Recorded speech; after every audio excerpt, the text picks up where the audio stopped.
Hey everyone, welcome to our channel, and thank you for your support.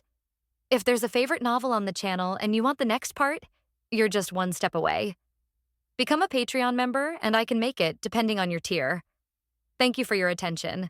The internal strife grew urgent. Yes, as a fortune teller, his business has never been this bad before. At the park entrance, among the row of fortune-telling stalls, he was the only one who hadn't made a single sale. Everyone instinctively went to the fortune tellers with gray beards. No one was interested in a handsome 16-year-old boy in a Taoist robe. Xiao Qiang sighed and decided that he would rip off his first customer of the day. Why did he have to arrive so late? Just then, a fragrant breeze wafted past his nose, and two women stopped in front of his stall, bent down, and carefully examined Xiao Qiang's face. "Want me to tell my fortune?" The woman who spoke was dressed very boldly, and her eyes were equally bold. Xiao Qiang stared at the woman's delicate, rounded toes inside her high-heeled sandals.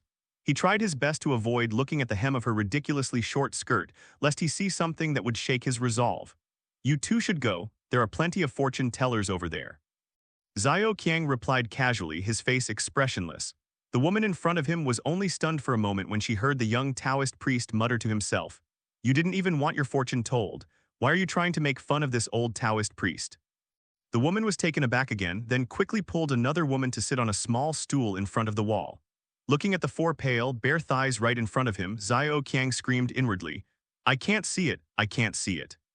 I can see everything so clearly, it's black sheer lace, what am I going to do? It's you, tell my sister's fortune," the voluptuous woman in front of me said readily. Xiao Qiang reached out and stopped the beautiful woman from saying anything more. "Purple lines in the whites of your eyes, a flushed face, what's wrong with your man?" Xiao Qiang looked up at the woman's eyes and asked in a deep voice. The two women in front of him were startled again. Seeing their expressions, Xiao Qiang knew that he had made the right bet once again. Xiao Qiang knew what was going on with just a glance at these two. Two beautiful women, scantily clad and behaving frivolously. Heavy makeup couldn't hide the dark circles under her eyes from staying up all night, and strong perfume couldn't mask the smell of cigarettes on her. One look was enough to tell she came from the red light district. Cough cough, she's a top performer in the service industry. Looking at their listless state in broad daylight, Xiao Qiang thought to himself, if they aren't young ladies, then I'm the young lady. He spoke with large, wavy hair, his face showing indignation. The other beautiful woman looked dejected, her eyes red from crying. It was clear at a glance that something had happened to her. This red-eyed woman had scratches on her neck, and one of her long fingernails was broken. Her jewelry and handbag were still on her, so it wasn't a robbery. She was there because of a fight over a man. Xiao Qiang's first move was a feigned retreat, first getting the two women to sit down. Then he made a gamble by asking, "What's wrong with your man?" to gain their trust. Both of his gambles proved successful. Most fortune tellers speak vaguely, but Xiao Qiang's decisive pronouncements are known in the fortune-telling profession as a bold opening. Xiao Qiang's actions indicated that he wasn't after a paltry sum of 30 or 50 yuan. He was going to pull off a big deal. What followed was simple, a brief discussion of the annual fortune and the taboos of the time. Ultimately, however, we returned to the main topic. Xiao Qiang took out a talisman drawn in cinnabar on yellow paper from his person and was boasting to the two beauties about its miraculous effects. Suddenly, a large hand reached out and grabbed Xiao Qiang's Taoist robe tightly. "Liar, give me back my money." Before Xiao Qiang stood a man in his 40s glaring angrily at him. "Everyone be the judge," the man said angrily. "This heart-returning talisman I bought yesterday cost me a whole 1,000 yuan. He also told me it would take effect within 12 hours. The man pointed at Xiao Qiang's nose, spitting almost onto Xiao Qiang's face. "Completely useless. Sit down," Xiao Qiang suddenly shouted. This startled not only the man, but also the two beautiful women who were about to get up and leave, and they sat down again. Xiao Qiang pointed at the middle-aged man with a righteous indignation and said, "I told you to bring it yesterday at noon, and now there are 10 minutes left until the 12-hour period ends. If my heart-returning talisman doesn't work, I'll give you 10,000. Xiao Qiang said decisively. "Really?" the middle-aged man said with a look of surprise, reaching out to look at the watch on his wrist. Just then, the middle-aged man's cell phone suddenly rang. He jumped up from the stool as if he'd been electrocuted. When he saw the caller ID on his phone, his face lit up with a smile. "Hello, wife." The man's fawning voice and lewd expression when he answered the phone were so offensive that everyone felt like vomiting. Okay. I'll drink it as soon as I get home. What's in the soup, dear Antler Velvet?" The man answered the phone, wiping his drool with obvious excitement. Okay, honey, I'm hanging up now. Having finally heard this, Xiao Qiang rolled his eyes and thought to himself, if you don't hang up now, I'm going to hang up. I'm not saying anything more, the man said, hanging up the phone. Tears welled in his eyes as he clung to the wall, refusing to let go. Exactly 12 hours, my wife and I made up. She's never been so gentle with me before. A god, a living god. The middle-aged man glanced at the two people sitting on the bench and immediately realized what was going on. Excuse me for disturbing your business. Look at what you're saying. The man took out a wad of red bills from his pocket and stuffed them into Xiao Qiang's Taoist robe without even looking at them. Thank you so much. I'll definitely come to you again if I need anything. Seeing that Xiao Qiang seemed reluctant to leave, the man quickly said something and turned to leave. Xiao Qiang watched the man's departing figure, his face full of helplessness. Master. At this moment, the beautiful woman with red eyes, who was sitting obediently on the small stool, pointed somewhat shyly at the talisman in Xiao Qiang's hand and asked, "Is this talisman the same one that the gentleman bought for 1,000 yuan yesterday?" 20 minutes later, Xiao Qiang and the deer antler soup guy from earlier were smoking together under a big tree in the park. Brother Horseshoe, Xiao Qiang asked, squatting down and smoking as he tossed the hem of his skirt-like Taoist robe over his lap. What a coincidence that you're here today, and you even helped me out, brother. What a coincidence. I've got a big job, and I specifically came to find you. Mati saw Xiao Qiang taking money out of his pocket and reached out to stop him. Hurry up and get a taxi, the host is waiting. Mati threw his cigarette butt on the ground, got up, and pulled Xiao Qiang away. In the taxi, Mati briefly introduced the family situation of the person who had asked for the help. In Dingcheng, there was a restaurant owner whose wife had a strange sore on her back. They visited countless hospitals, big and small, but nothing worked. Suspecting the woman had been infected by something unclean, the family sought help from Mati. Mati tried calling Xiao Qiang dozens of times, but his phone was always off. Yesterday, he simply went to the park entrance. After Mati finished explaining the situation, Xiao Qiang leaned against the car window, his face calm as still water, but his heart was in turmoil. Xiao Qiang was originally an orphan who was adopted by a gang of 16 swindlers and charlatans. He started traveling the world with his masters at the age of 6 and learned a wide range of skills. He was proficient in everything from divination and spirit writing to exorcising evil spirits, face reading and bone reading, and feng shui. Since his masters went to prison, he has gone to great lengths to support them while they are there. With 16 masters, the minimum monthly expense is 32,000, forcing Xiao Qiang to work harder than a dog and eat worse than a pig. The turning point came a month ago when the bus Xiao Qiang was riding was involved in an accident. At the scene of the accident, Xiao Qiang found a brocade pouch inside the heart of an ancient locust tree that had been broken in the crash. Upon taking it home and examining it, Xiao Qiang was astonished to discover that this brocade pouch was actually a Taoist magic treasure, the Kainkun bag. Inside the Kainkun bag was also half a jade tablet, on which various Taoist incantations and spells were recorded. Most impressively, the inscription was signed Jinmen Yuk. Xiao Qiang knew this person. The title Golden Gate Hermit was bestowed by Emperor Huizong of Song. His name was Wang Wenqing. He was the founder of the Shengxiao school of Taoism, the inventor of the Five Thunder Heavenly Heart Orthodox method, and a true enlightened immortal. The jade tablet Xiao Qiang found is called the 13 Secrets of Jade Slips. Because part of it is missing, only a portion of the 13 secrets is complete. The complete set consists of Dongshuan, Dongzhen, Dongshan, Taking, Taping, Takeshuan, and Zhengyi, totaling 7 secret formulas. In this complete set of 7 principles, the Taking Ju is a technique of talismans. Taping Ju is a secret method of feng shui and physiognomy. The Tai Xuan Ju is a technique for refining magical artifacts. The Zhengyi Ju is a method for protecting the body with a golden body. The Cave God technique is based on the principles of the 8 trigrams and 5 elements. The Cave Mystery technique is a method of divine insight. The Cave Truth technique is the true method of the 5 Thunder Heavenly Heart. Xiao Qiang was overjoyed to receive the treasure, and from that very day on he secluded himself at home, studying those Taoist techniques day and night.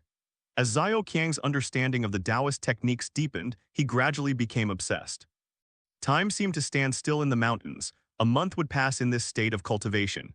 It wasn't until recently, when he ran out of money, that he stopped cultivating and started telling fortunes at the park entrance to earn money. Horse Hoof is a nickname.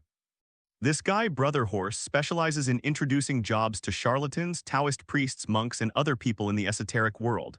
He makes a living by taking a commission. Originally, he was connected to Xiao Qiang's mentors, but after those people went to prison, they became Xiao Qiang's informants. As Xiao Qiang sat in the car, lost in thought, the taxi arrived at the house where the incident had occurred. The two men got out of the car, knocked on the door, and went inside. As soon as he entered, Xiao Qiang frowned. Something felt off. Perhaps it was because he had been studying the Taoist scriptures day and night for so many days that his senses had become more acute. As soon as Xiao Qiang entered the room, he felt that the room was very oppressive. This family was quite wealthy. They owned a large 5-bedroom, semi-detached house, lavishly decorated with exquisite and luxurious furnishings. But even in the middle of summer, a chilly aura hits you as soon as you enter. The air in the room was swirling and unstable. Xiao Qiang felt a sense of unease welling up within him. Ma Ti quickly introduced the restaurant owner to everyone, saying his name was Li Zhangfe. A glance at him revealed him to be a businessman with a touch of cunning.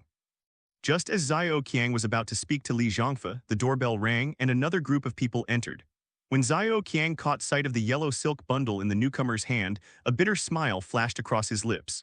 Well, I've run into a fellow traveler.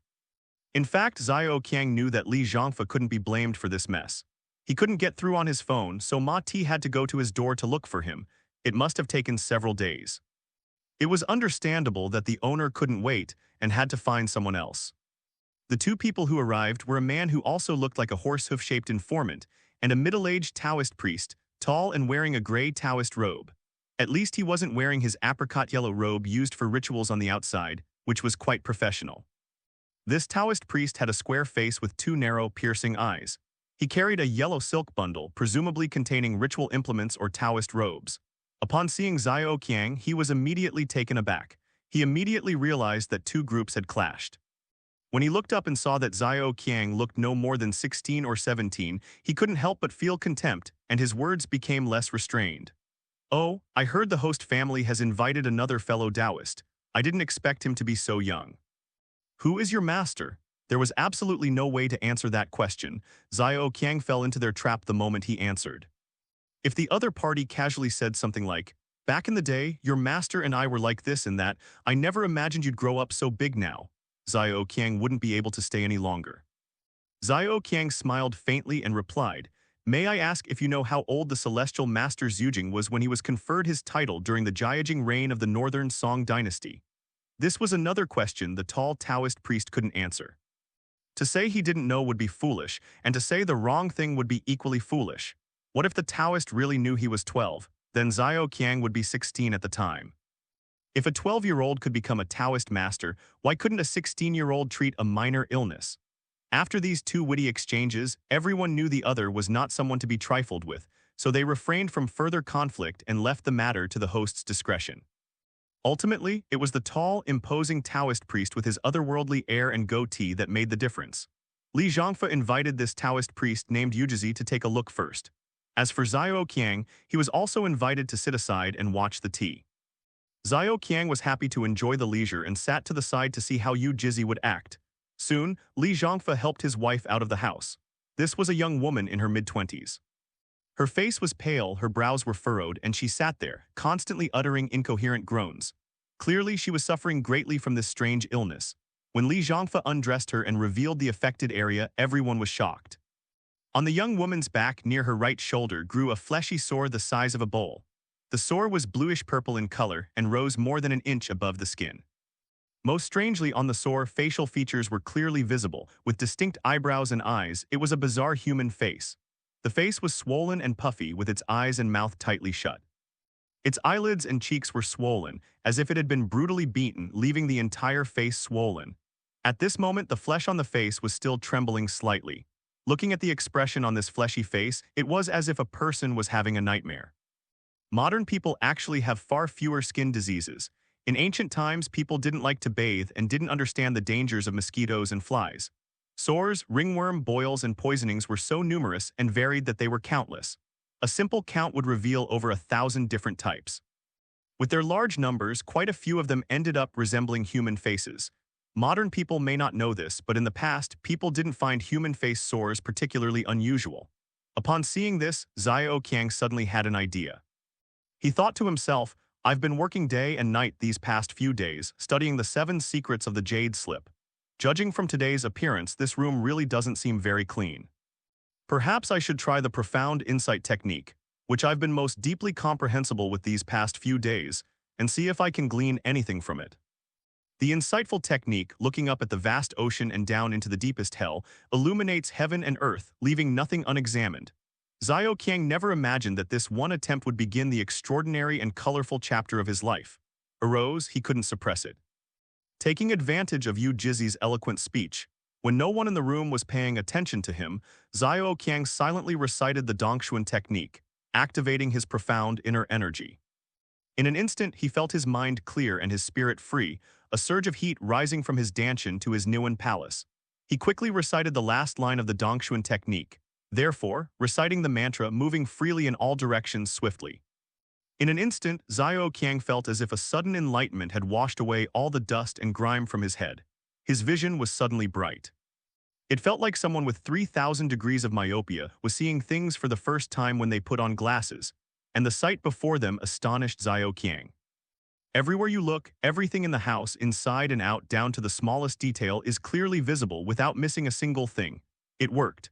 The first use of the Dongshuan technique was a success, filling Xiao Qiang with ecstatic joy. Xiao Qiang quickly looked at the people in the room. Yu Jizi had no radiance, he was just an ordinary mortal. The owner, Li Zhangfe, had poor blood circulation in his kidneys, indicating a foundation of kidney deficiency from excessive indulgence. And that young woman who was the patient, Xiao Qiang was shocked, he felt his heart skip a beat. He saw black energy surging around the woman's shoulders like black veils fluttering in the wind. This wasn't illness energy, it was evil energy. Oh no.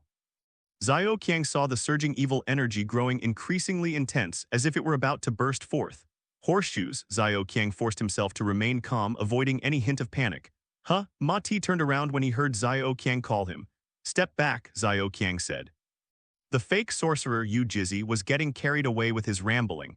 Your wife was originally in good health, but she encountered a wandering spirit in the wilderness which led to this calamity. Did she go to some desolate mountains or wilderness this spring and summer? Nonsense. The moment Xiao Qiang entered, he saw the photos hanging on the wall, several of them taken of young women on outdoor hikes. People who love outdoor activities like this would definitely go for a spring outing when the grass is green and the birds are singing. Yu Jizi certainly has good eyesight. As Xiao Qiang was inwardly grumbling, Ma Ti heard his command and quickly took 2 steps back. Upon hearing Xiao Qiang's words, Yu Jizi turned and glared fiercely at him. He said relentlessly, those who have no connection to this, get out. Don't disturb my spellcasting. Xiao Qiang ignored him. The black mist on the woman's shoulder was gathering and was almost out of control. The human face sore on her back had even grown fine black hairs on its face. This was no ordinary human face sore. Xiao Qiang was secretly alarmed, but his face remained impassive. Retreat again, Xiao Qiang said. Ma Ti paused, realizing that Xiao Qiang was referring to him again. He quickly took 2 steps back. Ma Ti had originally been watching the spectacle of the human face soar from behind the young woman. Now, with each of the 4 steps back, he was several meters away from behind the young woman.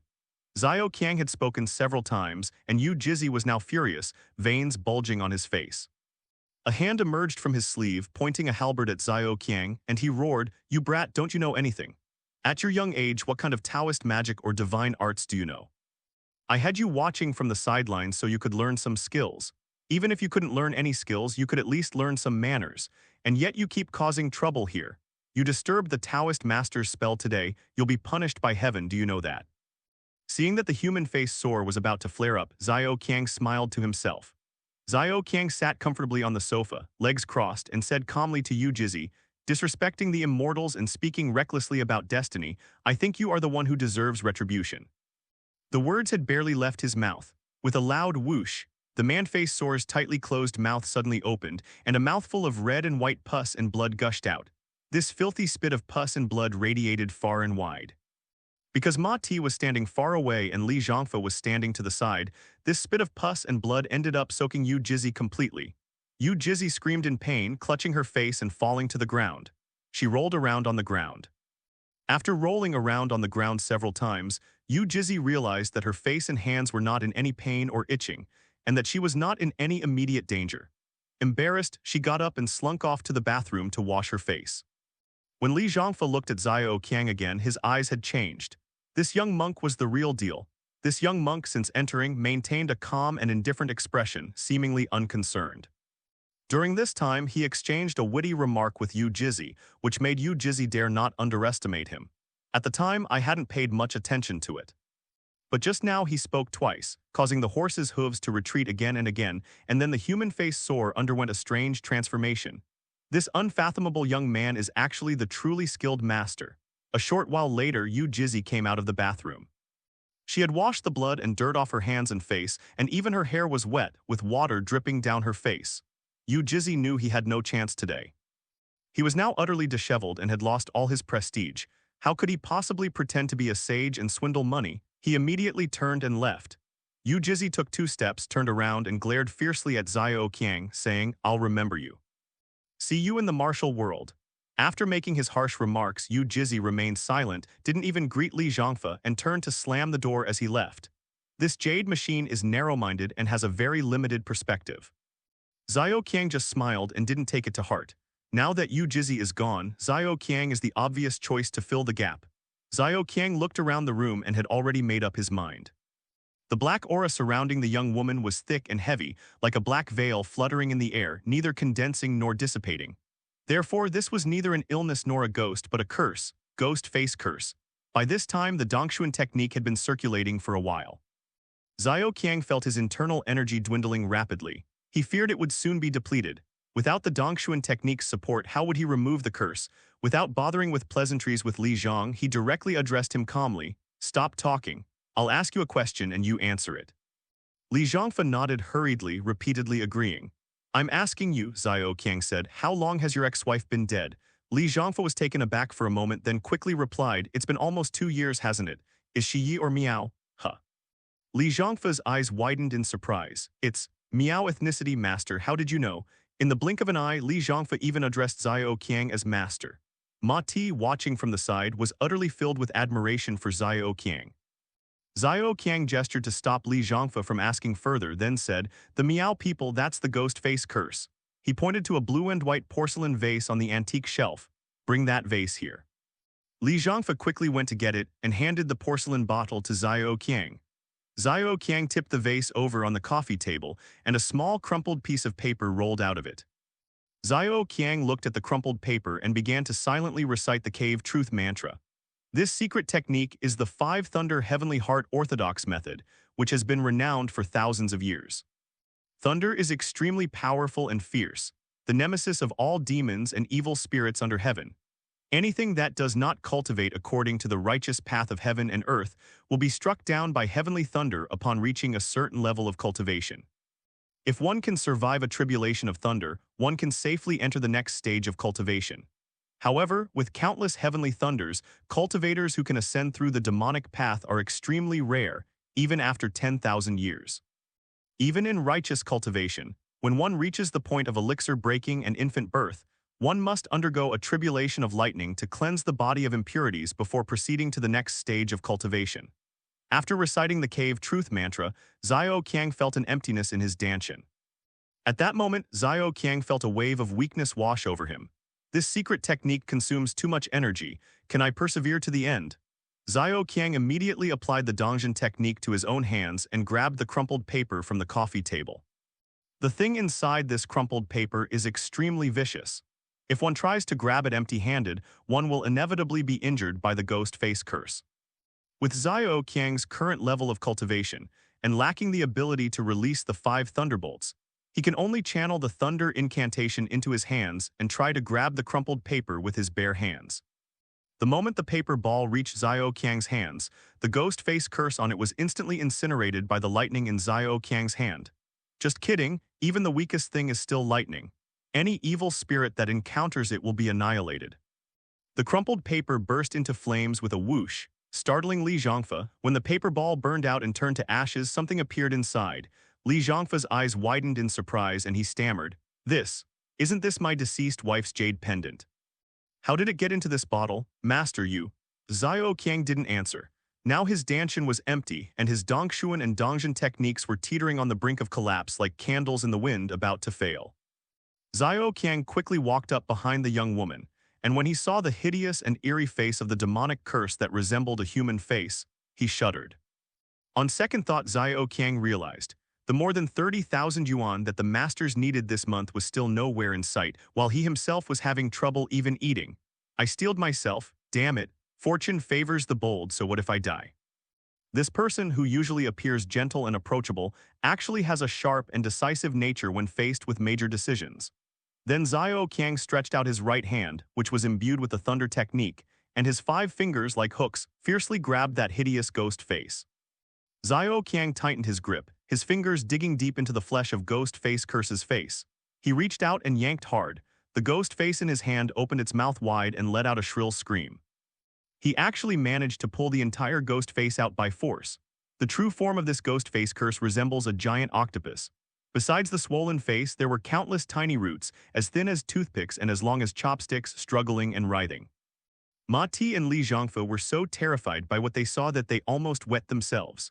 Li Zhangfe never imagined that the sores on his wife's body were actually caused by such a terrifying and evil monster. Ma Ti, who had spent half his life in this line of work, had never seen such magical power before. How could Xiao Qiang have uprooted such a bizarre monster with a single move? No wonder all the hospitals were helpless against this grotesque face. These dozens of large and small roots were growing inside the young woman's chest cavity. What kind of surgery would it take to remove them?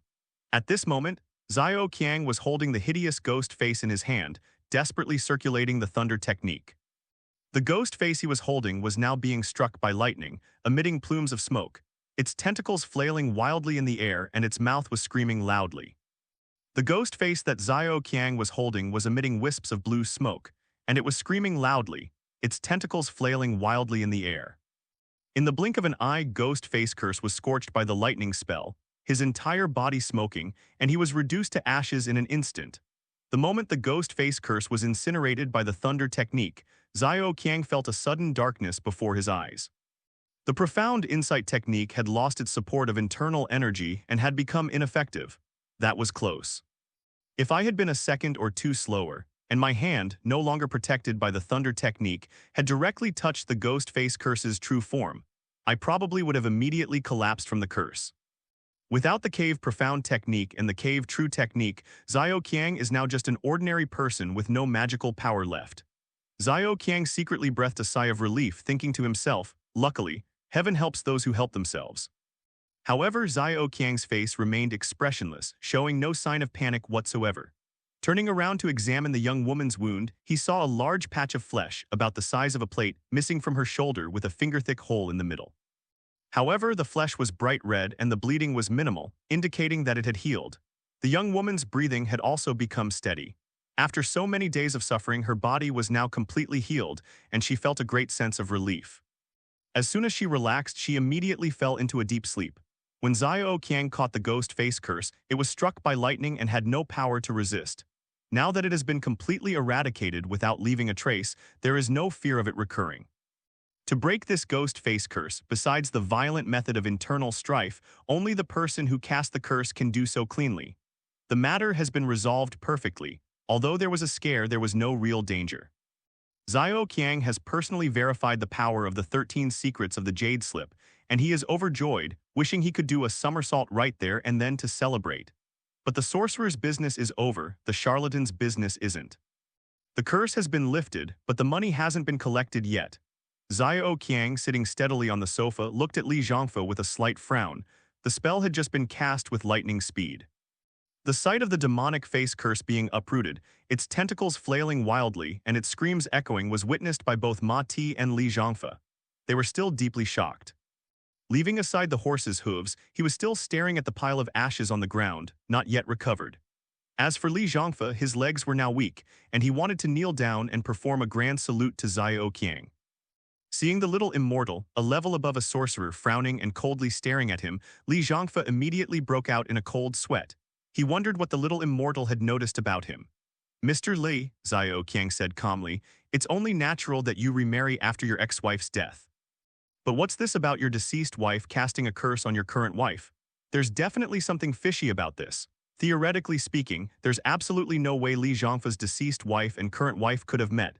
Li Zhangfe's legs went weak, and he finally knelt on the ground. He then recounted the events of the past in detail. It turns out that after Li Zhangfe married his Miao ex-wife, their relationship was still quite good. However, as Li Zhangfe opened a restaurant, made money, and his standards rose, his wife's youth faded, and he gradually began to distance himself from his wife of many years. 2 years ago, Li Zhangfe's wife fell seriously ill. During a visit to the hospital, he saw a young and beautiful nurse in his wife's ward, and he fell in love with her at first sight. Before long, the two became very close. The seriously ill wife watched her husband flirt with his new lover every day in front of her.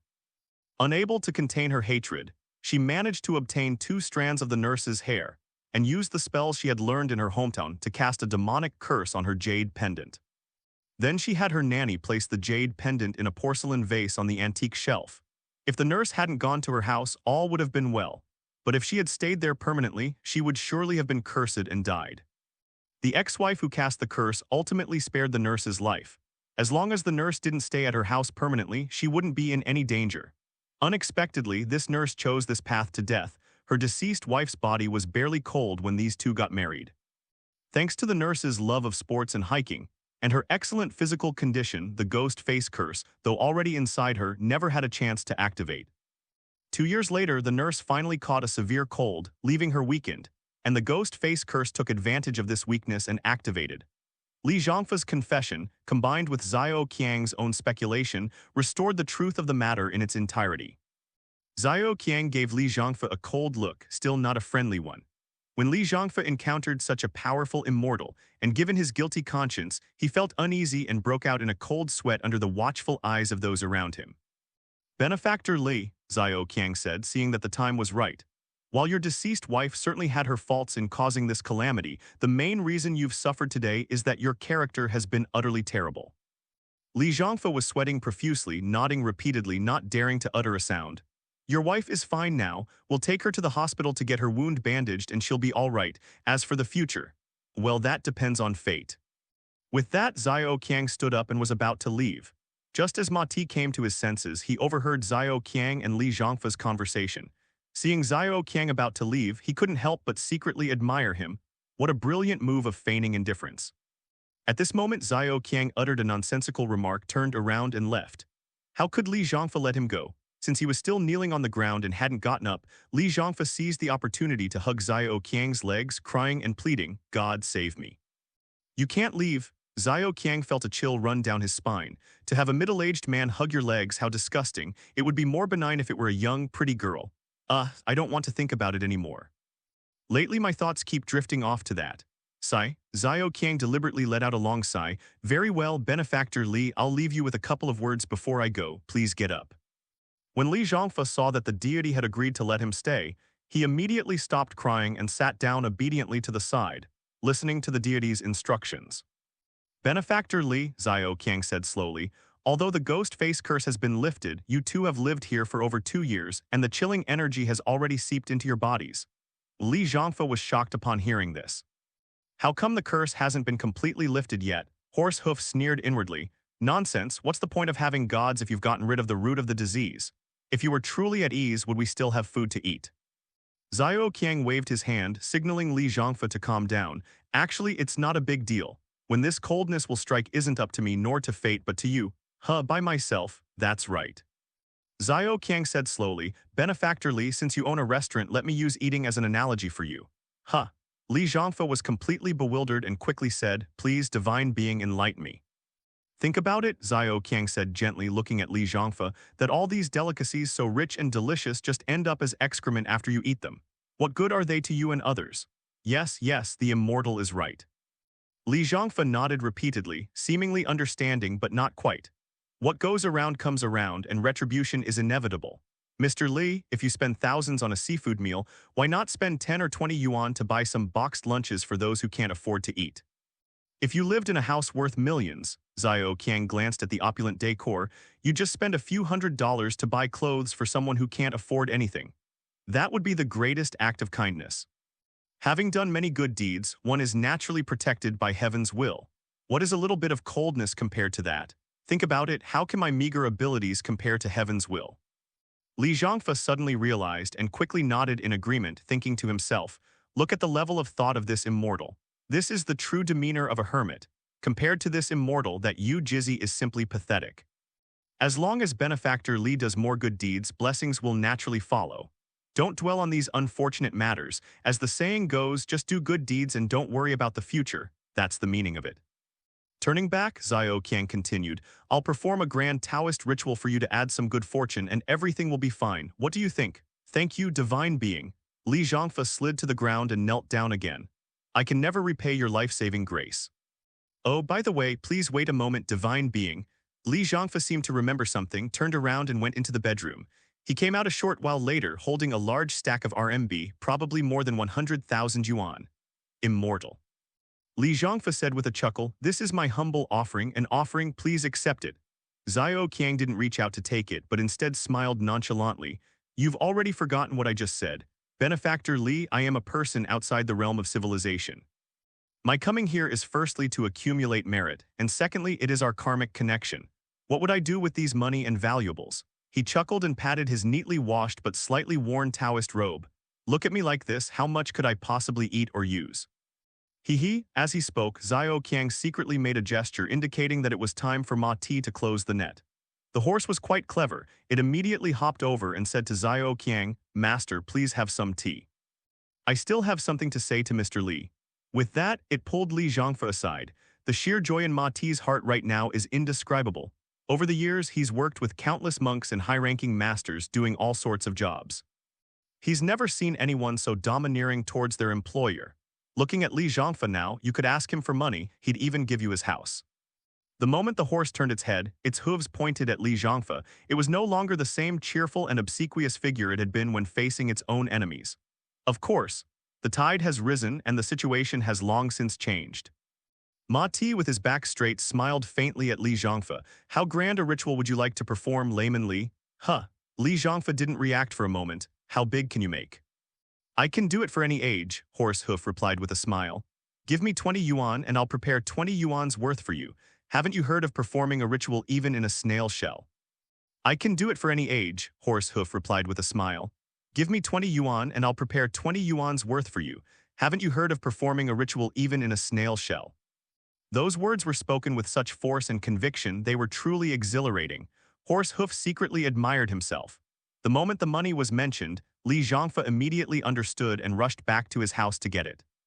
He instantly decided that if he was going to perform a ritual, he would do the biggest one ever. To be honest, that's why Xiao Qiang refused to accept the money earlier. If the money were given to Xiao Qiang as a service fee, the employer would definitely feel the pinch later and suspect that Xiao Qiang's initial intention was just for the money. But it's different if it's for a ritual. That's spending money on himself. The priest didn't ask for a single penny. From a consumer perspective, he felt he got something in return, and that's the difference. As for the ritual that never actually happened, if Li Zhangfa wanted to see it, Ma Ti could simply say, the priest is performing a ritual. Laymen are not allowed to peek. And that would be the end of it. Li Zhangfa gave the money to Ma Ti, a leather bag full. Before leaving, Xiao Qiang pointed to the jade pendant on the coffee table and said, this thing. Li Zhangfa quickly chimed in, please trouble the master to handle this. He was joking, of course. He certainly didn't dare touch that thing now. Xiao Qiang smiled, said nothing more, picked it up, and casually put it in his pocket. Li Zhangfa thanked them profusely and saw the two men to the door. Once in the taxi, Ma Ti, sitting in the passenger seat, turned back and bowed repeatedly to Xiao Qiang. Young master, I Ma Ti am truly impressed today. You are a master indeed.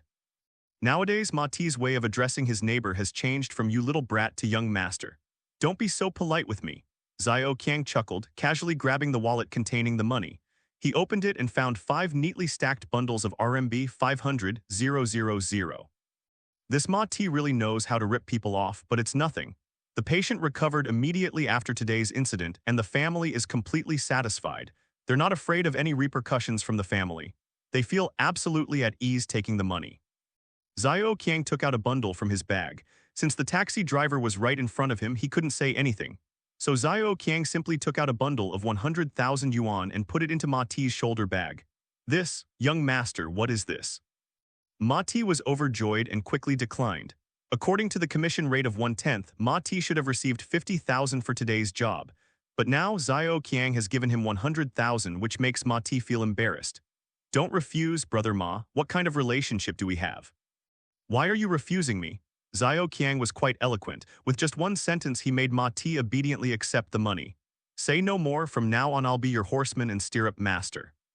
Horsehoof was so excited his face turned red, and he immediately patted his chest to show his sincerity. Seeing that they had arrived at a bank ahead, Xiao Qiang asked the driver to stop the car, said goodbye to Ma Ti and got out. After depositing the money in the bank, Xiao Qiang got into another car and headed straight for the antique street. What was Xiao Qiang doing on the antique street? Because the jade pendant in his pocket was the real prize of his day. At Li Zhongfa's house, after Dong Zhenju burned the ghost face incantation inside the jade pendant, Xiao Qiang, with his Dongshuanju enhanced eyes, scanned it and saw a dazzling white light emanating from the jade pendant.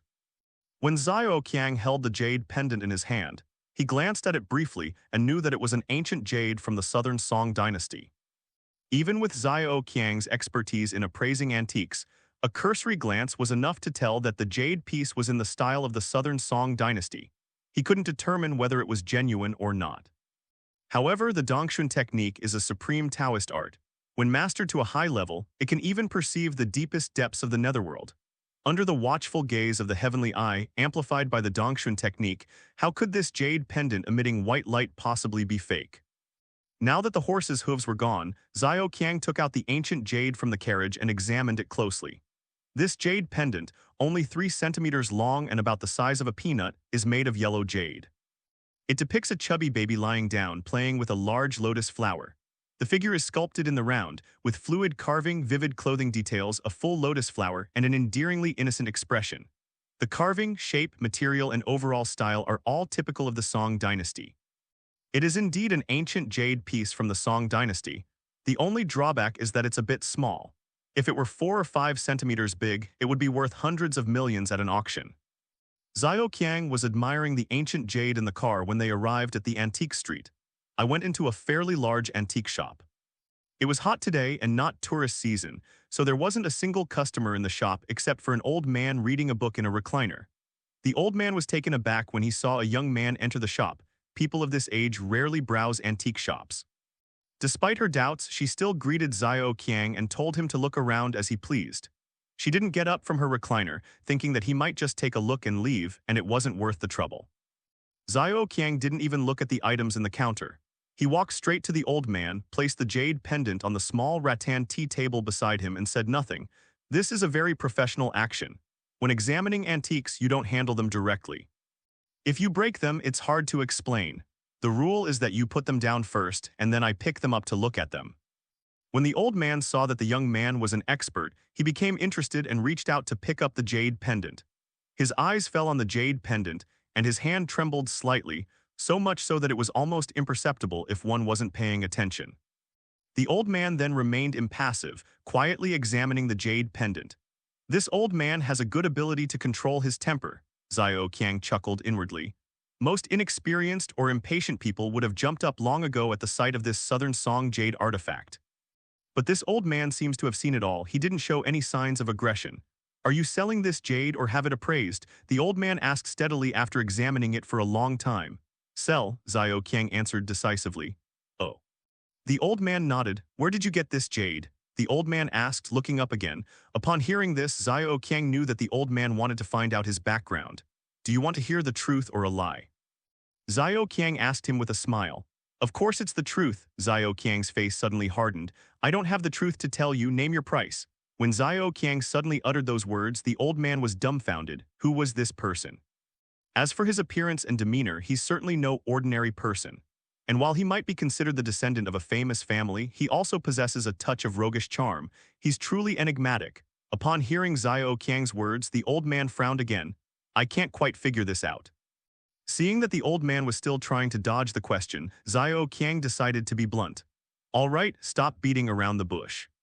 Let me just say it, this jade pendant depicting a child playing with lotus flowers is a masterpiece from the Southern Song dynasty, a genuine piece. I don't believe you can't tell. Xiao Qiang stared directly into the old man's eyes and said, If your next sentence doesn't include a number, I'm turning around and leaving. Xiao Qiang wasn't entirely convinced of the Heavenly Eye's ability to examine antiques using the Dongshuan technique. However, judging from the old man's demeanor, this jade pendant was most likely a genuine antique. Hearing Xiao Qiang's words, the old man could no longer pretend and could only sigh helplessly. 1.5 million. Upon hearing this, Xiao Qiang felt as if a thunderbolt had struck his head, leaving him completely stunned. A first offer of 1.5 million, good heavens. Is this for real? Although he was quite shaken, Xiao Qiang remained calm and showed no sign of weakness. This was the perseverance honed by years of being a charlatan. I won't buy it, Xiao Qiang answered decisively. 180, I won't add a single cent more, the old man said after thinking for a moment. 200, you can take the things. If you say no, I'll take them back. Xiao Qiang was unequivocal, his exterior still tough, but his heart was pounding with anxiety. Deal, the old man readily agreed. Xiao Qiang's heart skipped a beat. 2 million, just like that. The old man didn't hesitate at all. He turned around, locked the shop door, and headed to the bank with Xiao Qiang to transfer money. Half an hour later, Xiao Qiang emerged from the bank with a cash card containing 2 million yuan in his pocket and headed straight home. When Xiao Qiang returned home, he tallied his earnings. The 400,000 yuan he'd made that day, plus the 2 million yuan from selling the Southern Song Jade pendant, gave him a net worth of 4 million yuan. How exciting. Thinking back to this morning, he couldn't even afford a simple sesame seed cake and had to resort to energy pills to stave off hunger. Before that, he spent every day toiling away to earn a living for his masters, working himself to the bone like a dog. Xiao Qiang realized that real life is truly more exciting than any story. After returning home and tidying up the house, Xiao Qiang began to examine his biggest find of the day, not the money, but the 13 secrets of the jade slip.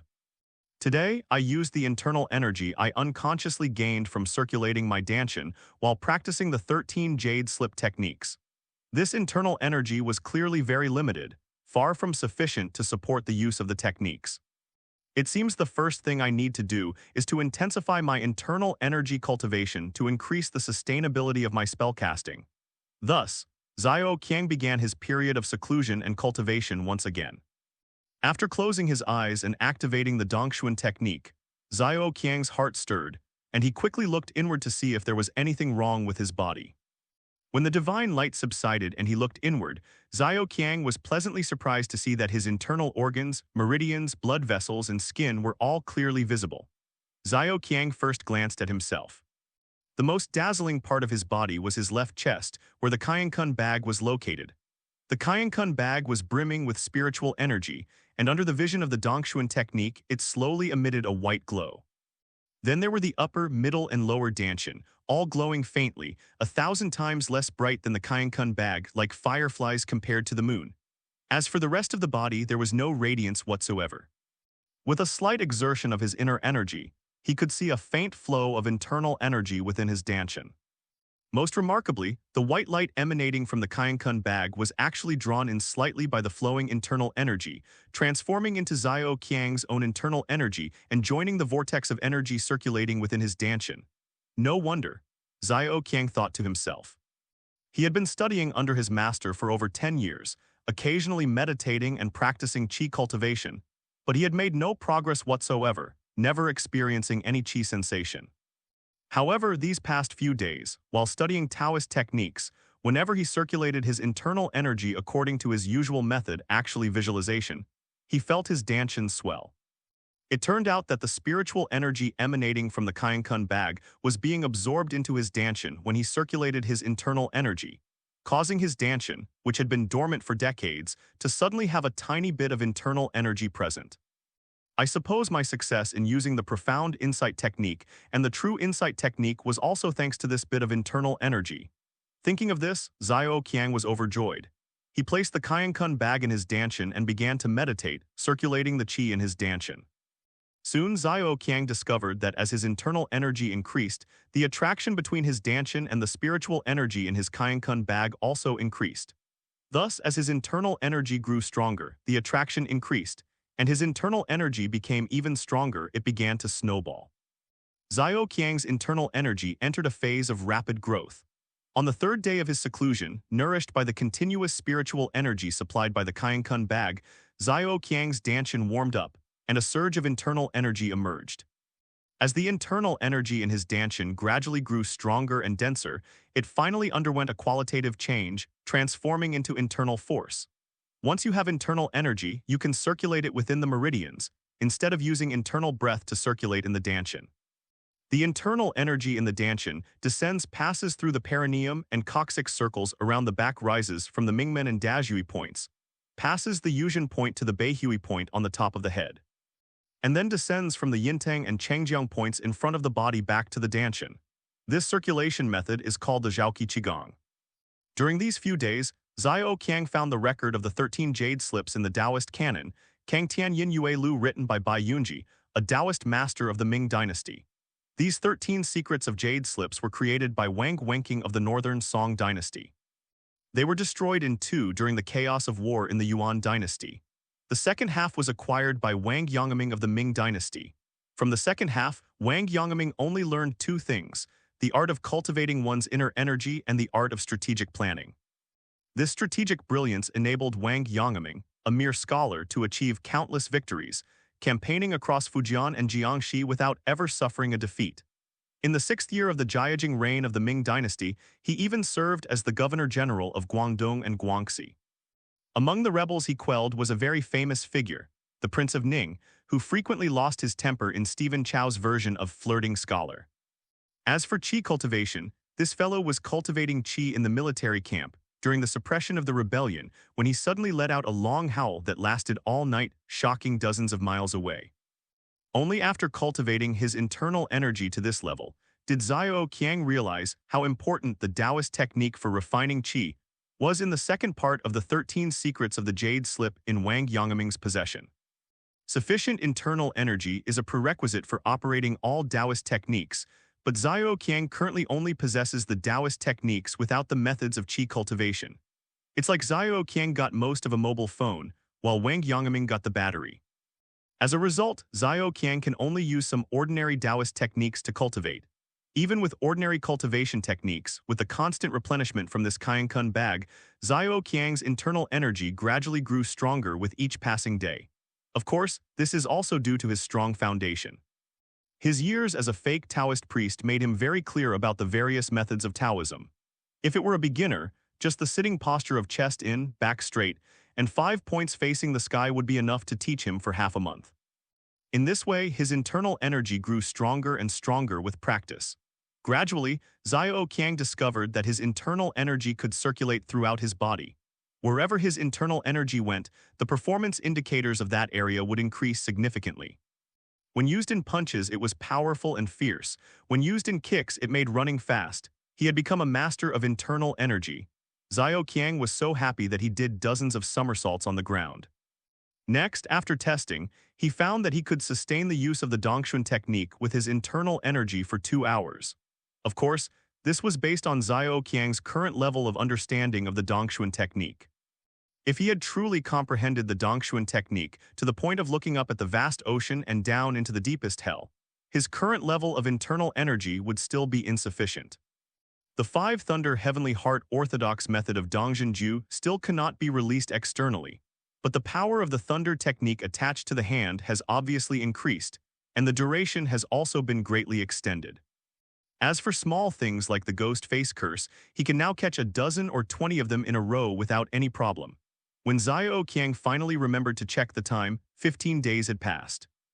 No wonder cultivators in the past would go into seclusion for decades or even centuries. Time really flies when you're cultivating. Xiao Qiang took some time to visit his masters in prison, bringing with him the bank card containing the 400,000 yuan he got from selling jade.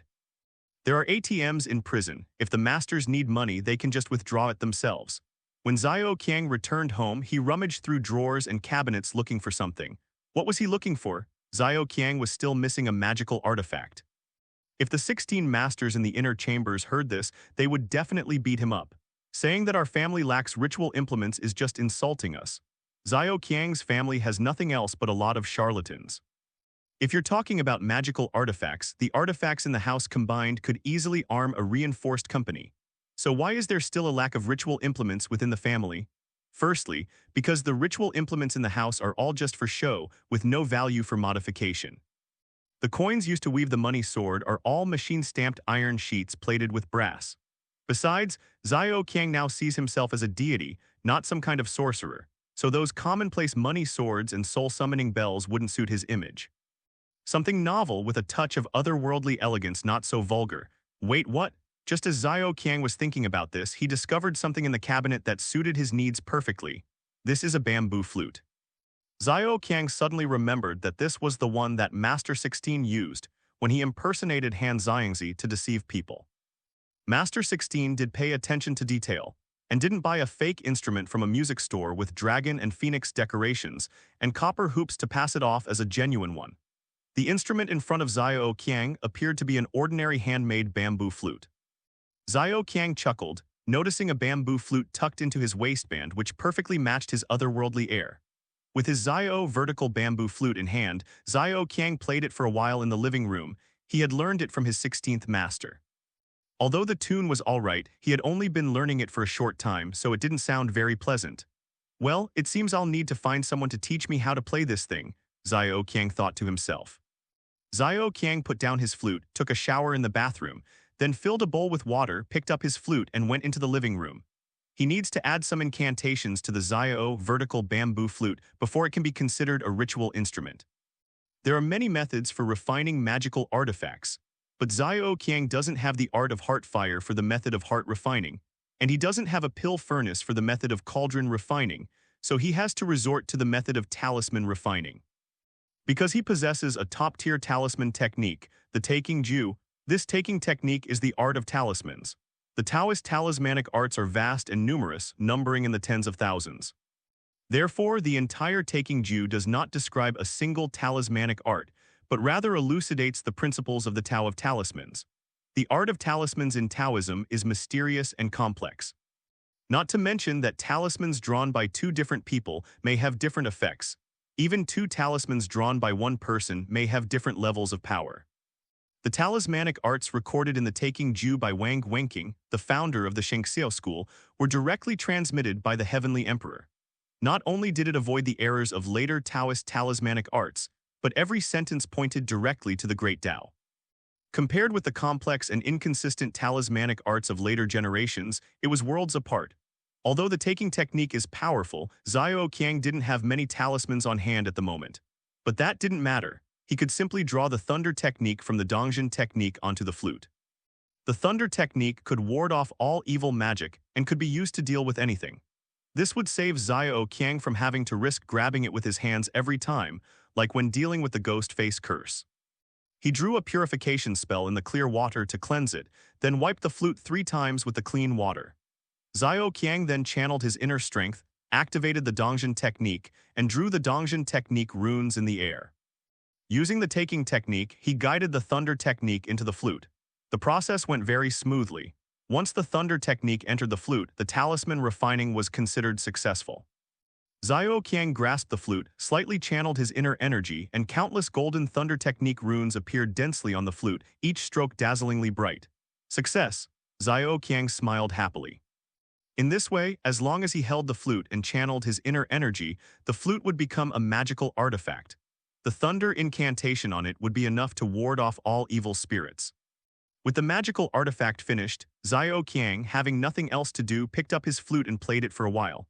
The flute's melody was melodious like heavenly music. Just as Xiao Qiang was enjoying himself, someone knocked on the door. When he opened it, it was his informant Ma Ti.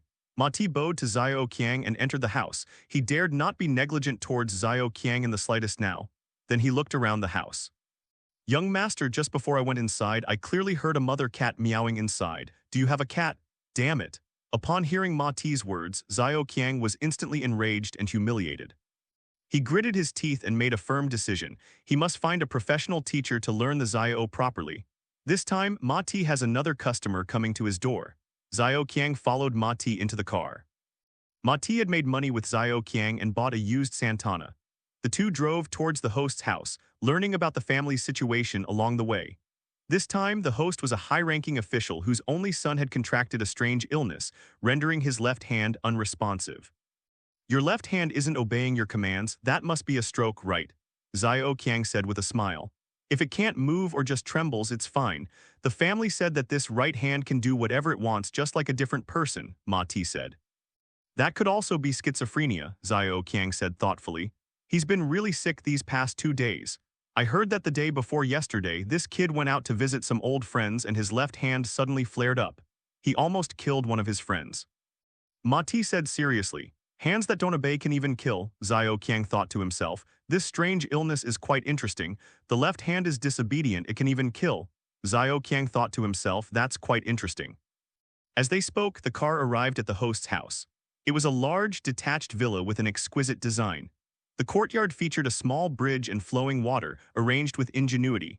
Compared to this villa, Li Zhangfa's lavishly decorated five-bedroom house seemed like a commoner's dwelling.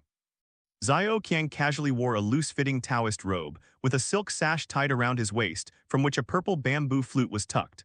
The young man had a slender waist and broad shoulders with red lips and jade teeth.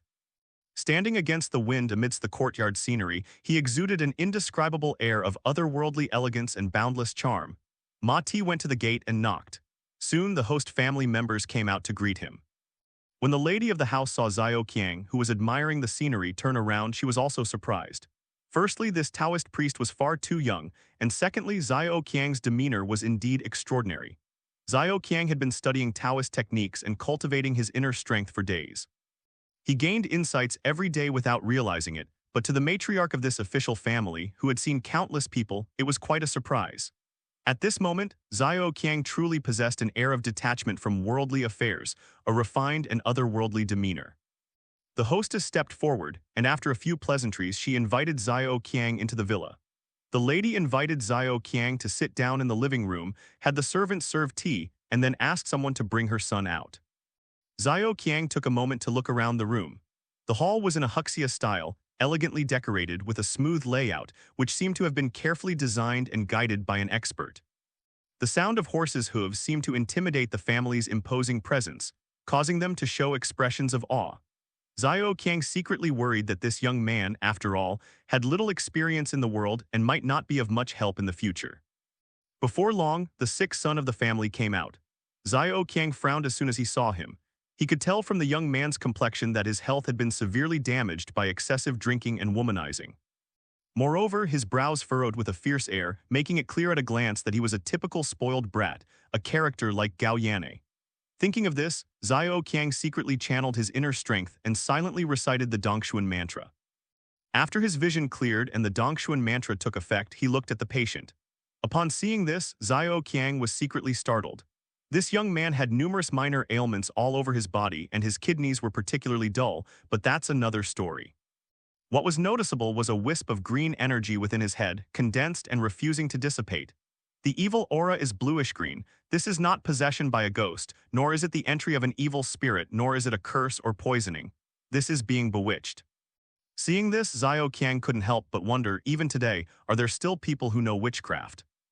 The lady of the house was about to ask Xiao Qiang to come and see her son, but she didn't expect that in the blink of an eye, Xiao Qiang had already seen the boy clearly from head to toe and figured out the root of his illness. Just then the door upstairs opened and a woman came downstairs. She was a beautiful young woman about 21 or 22 years old with a round face, neat short hair, and a very pretty face. She had a slender, curvaceous figure and was walking downstairs. The girl, looking down from her vantage point, immediately spotted a man in a Taoist robe sitting in the living room, and her brows furrowed. When she came downstairs and saw that this charlatan was actually younger than her, her almond-shaped eyes widened in anger. Turning to the woman of the house, she unsurprisingly uttered rude and disrespectful words. "Aunt, if my cousin is sick, he should go to the hospital. Why are you bringing all this shady stuff here?" The hostess laughed and said, "Don't talk nonsense. This is a Taoist priest I invited to take a look at your cousin." Xiao Qiang remained silent, simply observing the two of them. To be honest, he had encountered this situation far too many times in his career. With so many people talking, everyone had something to say. Xiao Qiang didn't need to refute them one by one. The hostess's attitude was intriguing. Her tone wasn't harsh when she spoke of her niece, as if she wanted to get her to speak first and perhaps also to test her own abilities. As she pondered this, the conversation over there grew increasingly heated. The short-haired girl pointed a finger at Xiao Qiang's face and said to her aunt, "You don't believe in me, a top student from medical school, but you believe in these witch doctors and shamans." Xiao Qiang didn't say anything but stood up and walked away. The lady of the house panicked and quickly stopped Xiao Qiang. "Master, you haven't even treated the patient yet, why are you leaving?" Xiao Qiang smiled slightly. "Does madam intend to force me to stay?" This is a clear sign that he has no choice but to leave. Actually, Xiao Qiang was already quite annoyed when he entered the house and saw this spoiled brat. He didn't want to treat his illness in the first place, but now that there's a way out, he should back off. By this time, the lady of the house realized things were going to get bad. This young man was clearly angry with her niece. Just then, the girl behind him continued nagging. Good thing you knew to leave. Don't you know your own limitations? You dare come here to scam money. If you don't leave, I'll call the police and have you arrested. The woman quickly turned around and snapped at the girl. Shut up. Get out of here. Are you trying to kill your cousin? The girl was interrupted by a scolding from her aunt as she was speaking, and her eyes immediately welled up with tears. She turned to walk out the door. That's not necessary, Xiao Qiang spoke up from the side. It's fine to let her stay here. Xiao Qiang said with a smile. Let her, this top student, see that there are some things in this world that you can't learn in medical school. Xiao Qiang thought to himself, today I'll let you little girl see what this Taoist master is capable of. At this moment, Xiao Qiang had great confidence in the Taoist techniques he had learned. He was also eagerly anticipating the next move, much like a child who had just learned a new computer game and was impatient to try it out. The girl glared at Xiao Qiang with a sharp, piercing gaze but dared not utter another word of disrespect. She stopped in her tracks and stood beside her cousin. Come over here a bit, Xiao Qiang said. What did you say? The girl was taken aback. I told you to come over here a bit, Xiao Qiang said again, his tone still calm. At that moment, Ma Ti, who was standing to one side, suddenly felt a chill run down his spine. Xiao Qiang's tone at this moment was exactly the same as when he told Li Zhangfe to step back then. Unexpectedly, the girl didn't go over. Instead, she took a step back. What do you want to do? Before she could finish speaking, her cousin behind her swiftly extended his left hand, his fingers like hooks, and grabbed at the girl's back. This spoiled brat grabbed her, his left hand, fingers like hooks, reaching towards the girl's back. The saying goes that poison and curses go hand in hand. Since this kid is cursed, his hands must be poisonous. If he grabs her and draws blood, this little girl's life will be in serious trouble. The hall was spacious, and everyone was quite close together. Caught off guard, no one had time to help, and the grab landed on the girl's back. Just then, a loud thud was heard. The young master's left hand grabbed something and placed it between his left hand and the girl's back. This hard grab only pushed the girl off balance, but it didn't hurt her. Everyone could see clearly that, just as everyone was watching helplessly as the rescue was about to fail, Xiao Qiang swept a box of tissues off the mahogany tea table in front of him with his flute, sending it right into the young master's left hand. It was an incredibly clever move. With a flick of his left fingertips, he tore the pack of tissues to shreds, sending pieces of paper flying everywhere. The girl glanced back and saw her cousin's face contorted in a ferocious grimace, his hand raised as he lunged at her menacingly. Terrified, she screamed and scrambled across the sofa towards the door on all fours. Just now, Xiao Qiang used the Dongxun technique to see the green energy surging in the second young master's brain, as if he was about to have an attack, which is why he kindly offered to save him. Unexpectedly, this girl regressed instead of advancing and almost lost her life. Xiao Qiang saved the girl, but the spoiled brat missed his grab and went berserk. With a roar, he pounced on Xiao Qiang, who was closest to him. He took 2 or 3 steps at a time, and when he reached Xiao Qiang, he was about to pounce on him. Xiao Qiang remained seated on the sofa. His right foot, crossed over his shoulder, lightly tapped the large mahogany coffee table in front of him, sending it sliding forward and crashing into the young master's knee with a loud thud. The impact was quite severe. Just as the spoiled brat was about to pounce, his knee was hit, causing him to lose his balance and fall heavily to the ground. As he landed, by sheer coincidence, his head landed right at Xiao Qiang's feet. Xiao Qiang then lowered the foot he had extended to kick the coffee table, landing it squarely on the back of the spoiled brat's head. The boy shuddered and obediently lay down. He was just moments ago fierce and unstoppable, but how come he's become so docile after Xiao Qiang's gentle step? What a joke! Xiao Qiang is channeling lightning magic on his foot. This kick landed squarely on his head where he was afflicted by the goo poison. The lightning technique was activated lightly, but it didn't penetrate his body. The goo poison was intimidated by the lightning technique. How could it dare to move? Seeing that Xiao Qiang had the situation under control, everyone in the hall was stunned by the sudden turn of events. Xiao Qiang, however, remained calm and composed, his back never leaving the back of the sofa from beginning to end. Xiao Qiang thought to himself, that was close. Luckily, my internal strength has improved these past few days, and I've been using internal energy in every move I make. If it were me a few days ago, I probably would have been hit if someone had pounced on me like that. Madam, have 2 people hold the young master down. If I lift my foot, he'll go crazy, Xiao Qiang said with a smile. The woman finally came to her senses and quickly turned around to call for help. At that moment, the short-haired beauty's gaze towards Xiao Qiang changed instantly. Her almond-shaped eyes widened in disbelief. This young Taoist priest, this time not a charlatan, foresaw the danger and warned her to take cover, which was one thing. He even saved her once by flying over a pack of tissues. That could be explained by his agility. But what was the principle behind casually placing his foot on her cousin's head and rendering the crazed madman completely immobile? Did this Taoist priest really possess magic? This medical student's worldview seemed about to crumble in the blink of an eye. Ma Ti's confidence returned instantly.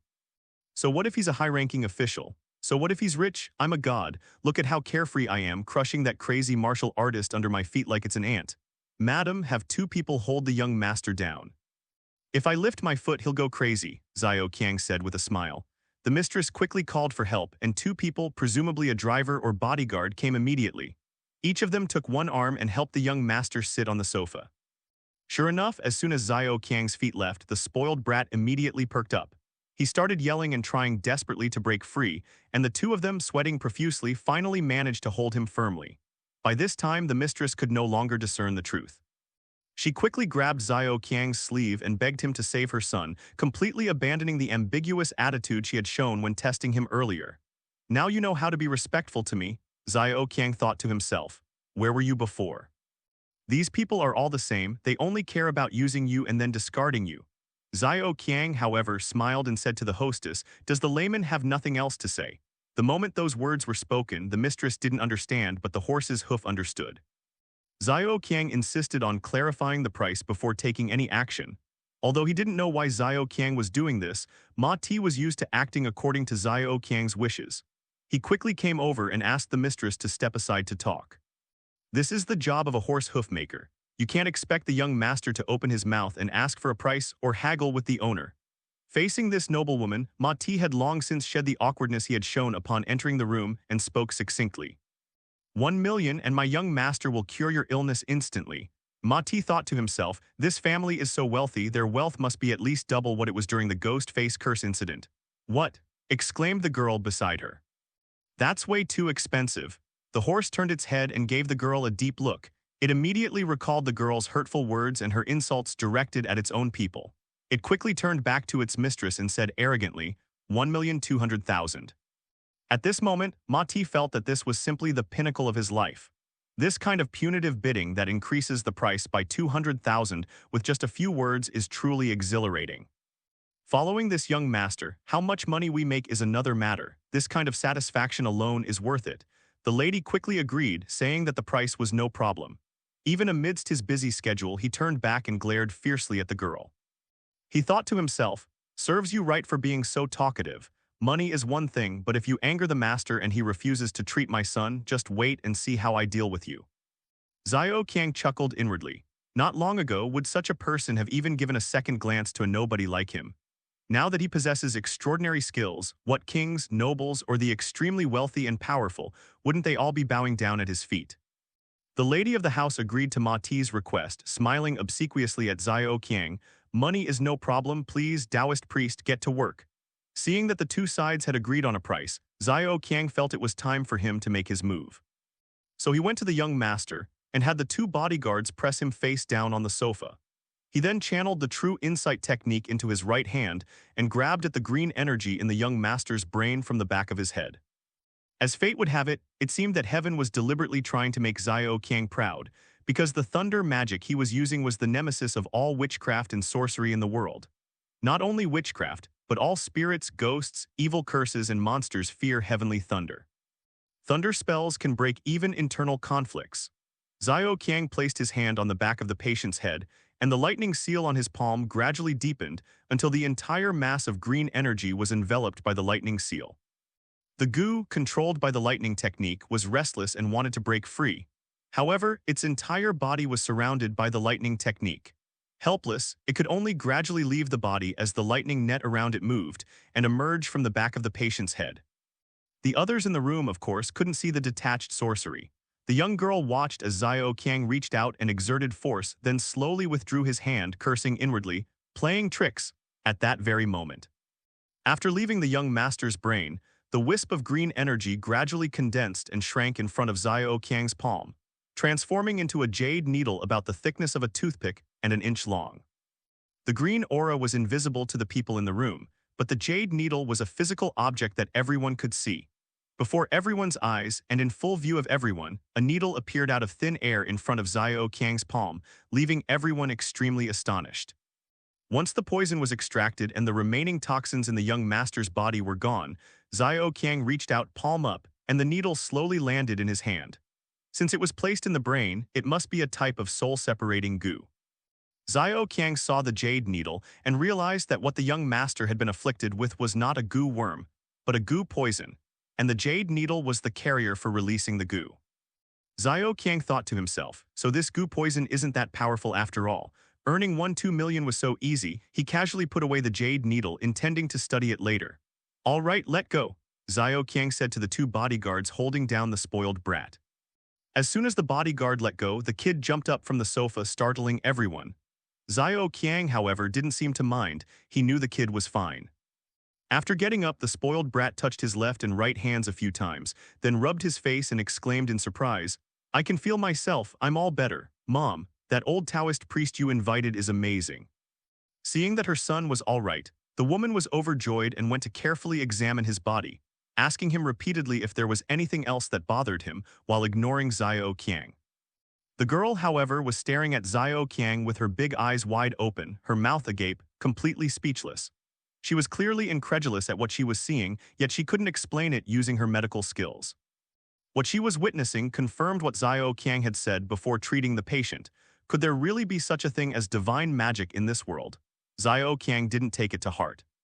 He knew that someone like this mistress wouldn't care about him anymore once she recovered from her illness. Otherwise, he wouldn't have agreed on the price beforehand to avoid unnecessary arguments later. At that moment, Xiao Qiang said to Mati, "You handle the rest, I have to go." Then he turned and left. Upon reaching the door, he turned back to the mother and son who were still chatting amongst themselves and said, "The person he scratched the day before yesterday has been infected with corpse poison.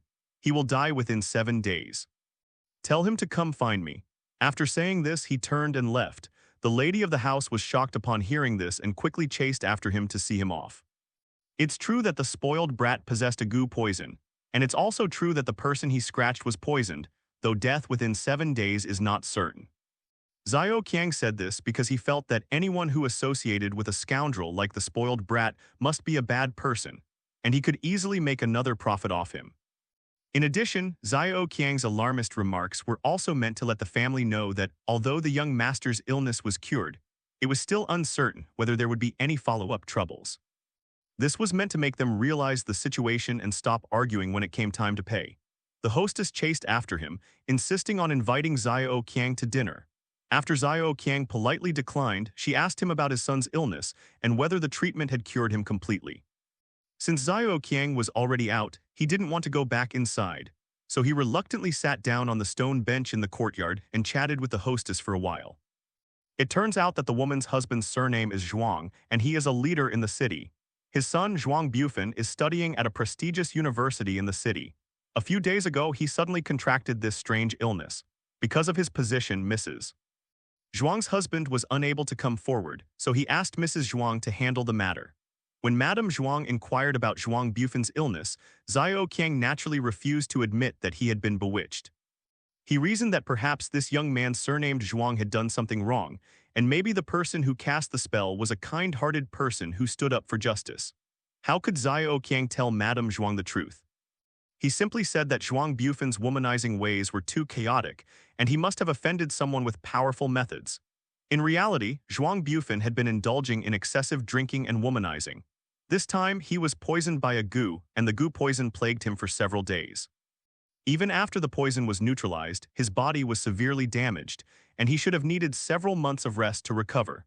However, Xiao Qiang deliberately concealed this fact. Given this kid's personality, having held back for so long, his life from now on is bound to be one of constant revelry. At this rate, Zhuang Bufan only has 2 or 3 years left to live. Xiao Qiang sneered inwardly. This brat is unrestrained and absurd. His death is his own doing, it won't harm my karma. After they had finished speaking, Xiao Qiang took his leave again, and Madame Zhuang hurriedly saw him off. When I stepped outside, the sky was covered with thick clouds, a cool breeze was blowing, and occasionally a few light raindrops fell. After dozens of days of sweltering heat, such a cool breeze was most refreshing. Xiao Qiang didn't take a car. Instead, heading in the general direction of his home, he chose quieter, less crowded routes and strolled along. I don't know how long I walked, but then I saw dozens of flowering trees in full bloom inside the wall ahead. The flowers were blown by the wind and the petals fell like rain. Flowers fluttered everywhere, a sight beyond words. Separated by a dilapidated old wall, I watched the flowers fall like rain within and felt a surge of joy in my heart. Just then, I heard music coming from inside the wall. Listening closely, I realized it was all folk music, such as string and wind instruments. When Xiao Qiang followed the courtyard wall and saw the nameplate hanging in front of him, he realized where he was. We've arrived outside the walls of an art university, a very prestigious institution with an excellent reputation in several nearby provinces. The music we just heard must be students studying traditional Huxia music practicing inside the university. Xiao Qiang touched the bamboo flute at his waist, thinking to himself, since I'm here, I might as well go in and take a look. If possible, I'll find a teacher who can play the bamboo flute and invite him to my home to teach me for a few days. Anyway, I don't need the tuition fees now, so I won't be mistaken for a cat meowing when I play the bamboo flute next time. With that in mind, Xiao Qiang followed the courtyard wall to the school gate and plunged headfirst into the ocean of beauties. No, I mean art. Xiao Qiang was quite young, and carrying a bamboo flute, the gatekeeper mistook him for a student and didn't stop him. As for his Taoist robe, that was even less of a problem.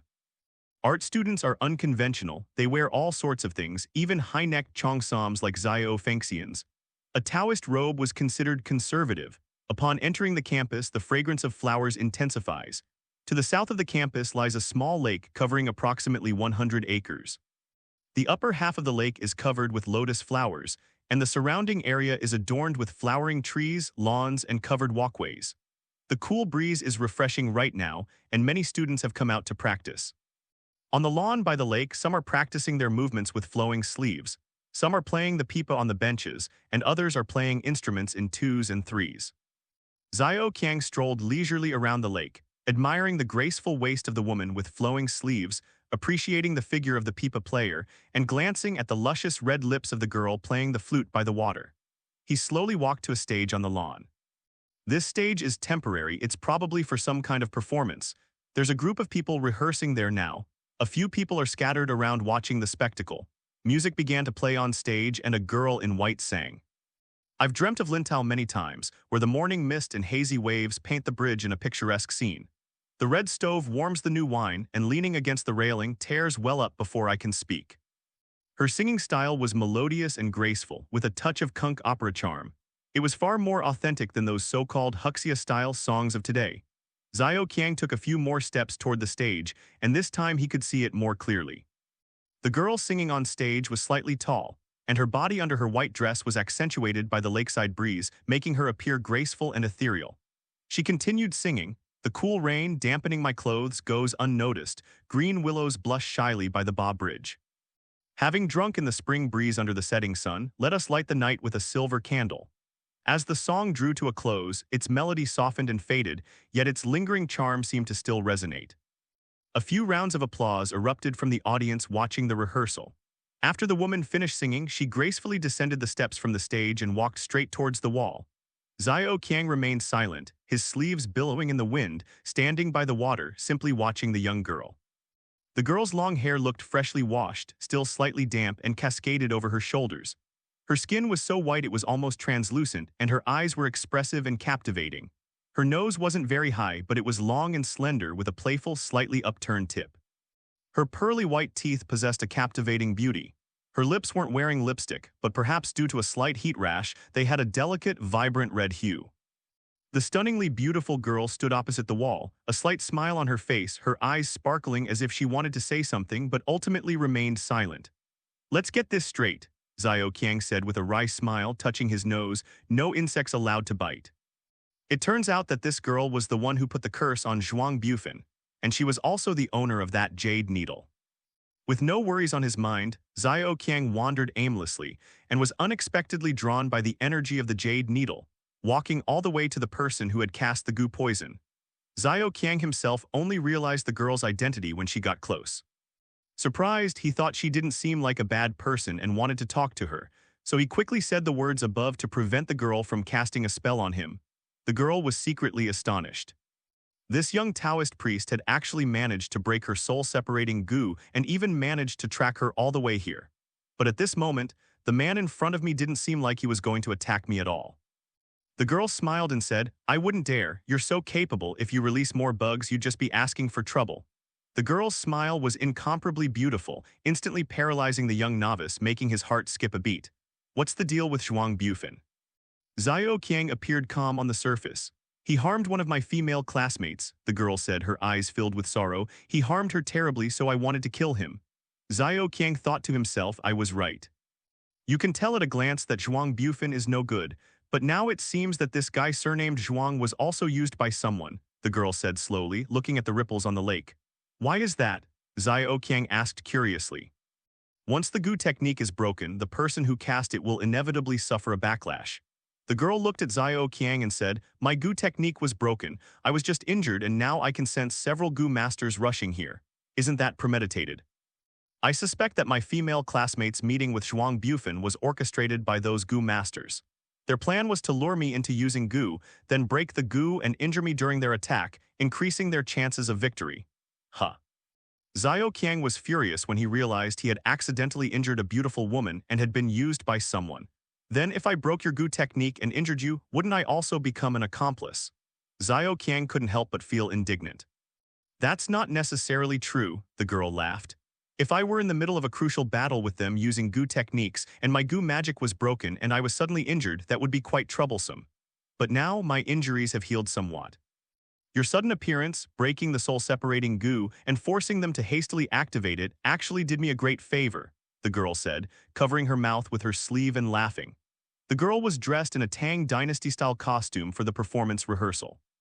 When she smiled, it was like 100 flowers blooming, incomparably charming, leaving Xiao Qiang momentarily stunned. Xiao Qiang quickly coughed to cover up his lapse in composure, then stretched out his hand, holding the jade needle in his palm. I'll return your precious item to you, young lady. Xiao Qiang said with a slightly embarrassed expression, I acted rashly without understanding the situation. It was ultimately my fault. I hope you will forgive me. It's all right, the girl said with a smile. Don't worry about it, keep it. Although the poison has been completely removed from this needle, the residual poisonous energy remains. If placed in a room for 100 years, mosquitoes and other insects will be kept away. I'm giving it to you as a keepsake. Does the young lady want to send me away? Xiao Qiang laughed. They're almost here, the girl said, looking around. The clouds were thickening and the wind was picking up. A summer downpour was imminent. You'd better leave quickly. It'll be dangerous if a fight breaks out. The girl said, then paused, noticing Xiao Qiang still standing there smiling, showing no sign of leaving. The next second, they both spoke at the same time. The girl said, Will you help me? Xiao Qiang said, I'll help you. The two sentences were uttered at the same time, and their content was surprisingly identical, so Xiao Qiang couldn't help but laugh along with the girl. The two exchanged names. The girl's name was Meng Wushuang, the granddaughter of Meng Sanjiu, the Gu King of Miao territory. She came here to study folk music at university and was 19 years old, a sophomore. Upon hearing Xiao Qiang's name, Meng Wushuang couldn't help but cover her mouth and laugh. Brother, your name isn't exactly auspicious. My birth chart is too strong. Just a few months after I was born, my whole family died because of it. The masters who raised me were terrified of dying, so they gave me this name that uses poison to fight poison, Xiao Qiang said, rubbing his nose in frustration. Upon hearing this, Wushuang laughed even more heartily. Her beauty was like spring flowers in full bloom, a sight to behold. As they were speaking, they saw several people appearing in the distance, slowly walking towards them. A storm was approaching, and all the students by the lake had returned to their dormitories. The vast lakeside was deserted, making these few people seem quite out of place. Xiao Qiang knew these were the experts who had come to fight Wu Shuang in the Gu battle, and he couldn't help but feel a little excited. This was something out of a novel. He never imagined he would actually be part of it. The words peerless beauty, mysterious Gu technique, and mysterious master drove Xiao Qiang to the brink of madness, but he had to maintain a calm and collected demeanor on the surface, afraid of being looked down upon by the beauty. It was truly a difficult task. The poem you just sang, was it about spring rain? Xiao Qiang asked the girl, trying to appear calm. Young Master Xiao is truly talented. Your assessment is spot on. Just call me Xiao Qiang. unaware of the dampness on my clothes, shy green willows. Anyone could guess that, right? What kind of great talent is that? Xiao Qiang said with a wry smile. That's quite a talent. Brother Xiao Qiang can play the Xiao. Meng Wushuang noticed the Xiao tucked into Xiao Qiang's waist. I wouldn't call myself an expert. I'm actually thinking of finding a teacher to learn from, Xiao Qiang said. I can do it a little bit too. I'll play it for you later, Wushwang said. Let's talk about it after we both survive. Xiao Qiang laughed. These guys might be tough to deal with. As the two were chatting away by the water, oblivious to everyone else, the 7 people arrived right in front of them. The lotus leaves on the lake rippled and the wind picked up. Meng Wushwang looked at the 7 people in front of her, counting them one by one with her jade-like fingers. Mo Wu Niu and Mo Wu Ju from the Mo family, He Mang Lu and He Mang Sheng from the He Mang family, Jin Ji Ji and Jin Kua Kua from the Jin family, and Meng Dang Du from the Meng Dang family. 7 people in total. There are 9 families in total among the Miao people, and 4 of them came today. Haha, what a grand display. Following Wushwang's pointing finger, Xiao Qiang looked over and saw that the group of people were mostly between 50 and 60 years old, both men and women. They were all dressed in Miao ethnic clothing, but without any gold or silver ornaments. Their clothes were of varying ages, but all were exceptionally clean. Uncle Mengdeng, you even came to the village to celebrate my full moon when I was born, and you gave me this venom ring. Wushwang stretched out her left hand, and on her slender, jade-like little finger was a delicate jade ring, its color a bright, vibrant green. Are you going to kill me today, too? My dear niece, hand over the stone slab scripture and I'll guarantee your safety. The only person from the Meng family, Meng Dangduo, spoke in a hoarse and weak voice which was quite unpleasant to hear. He was wrapped in a long cloak that covered his entire body. From the outside, he appeared to be quite robust. Judging from his tone of voice, he seemed to be the leader of these people. If I give you the stone tablet scripture, will you stop harming my grandfather? If you dare to swear an oath before the god of Gu, I'll give it to you right now. Wushwang bluntly saw through their intentions. It seems these people not only want to steal the stone tablet from Wushwang, but also want to use her to deal with her grandfather, Meng Sanjiu. Xiao Qiang thought to himself. If you refuse to hand it over, we'll have to take action.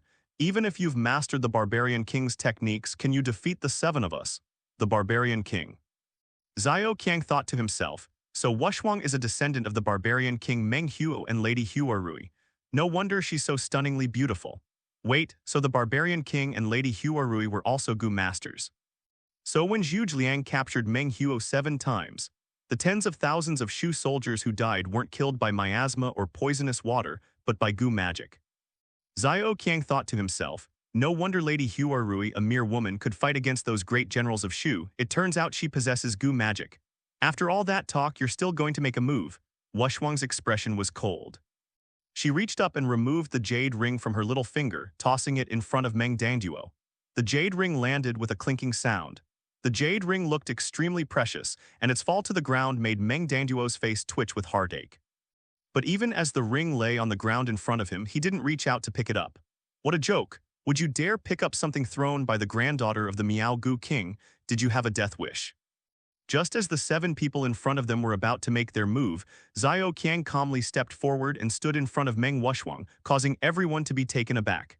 Distinguished heroes, Xiao Qiang began. The cycle of revenge never ends. It's better to resolve conflicts than to create them. Let's hold our tongues. I have a piece of music here called the Mantra of Purifying the Mind and Universal Benevolence, which is most effective in calming the mind and dispelling anger. Listen to me play it. With that, Xiao Qiang picked up his flute and began to play. The 7 Miao people exchanged bewildered glances, wondering where this reckless youth had come from. The Miao people's Gu fighting was incredibly dangerous. Was this kid courting death? Wushwang couldn't help but chuckle, thinking to herself, this Xiao Qiang looks so serious, but I didn't expect him to be such a smooth talker. Besides, his flute playing is so awful, how dare he carry it around like that? And this isn't some kind of pure heart and universal benevolence mantra. It's clearly a hero's song. The people in front of him grew impatient, so Mo Wenyuo flicked his middle finger and sent out a stone Gu. This stone poison takes effect very quickly. The victim's abdomen swells like a drum and hardens like a stone, leading to immediate death. Mo Wenyuo was stunned when the Gu was used. The person in front of me was actually fine, still playing that awful tune. Mo Wujiu glanced at Mo Wenyuo and their eyes met as if they had 1,000 words to say. Mo Wujiu, did you let him go? Mo Wu Niu, I've let it go. Mo Wujiu, did you really release him? Why didn't he react? Mo Wenyuo, I really released it. You'll see the above is the exchange between their eyes. Mo Wonyuo reached out and released another goo, this time an even more powerful dung beetle goo. The internal walls remained unresponsive, they just kept blowing their own horn with increasing fervor. Mo Wujiu stopped Mo Wonyuo, who was about to continue casting spells, and reached into his robes to pull out a bamboo tube, about an inch thick and 3 inches long. He opened the lid and tilted it into his hand, pouring out a gray toad. This toad was only the size of a ping-pong ball, bumpy and incredibly ugly. Mo Wujiu then slammed his hands together with a loud smack. With a soft poof, a cloud of gray mist emerged from between his palms and flew towards Xiao Qiang. The mist enveloped him and Xiao Qiang let out a scream of awe. Before collapsing to the ground, Wushuang was startled, thinking to herself, "This little Taoist priest isn't a bad person at heart, I hope he doesn't get killed." Just as I was about to go forward to check, I saw Xiao Qiang flip over and get up from the ground again. Sorry, I was short of breath from blowing too much air and passed out for a moment. Xiao Qiang picked up his flute and turned to ask Wu Shuang, "Where was I playing just now?" Wu Shuang couldn't help but cover her mouth and laugh. "A bowl of wine is enough for sworn brothers." "Oh, that's right." Xiao Qiang turned around and continued playing. At this moment, Meng Dangduo, who was leading the group, looked at the Mo brothers with a cold gaze. Clearly, he was very dissatisfied that the two Mo brothers were still dawdling around when a great enemy was at hand.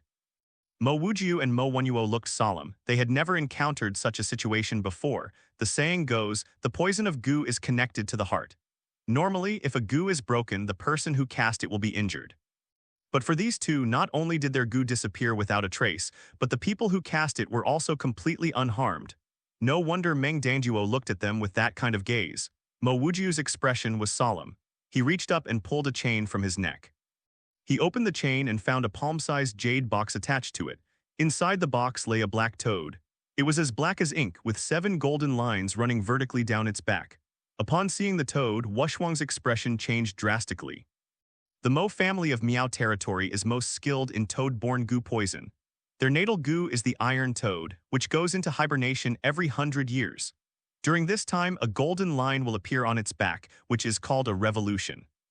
The 7-turn iron toad before us is the natal goo of the Mo family patriarch. The Mo clan of Miao territory has stood strong for 300 years thanks to this creature. Unexpectedly, Mo Wujiu has inherited the position of head of the Mo family. He is now also one of the 9 elders of Miaojiang. Wushwang was extremely anxious and hurriedly shouted, "Xiao Qiang, retreat quickly, this is his life essence."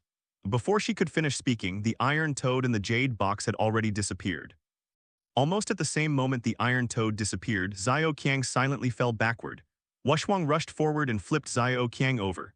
She saw that Xiao Qiang's face was pale gold, his breathing was weak, and he was about to die. Wushwang was overwhelmed with grief, her previous ethereal demeanor completely gone. 2 streams of tears instantly fell down her cheeks. "This young man, so young, how could he be dead? It's all my fault, I shouldn't have let you stand in front of me." "No." Xiao Qiang grabbed Wushwang's hand, holding it tightly, and said with difficulty, "It's my fault, I shouldn't." "I shouldn't." "Stop talking," Wushwang cried. "No, I must say it." Xiao Qiang seemed to have suddenly regained his strength. "I shouldn't have eaten that bowl of beef noodles." "Ah." Everyone present was startled, they could hardly believe their ears. "What did he say? The beef in that bowl of noodles must have been spoiled, see? My stomach started hurting so suddenly." As Xiao Qiang finished speaking, he scrambled to his feet. "I'm fine now, the stomachache will pass," Xiao Qiang said cheerfully, not forgetting to turn back and flirt with the beautiful woman. "Wushwang's hands are so smooth, hee, so he's all right." Wushwang immediately felt relieved, wiped her eyes with her hand, feeling both ashamed and annoyed, and glared at Xiao Qiang. The 7 elders of Miao territory were furious. It turned out this kid had been putting on an act all along, just playing them for a fool. Seeing that the Mo family was useless, the brothers Hemenglu and Hemangshing stepped forward. A spider the size of a baseball crawled out of Hermanru's sleeve, landed directly on the back of his hand, and bit into a vein, sucking his blood. This spider had stripes all over its back, with exceptionally bright and eye-catching colors. Upon closer inspection, there were 9 colors. In Hemangshing's hand was a centipede, which was also biting Hemangshing's hand and sucking blood. This centipede was as thick as an egg, and its length was impossible to discern. This centipede, thicker than a bamboo flute, still had its hindquarters hidden inside Hemangshing's sleeve. The 9-colored spider was one thing, but when Wushwang saw this centipede, his expression changed. A common saying among Miao Gu practitioners goes like this: Dao Lang trembles 3 times, and the centipede is left with a basket of oil. This means that if the mantis goo grows 3 pairs of wings, it becomes a great sage, unstoppable by anything in the world. And if the centipede goo can be raised to be oily and transparent, it can roam the world freely. The centipede in front of us has surpassed the level of a basket of oil. It is as transparent as citrine. Seeing that the 9-colored spider and the crystal centipede had sucked their fill of blood, they released the Herman brothers' hands. Before Wushwang could warn Xiao Qiang to be careful, a beam of light, like a rainbow, and a beam of transparent yellow light struck Xiao Qiang simultaneously. Despite being struck by those 2 beams of light, he remained unharmed. He no longer plays the flute. Instead, he stands with a smile on his face, hands behind his back, and asks the 7 elders of Miao territory, anything else. The 7 elders of Miao territory were immediately alarmed. Normally, the release of goo poison is invisible and colorless. The 2 brothers from the He Mang family deliberately didn't conceal the sound and light effects when they released the goo, precisely because they learned from the mistakes of the 2 Mo brothers. Their intention was to let everyone, including themselves, see whether their goo had struck a nerve. The facts are clear. The goo poison used by the He Mang family, including the goo poison used by the 2 Mo brothers, did indeed strike their own enemies. However, the victims were unharmed. The 9 elders of the Miao people, relying on their magical goo techniques, have become powerful figures in the Miao region for over 1,000 years. Their invincible witchcraft was hitting their targets repeatedly, so why was this young Taoist priest acting as if nothing had happened? The 7 elders of Miao territory were all dumbfounded by the sight before them. In fact, Xiao Qiang remained unharmed despite being poisoned by so many goo poisons.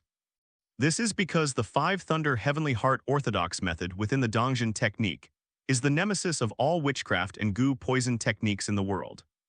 Before the 7 elders made their move, Xiao Qiang harbored deep resentment towards their treacherous scheme, which led him to misunderstand the soul-separating goo and injure Wushwang. Therefore, from the very beginning, he planned to use the other person's own methods against them. Every instance of witchcraft that entered Xiao Qiang's body was trapped by the lightning magic within him. It could neither harm anyone nor escape his body. Therefore, Xiao Qiang was not harmed by the goo poison at all, and the person who cast the goo did not suffer any backlash. They simply lost contact with their goo. Xiao Qiang, that wicked brat, came up with the following plan. He would be attacked by as many goo poisons as possible, the more the better, and the more potent the goo poisons, the better.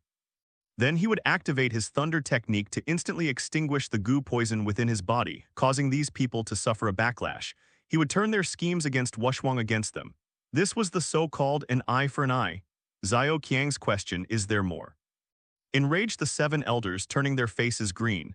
Meng Danduo, however, with his deep and calculating mind, had already sensed something amiss. He waved his hand at everyone. Stop using the poison, kill him with a knife. No.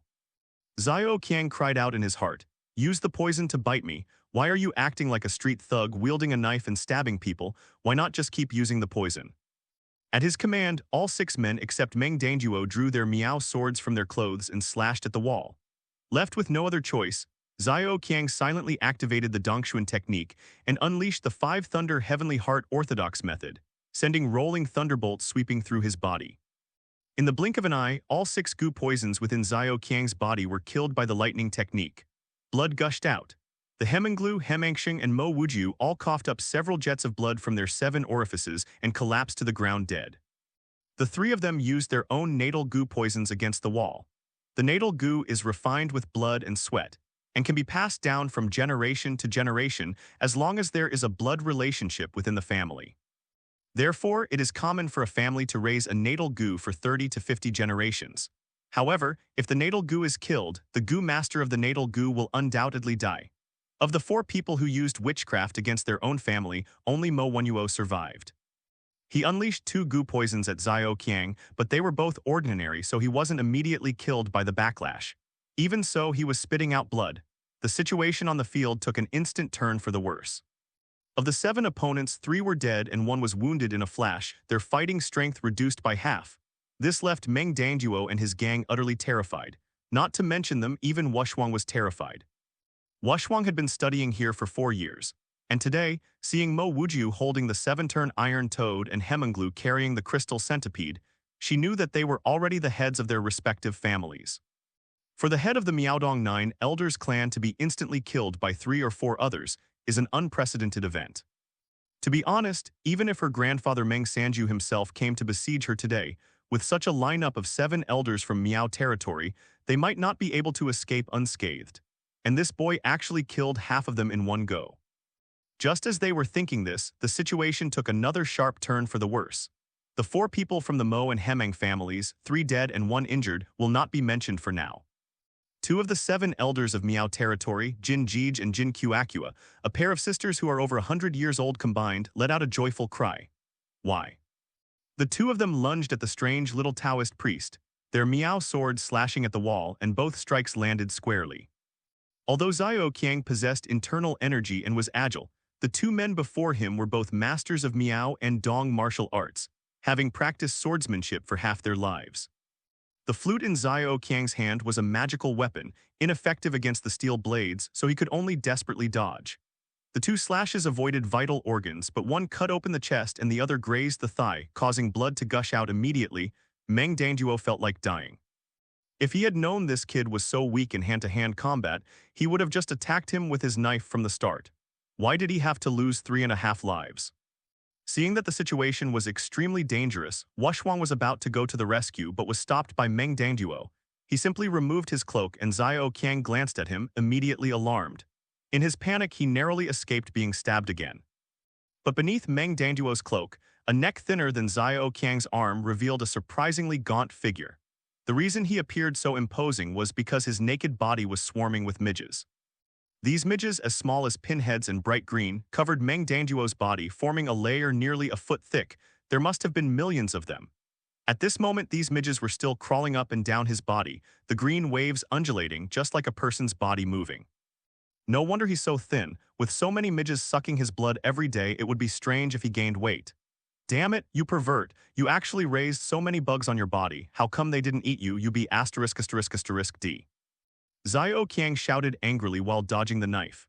With a flick of his cloak, Meng Danduo sent the midges flying off his body with a whoosh. Because of their tiny size and sheer number, they resembled a green cloud soaring into the sky. Before they could be seen, the green cloud formed by these midges enveloped Wushwang. Meng Danduo had never practiced any other gu techniques. All his life's work was focused on this flying midge. No other gu techniques could withstand it. Only his own natal gu could. A beam of light suddenly shot out from the neckline of Wushwang's Tang Dynasty dress. As soon as that light appeared, the green cloud seemed to have encountered its natural enemy, and it swirled back. Meng Danduo's flying midges actually dared not compete with Wushwang's natal gu. Meng Danduo said viciously, Meng Sanju still gave you his natal golden silkworm after all. Golden silkworm gu, the king of all gu. The golden silkworm, the natal treasure of the Miao Danjiang gu king, has been passed down for countless years. Who would have thought it would be on Wushwang's body today? No wonder Wushwang dared to fight 7 against 1. Just then, Jin Kuagua, who was chasing Xiao Qiang with a knife in hand, raised his hand, and a golden light flew towards Wushwang's natal golden silkworm. Xiao Qiang, standing to the side, could see clearly that it was a golden beetle the size of a fist. Meng Danduo laughed loudly, appearing completely insane. The dragon armor breaks through the golden silkworm. My Meng family has waited for this day for 100 years. Over 100 years ago, the Meng family obtained this dragon-patterned beetle and began plotting to usurp the throne of the Miao Gu king. That's because this beetle is the nemesis of the golden silkworm gu. The laws of nature are cyclical. Nothing in this world is invincible. Even something as powerful as the golden silkworm gu has its natural enemies. This dragon-patterned beetle was secretly cultivated by the Meng family for 100 years, during which time countless rare and potent medicinal herbs and poisons were consumed. Finally, recently, this dragon-patterned beetle turned golden, becoming a king among gu, on par with the golden silkworm gu. Furthermore, given their innate mutual restraint, breaking the heavenly silkworm gu is a sure thing without a doubt. The so-called Jin Kuakua wasn't a member of the Jin family at all, but rather the former head of the Mengdang family, Mengdang Yi. He had even disguised himself as a woman for this attack. The 2 beams of light collided in midair and slammed together with a loud crack. Upon hearing the phrase, dragon armor breaks the golden silkworm, Xiao Qiang knew something was wrong, but the distance was too great and he was being chased, so he couldn't arrive in time to help. Xiao Qiang thought to himself, these old fogies from Miao territory are truly ruthless and extremely patient. They plan and scheme for hundreds or even centuries at a time. It's amazing they can endure raising some damned bug for so long. Xiao Qiang was lost in thought. The dragon armor and the golden silkworm embraced each other in the air, and in an instant they had already circled twice. In midair, a mournful insect chirp could be heard. The empty insect shell, sucked dry, fell to the ground with a thud. Xiao Qiang's heart sank. He thought Wu Shuang's life is probably in danger. A surge of anger welled up within him. He thought, I injured Wu Shuang first and then failed to protect her. If Meng Wu Shuang dies, it will be my fault. These damned 7 elders of Miao territory killed Wu Shuang in their attempt to seize power. I, Xiao Qiang, will surely kill them all to avenge Miss Wu Shuang. Suddenly, a person in the arena was seen spitting out blood and collapsing to the ground. The one who fell to the ground was none other than Meng Dang, the former head of the Meng family, who was disguised as Jin Qiaqua. The insect shell that fell to the ground was actually the empty shell of the golden dragon armor. Caught off guard by his natal goo poison, Meng Dang died instantly. Xiao Qiang dodged left and right, wiping away a cold sweat in his haste, thinking to himself, thank goodness, Wu Shuang is so powerful. Even the dragon armor couldn't break through her golden silkworm. The victorious beam of light suddenly stopped in midair. Xiao Qiang looked up and saw that it was not a golden silkworm at all, but clearly a white jade butterfly. With a swift movement, Wu Shuang placed the jade disc in her hand and then said with a smile, the golden silkworm goo has been passed down through generations in my Meng family for 1,600 years. Now, in my hands, it has transformed from a pupa into a butterfly. It should no longer be called the golden silkworm goo. It should be called the jade butterfly goo. The dragon armor could break the golden silkworm, but it couldn't break my jade butterfly. Meng Dangduo, your Meng family has wasted countless efforts raising this golden dragon armor in vain. Meng Dang's aura was so intense that his blood flowed into his pupils. However, the midge on his body was no match for the jade butterfly goo, which had transformed from the golden silkworm goo. Filled with unvented resentment, he pointed at the golden silkworm and shouted, kill that brat. Upon hearing this, Jin Jige turned around and stabbed him. Xiao Qiang, who was watching the commotion, never expected the intermission to end so abruptly. In his haste to dodge, he was stabbed again in the arm. Xiao Qiang was so angry that he cursed under his breath and hurriedly dodged the rolling flashes of blades. With a wave of his hand, Wu Shuang sent the jade butterfly goo flying straight through Mo Wenyuo's chest, who was blocking his way, and towards Jin Jige. Mo Wenyuo fell to the ground silently and died. Of the 7 elders of Miao territory, only 2 remained. Jin Jige, who was chasing Xiao Qiang, was caught off guard and was struck in the back by a stream of light transformed from the jade butterfly goo. She was afflicted with a goo poison in her back, yet she stood there blankly, surprisingly not dead. Suddenly, Jin burst into a fit of wild laughter. Amidst the laughter, she turned around. The renowned golden silkworm goo, which transforms into the jade butterfly goo after metamorphosis from a pupa, couldn't kill her. Opposite her, Wu Shuang coughed up a mouthful of blood, her face as pale as paper, and collapsed to the ground. Wu Shuang collapsed to the ground, clearly severely injured. She pointed at Meng Dangduo and angrily shouted, you actually. Meng Dangduo said with a smile. You actually created a filthy being, didn't you? The so-called tainted people are the things that all goo practitioners hate the most and are a taboo they absolutely do not want to face. Making the defiled person is very costly and troublesome. First, select 1,000 black dogs without any stray hairs, then feed them drugs for 3 years. During these 3 years, these black dogs can only eat vegetarian food. After 3 years, the canine scent on the black dogs was completely neutralized by the medicine, and then they were slaughtered. The blood of each black dog was placed separately in an earthenware jar. This blood was then buried above the snow line in the mountains for 3 years, allowing the harsh cold and snow to remove the fiery nature of the blood. 3 years later, when the fiery taste of the dog blood has dissipated, a person will be taken to the snowy mountain and made to drink a jar of black dog blood every day, during which time they will not be allowed to eat anything. Nearly 3 years later, after drinking all 1,000 jars of black dog blood, this person became a tainted person. The purpose of the corrupted person is that if someone places a curse on them, the curse will inevitably be trapped in the corrupted person's body. No matter how powerful the curse is, once trapped in the corrupted blood and tainted by it, it will die within a short time. Goo practitioners come from all walks of life. There are normal people, disabled people, urban white-collar workers, and old farmers from mountain villages, but none of them are corrupt. That's because the nature of goo is the purest. The black dog blood inside the corrupted person is specifically for breaking the curse. The creation of defiled beings is taboo in the world of goo sorcerers. Anyone who participates in this act violates the oath sworn before the goo god upon entering the profession. Such a person will inevitably suffer the backlash of the goo sorcery and die a gruesome death. But Meng Danduo and his family still did it, and their scheme was so clever that Wushwang fell right into their trap. In reality, using methods like filth to deal with someone like Gu King Meng Sanjiu is not easy, because as the Gu King of Miao territory, Meng Sanjiu has many subordinates. He rarely appears alone, and there are very few times when he needs to use Gu himself. As for getting him to use his natal Gu, that is even more difficult. On the contrary, it was Wushwang who was acting alone today, who was caught off guard and fell victim to the trap. At this moment, Wu Renjin tore off a thin membrane of skin from his face, revealing another face underneath. Wushwang was stunned when she saw this person's face, then said to Meng Danduo, "This is. Aunt you actually turned your woman into a defiled person. Once the corrupted person is created, they will die within a year." Meng Dang seized the position of Gu King and actually turned his own wife into a corrupted person. He was truly ruthless. "You don't know this," Meng Danduo said menacingly. "The process of creating the corrupted person is excruciating, gruesome, and often results in a horrific death. If it weren't for the deep-seated hatred between us and your Meng family, who could endure such suffering? My Meng family attempted it 10 times, failing each time. In desperation, my wife personally became the corrupted person." Meng Danduo laughed loudly, appearing almost insane, and said to Wushwang, "I have an informant within Meng Sanjiu's inner circle.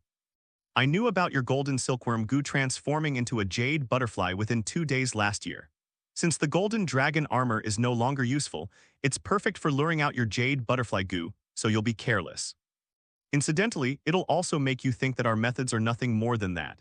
My family's golden dragon armor, painstakingly honed for 100 years, has just become useless and the scoundrel has succeeded. Isn't this fate? The yellow-beaked sparrow is no match for the iron-beaked sparrow after all. Now you know how powerful it is." After saying this, he flicked his cloak, and another green cloud of midges shot into the sky and landed on the bodies of the dead Hermanglu, Hermangsheng, Moanyu, and Moju. Green gnats swarmed like clouds, landing on the 4 corpses like tender green lawns rising from the ground. These 4 lawn-like bulges before everyone's eyes rapidly deflated. A few seconds later, when the gnats took flight again, the ground was completely empty. The flesh, bones, and clothes of the 4 corpses had been devoured by the gnats, leaving only their chains, jade boxes, and 4 meow swords. Immediately afterwards, Meng Danduo waved his hands, and green clouds rose again from the ground, heading straight for Wushwang. Without his natal Gu, how can Wushwang defend against Meng Danduo's green midge? Upon seeing this, Xiao Qiang inwardly cried out that something terrible was about to happen. In that instant, his mind was filled with the image of Wushwang being devoured by a swarm of green midges in the next moment.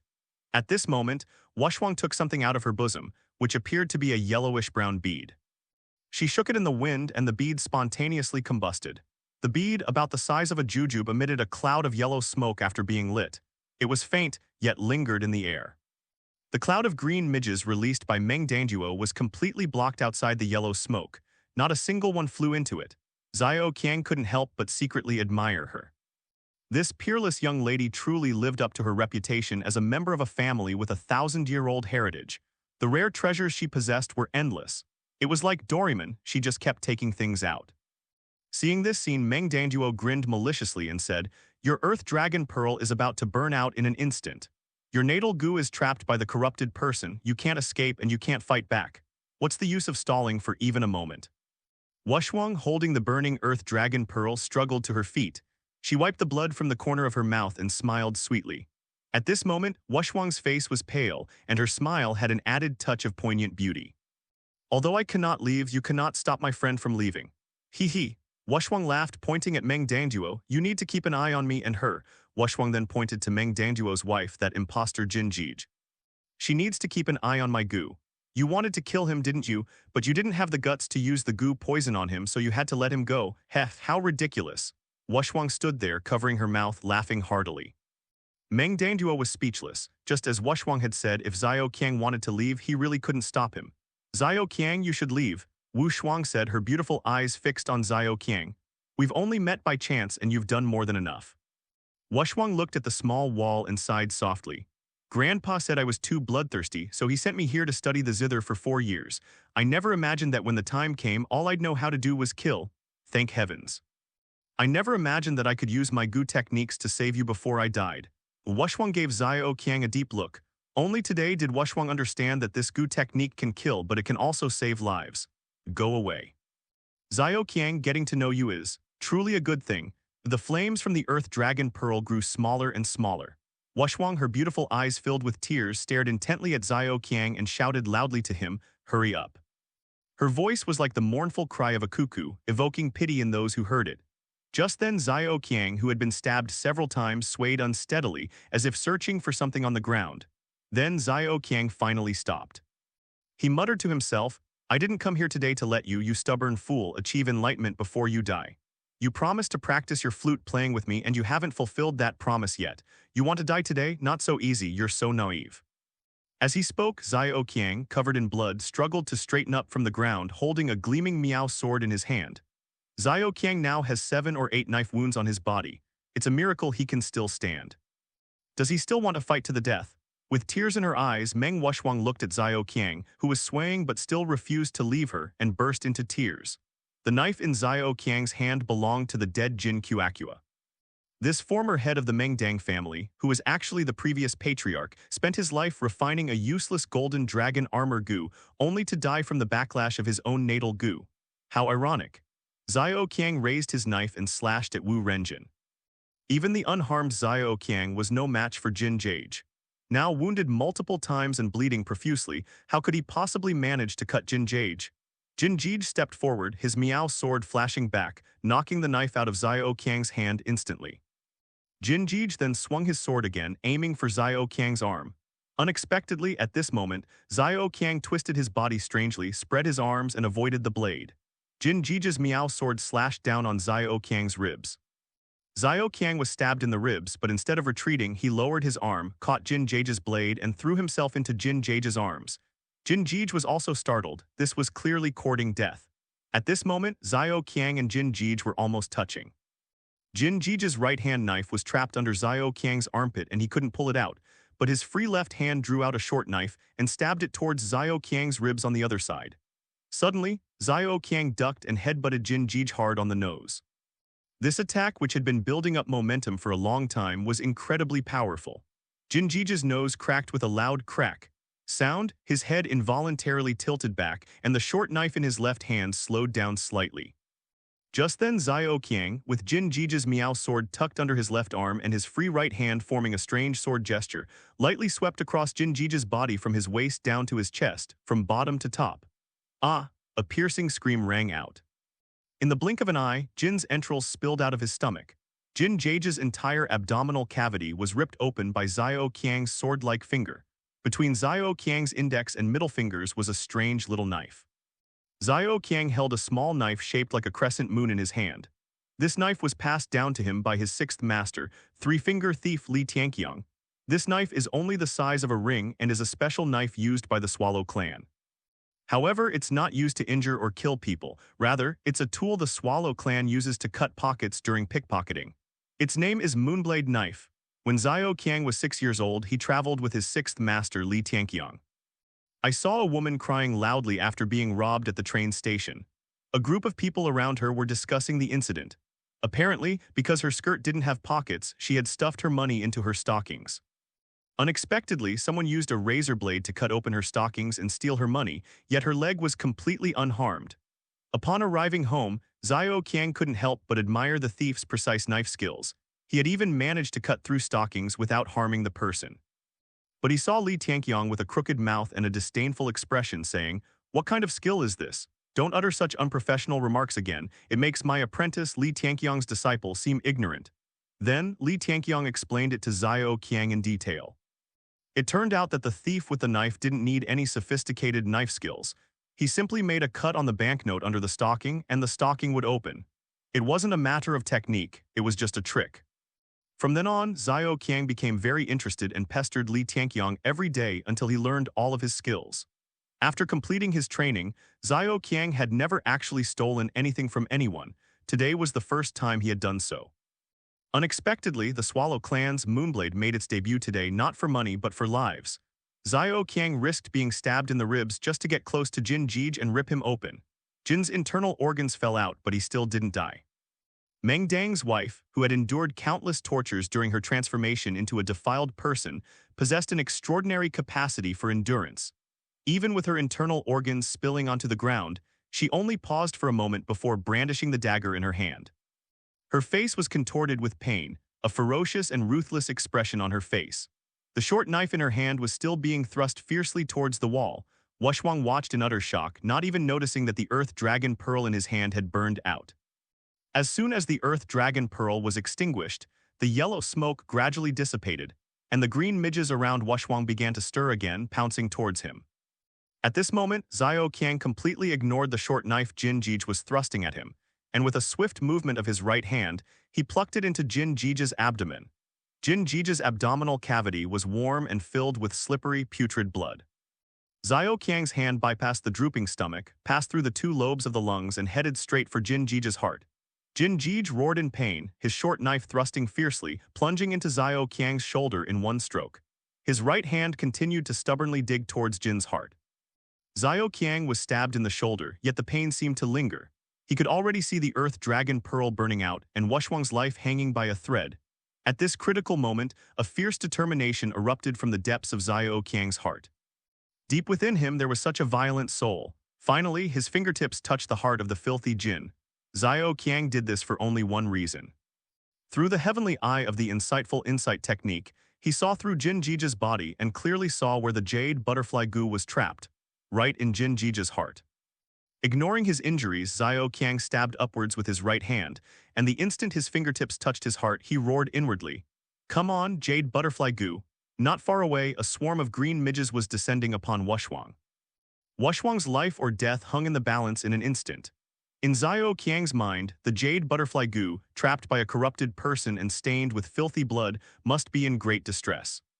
When his hand touches the jade butterfly goo, his own healthy and harmless body acts as a safe passage. The jade butterfly goo can then pass through his body and see the light of day again. The problem is, can the jade butterfly goo still act on its own? Wushwang is already in imminent danger. Is it too late for the jade butterfly goo to act? Xiao Qiang is extremely anxious. Meanwhile, Jin Jige pulled the dagger from Xiao Qiang's shoulder, then raised it again, this time aiming the blade at Xiao Qiang's neck. Xiao Qiang's anger flared up. He roared, stretched his right hand upwards with all his might, grabbed Jin Jige's heart and crushed it. With a soft plop, slippery, foul-smelling blood flowed down Xiao Qiang's elbow. Jin's heart shattered, his body jolted, and he instantly went limp. The dagger in his hand fell limply to his side. That despicable, corrupt woman is finally dead. On the other side, Meng Danduo watched as his green gnats landed on Wushwang. Seeing that Wushwang was about to die, and that his family's centuries-long scheming and patience were about to succeed, Meng Danduo couldn't help but burst into laughter. Just then, there was a loud smack.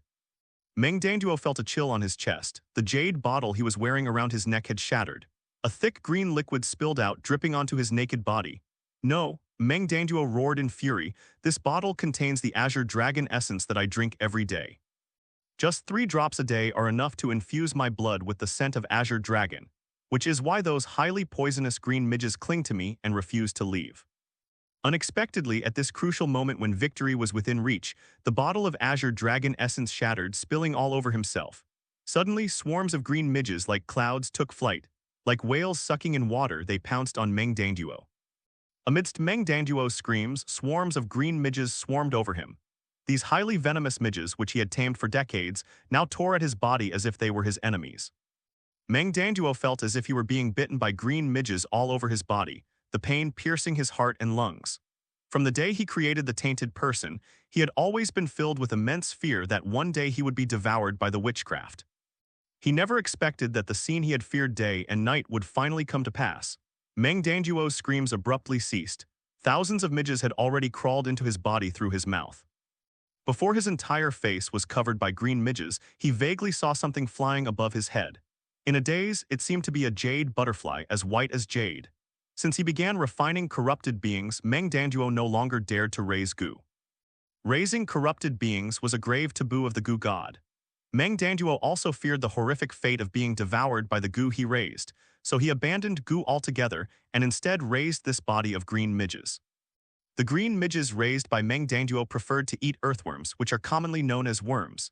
By chance, Meng Danduo found a rare earthworm in the remote borderlands, which was entirely green and named stone onion eel. Green midges, which enjoy eating earthworms, simply cannot resist the smell of this mutated earthworm, the stone onion eel. From then on, Meng Danduo used the earthworm's ability to regenerate limbs to mass-produce stone eels. He then used the stone eels to refine a liquid called Azure Dragon Essence. The Azure Dragon Essence is a concentrated form of the essence of the stone onion eel, essentially a concentrated version of its blood.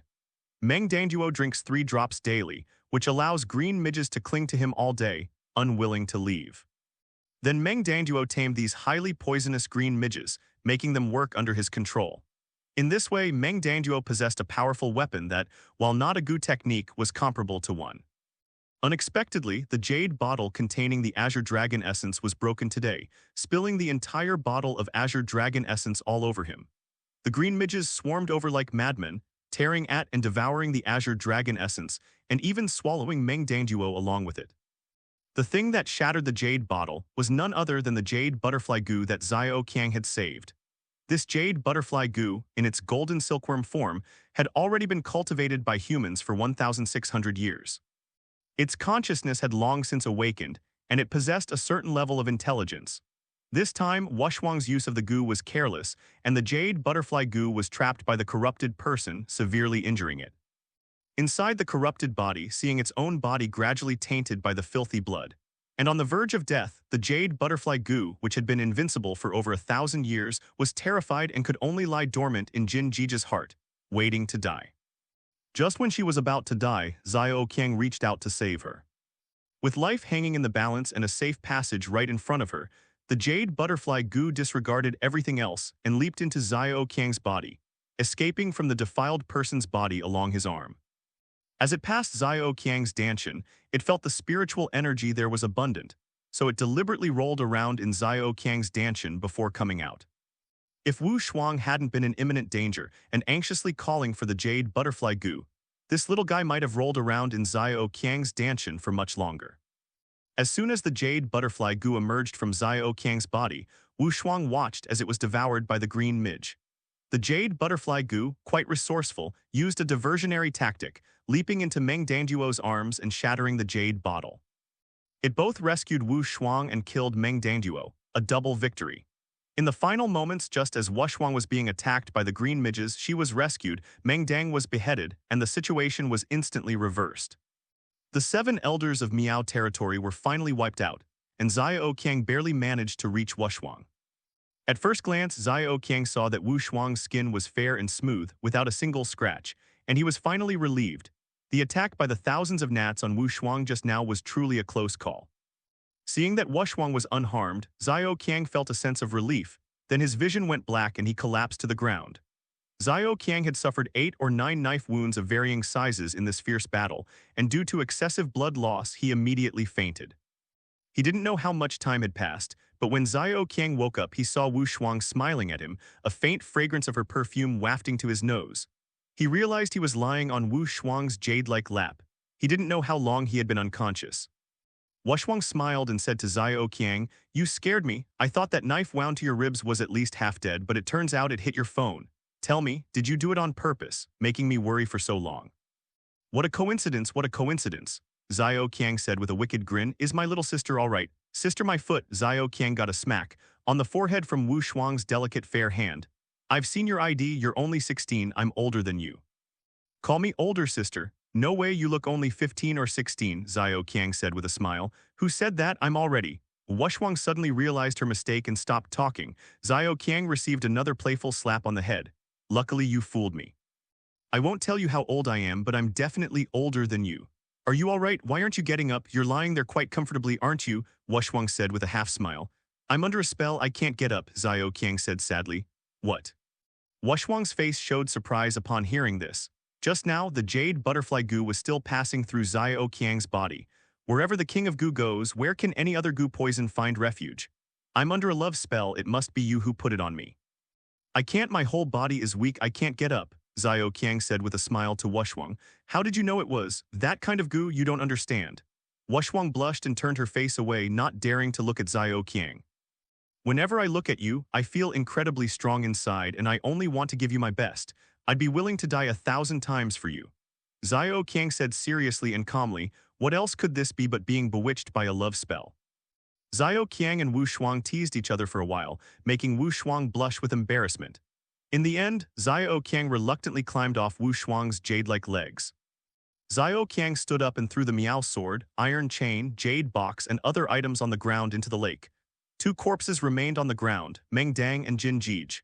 Meng Dang had just been completely devoured by the green midges he had raised. When Meng Dangduo released the green flies to eat those corpses, it was to feed them. Meng Dang was an elder in his family, so naturally he wasn't eaten by the green flies, and Jin Jige's corpse was still alive. As a member of a family specializing in goo poison, Wushuang naturally had methods for disposing of corpses. She took out a small jade bottle from her waist, poured a little liquid from inside onto each corpse, and the corpses immediately began to melt like snowmen. In less than a minute, the two corpses had turned into two puddles of water. Wow, Xiao Qiang exclaimed repeatedly, is this the infamous corpse-dissolving water?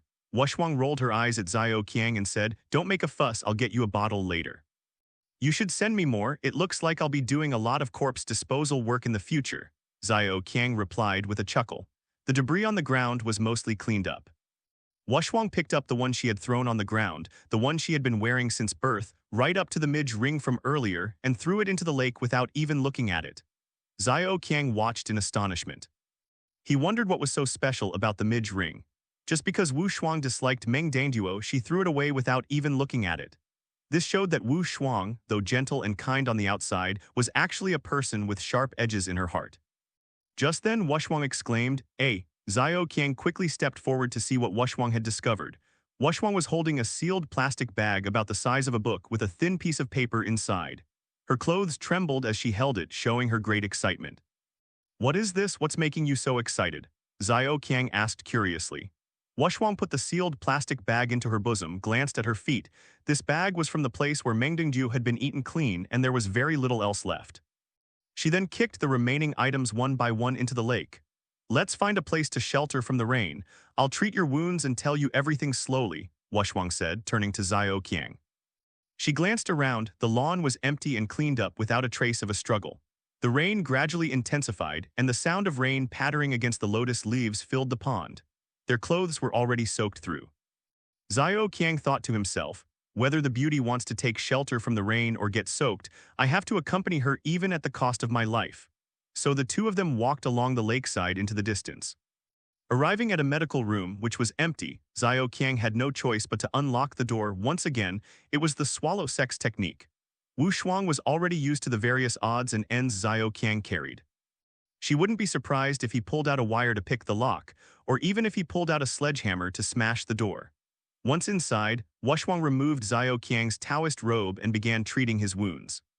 Upon seeing Xiao Qiang's strong and slender figure, Wu Shuang's face flushed red again.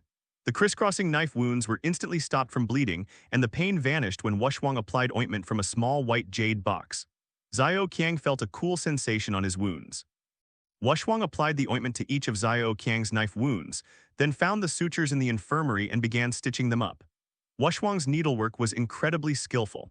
As she sewed, she explained to Xiao Qiang what the pieces of paper in the bag were all about. The Miao witchcraft tradition was first passed down to Emperor Qiyu. In ancient times, the word witchcraft was not derogatory, but rather represented a civilization. At that time, it was the mainstream civilization in the Yangtze River basin. After the Battle of Zhuolu, Kai Yu and a large number of shamans were killed, and the shaman civilization was replaced by the Huaxia civilization of the Yellow Emperor and the Yan Emperor. To escape the pursuit of the Yellow Emperor and the Yan Emperor, the remaining people of Kai Yu's tribe gradually migrated south and arrived in what is now Miao territory. After that, the Wu tribe civilization gradually declined, and the only embers of the civilization were the goo and poison techniques. In Miao territory, the art of goo poison has been passed down within a few major families.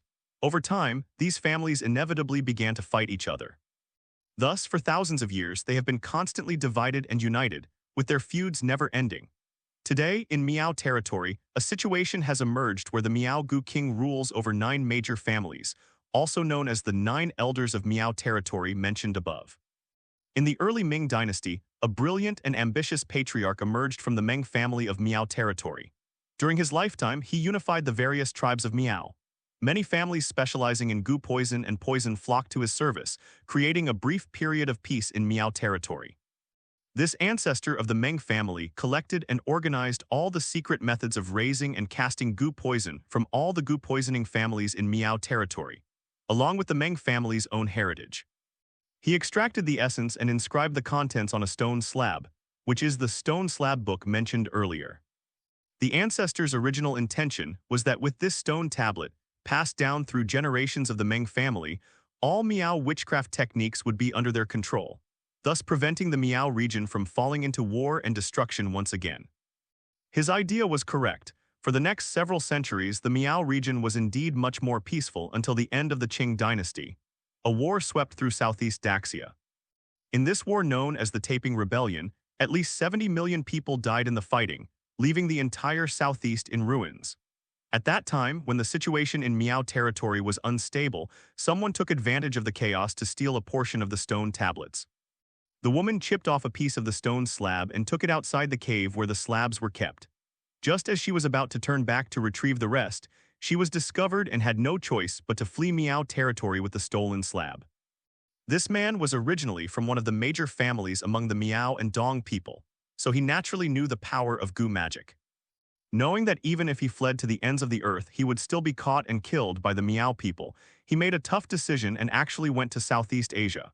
With the sea as a barrier, this person successfully escaped the pursuit of the Miao people. Later, this person spread his influence in Southeast Asia, carrying with him some of the witchcraft techniques recorded on stone tablets. This person was the founder of Southeast Asian witchcraft, known as Bai Ma Jin II. The sorcery she passed down, where spell refers to the means and process of casting the spell, and head refers to the target of the spell, is actually no different from the Gu magic of the Miao region. However, Bai Ma Jin II was ruthless and cruel, killing without restraint. The black magic she passed down was equally bloody and bizarre, utterly inhuman. She disregarded all the taboos and principles of Miao witchcraft, pursuing only the terrifying and brutal methods of killing. For a time, it became very popular among the ignorant and foolish natives of Southeast Asia, gaining considerable influence. Furthermore, at that time, most of Southeast Asia was still undeveloped, and the primeval jungles were teeming with exotic plants and insects. This allowed the practice of black magic to flourish and develop extremely rapidly. However, even on her deathbed, Bai Ma Jin II couldn't forget the stone tablet scripture she had failed to steal years ago. Therefore, among her direct disciples, along with the art of black magic, there was also an undying greed for the stone tablet scripture. And so, more than 100 years passed. In the modern world where information is readily available, the Meng family, where Wushwang lives, quickly discovered through the collection of information on Southeast Asian sorcery that the founder of Southeast Asian sorcery, Bai Ma Jin II, was none other than Ma Tupo, the Miao traitor who stole the stone tablet book. However, time had passed, and Bai Ma Jin II had long since died, so he didn't take it seriously and put the matter aside. However, the piece of paper that Wushwang received today, placed in a plastic bag, greatly surprised her.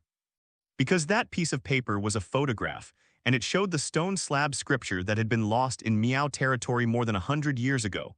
If someone else looked at this photo, they really wouldn't recognize him. Because in this world, there are only two people who have seen the Miao Jiang stone slab scripture: Meng Sanju, the Miao Jiang Gu King, and his granddaughter, the designated next Miao Jiang Gu King, Meng Wushwang. This stone tablet from Southeast Asia is likely considered a sacred object in Southeast Asian sorcery. The fact that its photograph is now in Meng Danduo's hands can only mean one thing: Meng Danduo has established connections or even a cooperative relationship with Southeast Asian sorcerers. Having seized the throne of the Gu King, Meng Dang clearly desired the stone tablet scripture. Meanwhile, the Nanyang sorcerers had coveted the Miao stone tablet scripture for years. The two of them had every reason to cooperate. The Miao Jiang stone tablet scriptures are in Meng Sanjiu's hands, and the Nanyang people will definitely never get their hands on them. If the Nanyang sorcerers help Meng Danduo seize the throne of the Gu King in exchange for a rubbing of the Miao Jiang stone tablet scriptures, Meng Danduo will definitely agree. It now appears that the two sides have reached a cooperation agreement, because the photograph of the Nanyang stone tablet sutra was clearly given to Meng Danduo by the Nanyang sorcerer as a gesture of sincerity. Judging from Meng Danduo's dead state, covered in insects, there was no way he could have boarded any commercial airliner. Therefore, the possibility of Meng Danduo going to Southeast Asia to rob or steal the Southeast Asian stone tablets is completely ruled out.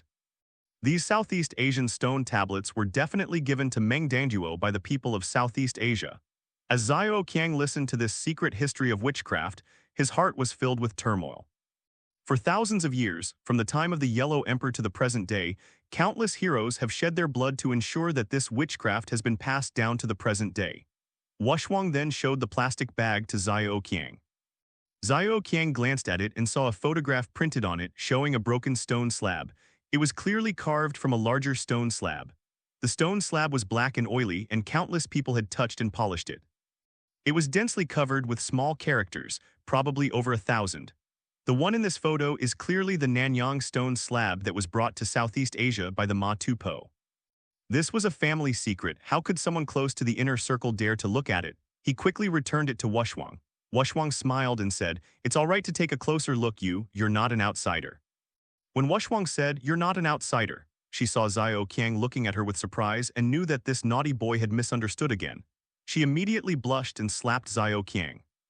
"If I die in battle, my jade butterfly goo will naturally return to my grandfather's side," Wushwang said slowly. "But if the jade butterfly goo dies, then everyone who fed it with their blood will die. So you rescued Xiaoyu from the corrupted person. I named the jade butterfly Xiaoyu. By saving it, you saved both my grandfather's and my lives. If you hadn't been here today, Meng Danduo's treacherous scheme would surely have succeeded. After killing me and Xiaoyu, and even my grandfather, Meng Danduo would have rushed back to Miao territory to seize the throne of the Gu King. Before and after that, countless people would have been killed by him. Therefore, your kindness to my Miao and Dong people today is as deep as the sea." Wushwang looked intently at Xiao Qiang with her innocent, large eyes and said, "So how could I still treat you as an outsider? Do you understand now?" Xiao Qiang looked at Wushwang with a meaningful gaze. "So what if we're not outsiders? I haven't even said anything yet, and you've already given me a long explanation. It's because you have something to hide you're guilty, isn't it?" Wushwang was deeply embarrassed and turned her head away, ignoring him. In other aspects, Xiao Qiang might not be as good as Wu Shuang, but when it comes to witty banter, teasing, and flirting, even 1,000 Wu Shuangs couldn't outwit Xiao Qiang. When it comes to witty banter, even the 16 con artists in the inner circle couldn't outwit him. Seeing that Wushwang ignored him, Xiao Qiang quickly went to coax her. But as soon as he moved, a sharp pain shot through his wound, and Xiao Qiang cried out in pain, cold sweat pouring down his forehead.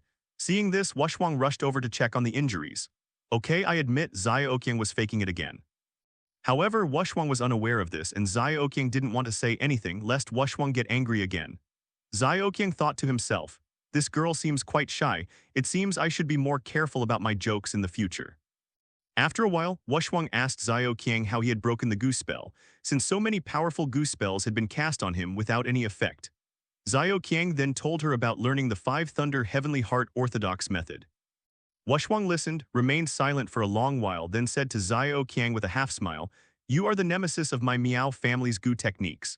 If this were ancient times, I would have killed you to prevent future troubles." Xiao Qiang laughed upon hearing this. "It seems I'm destined to die by your hand. I knew it the moment we met." The youthful-looking Wushwang blushed deeply, her cheeks turning bright red.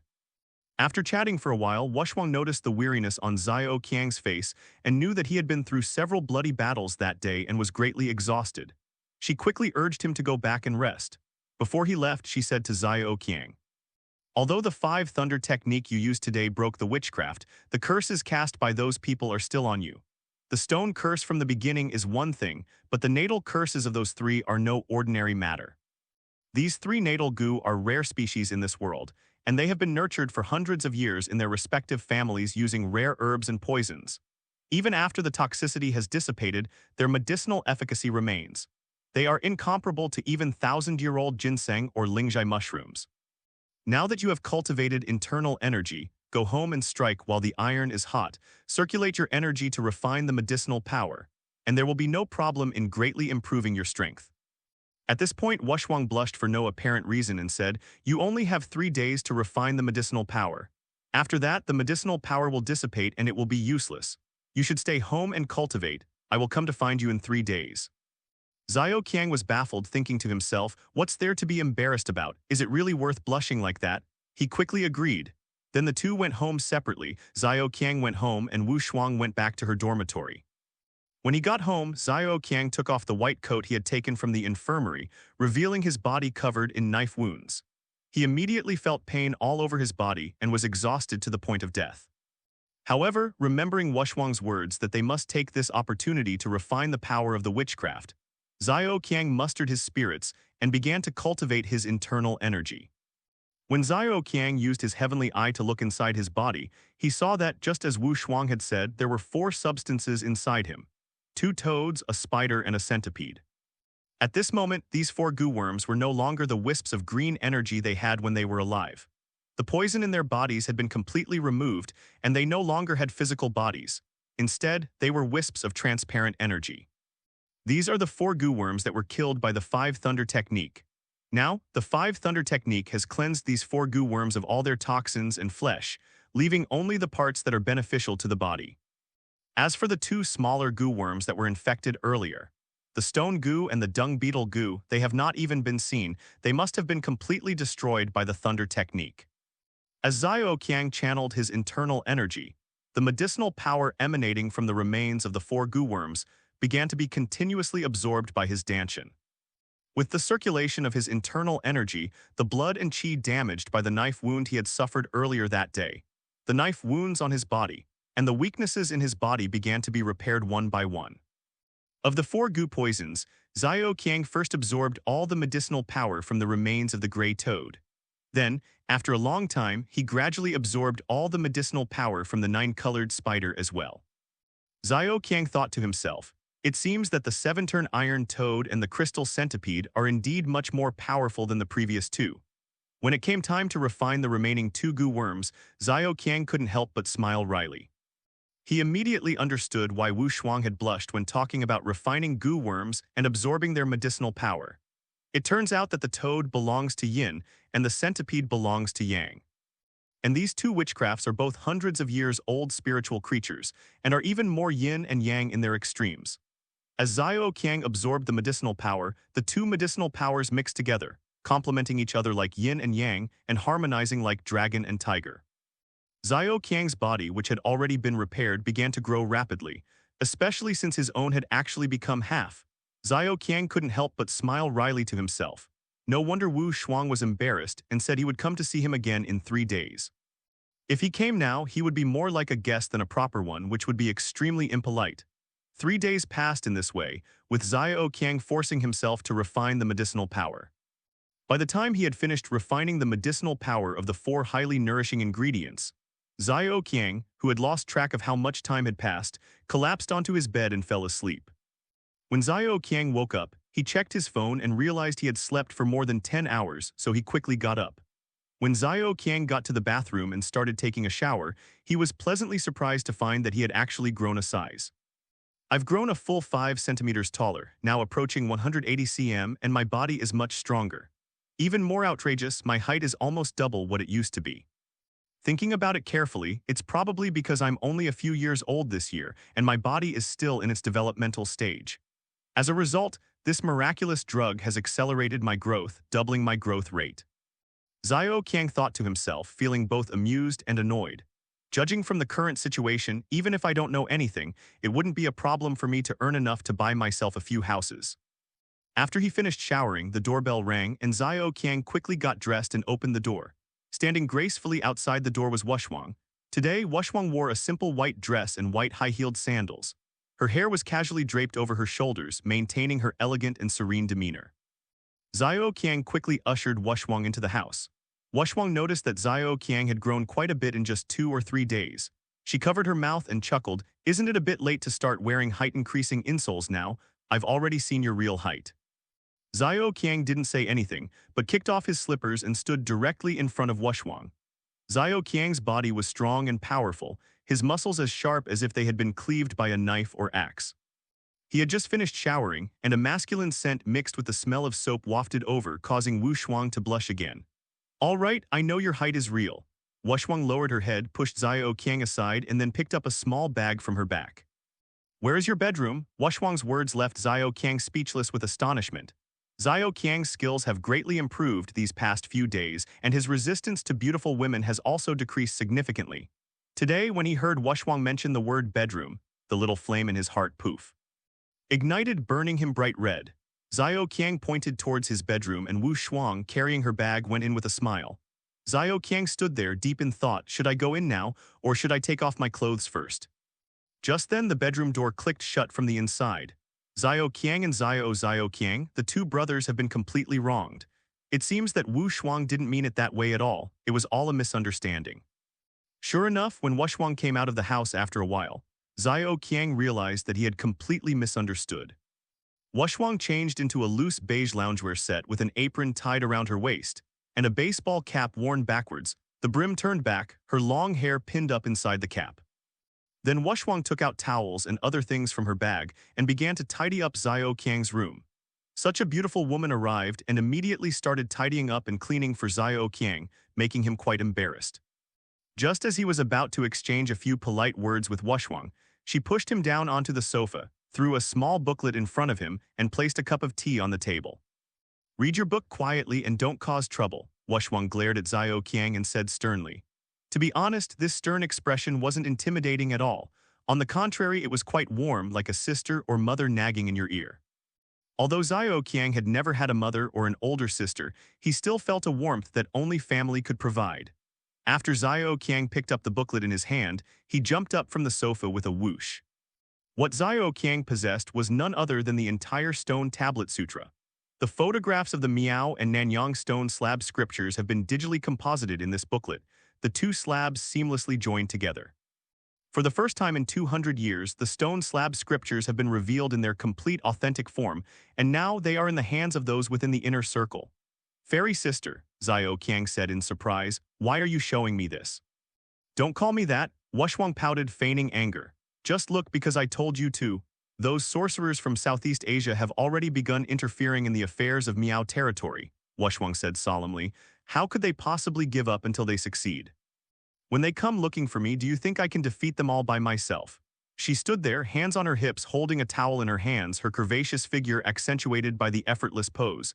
"Will you help me then?" "Of course." Xiao Qiang's chest swelled with pride. "The old rule still applies. Anyone who wants to mess with you will have to step over my dead body first." "That settles it," Wu Shuang laughed suddenly.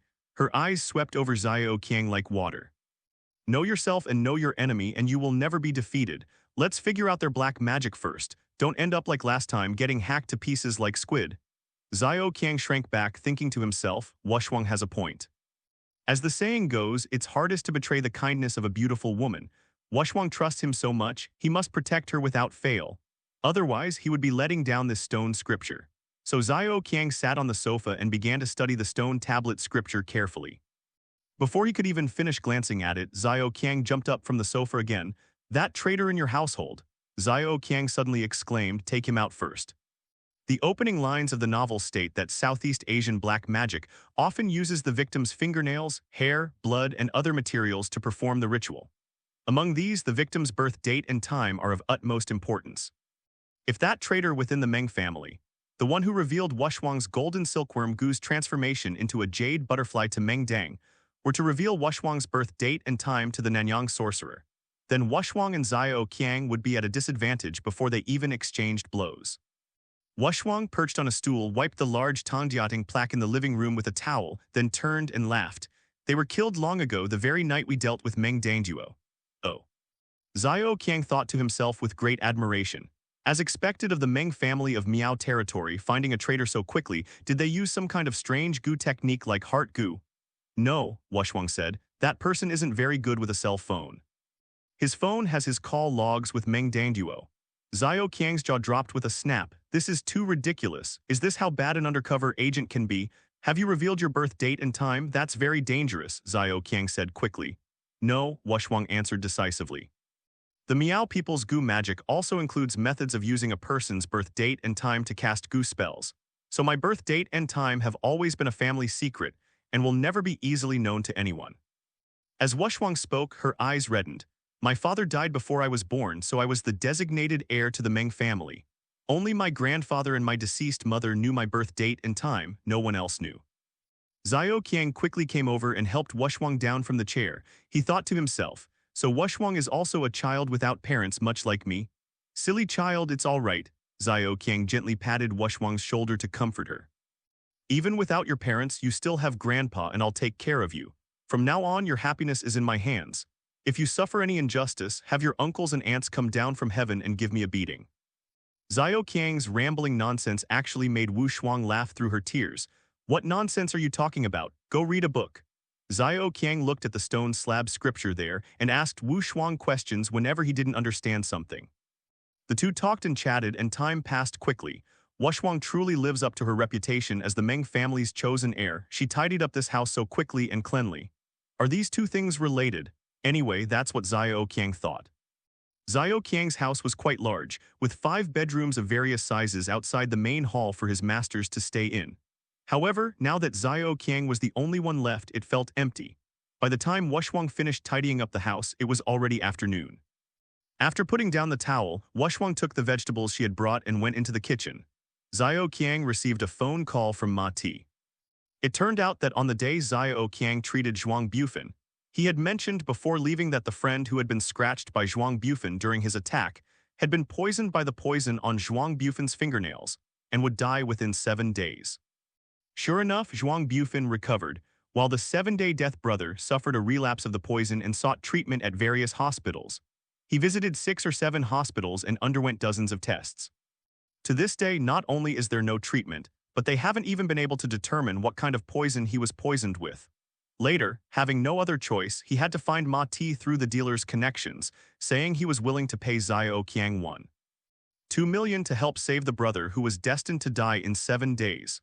Xiao Qiang agreed to Ma Ti's request over the phone, telling him he could bring people anytime, and then hung up.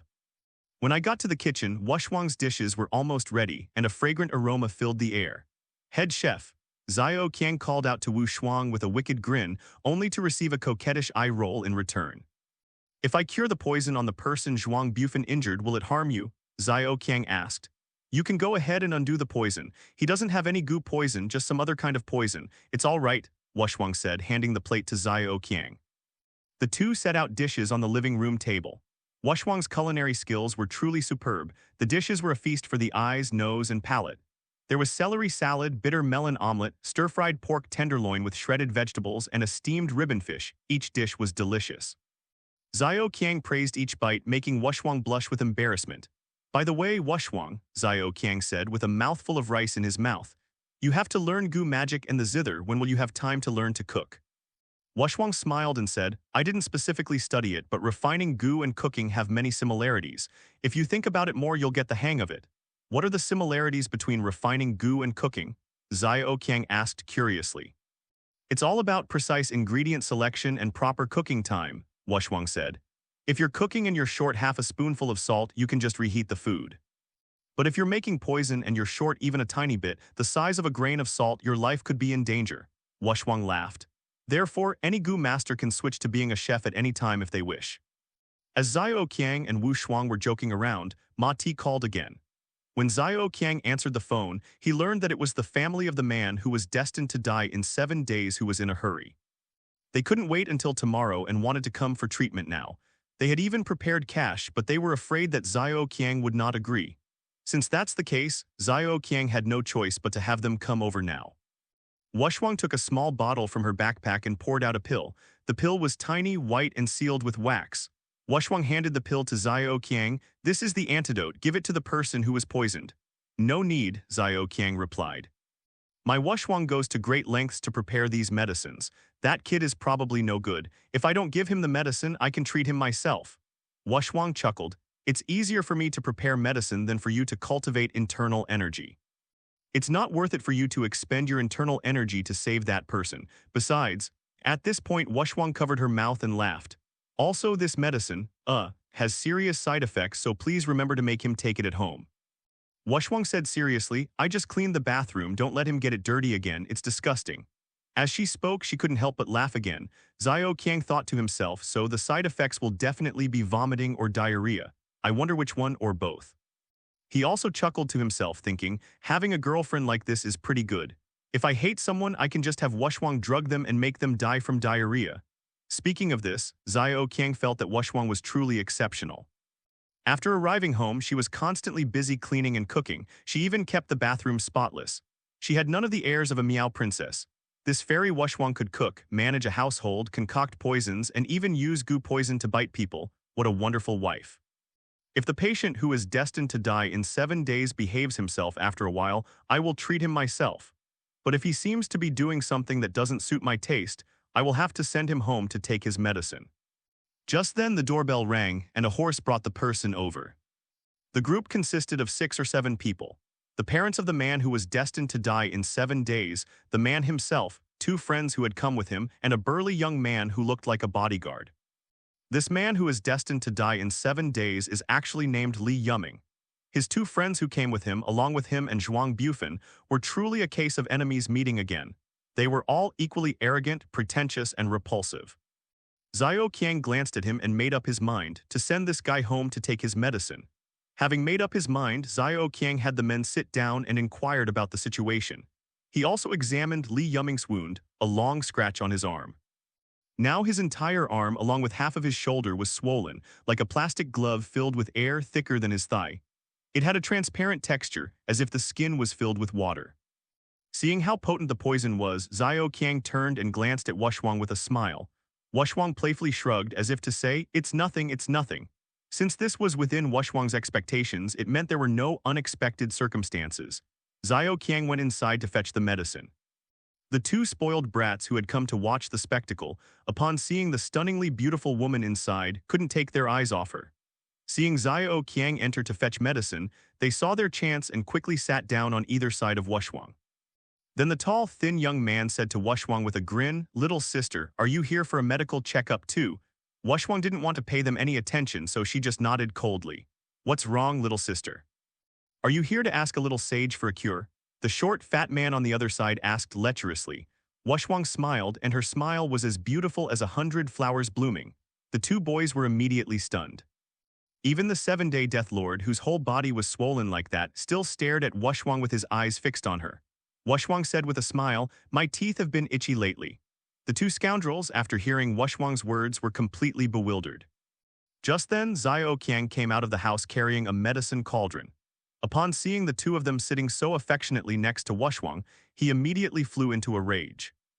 The medicine was actually on Xiao Qiang's person, so why did he pretend to go into the house to get it? It's just a matter of adding some packaging to show it's important.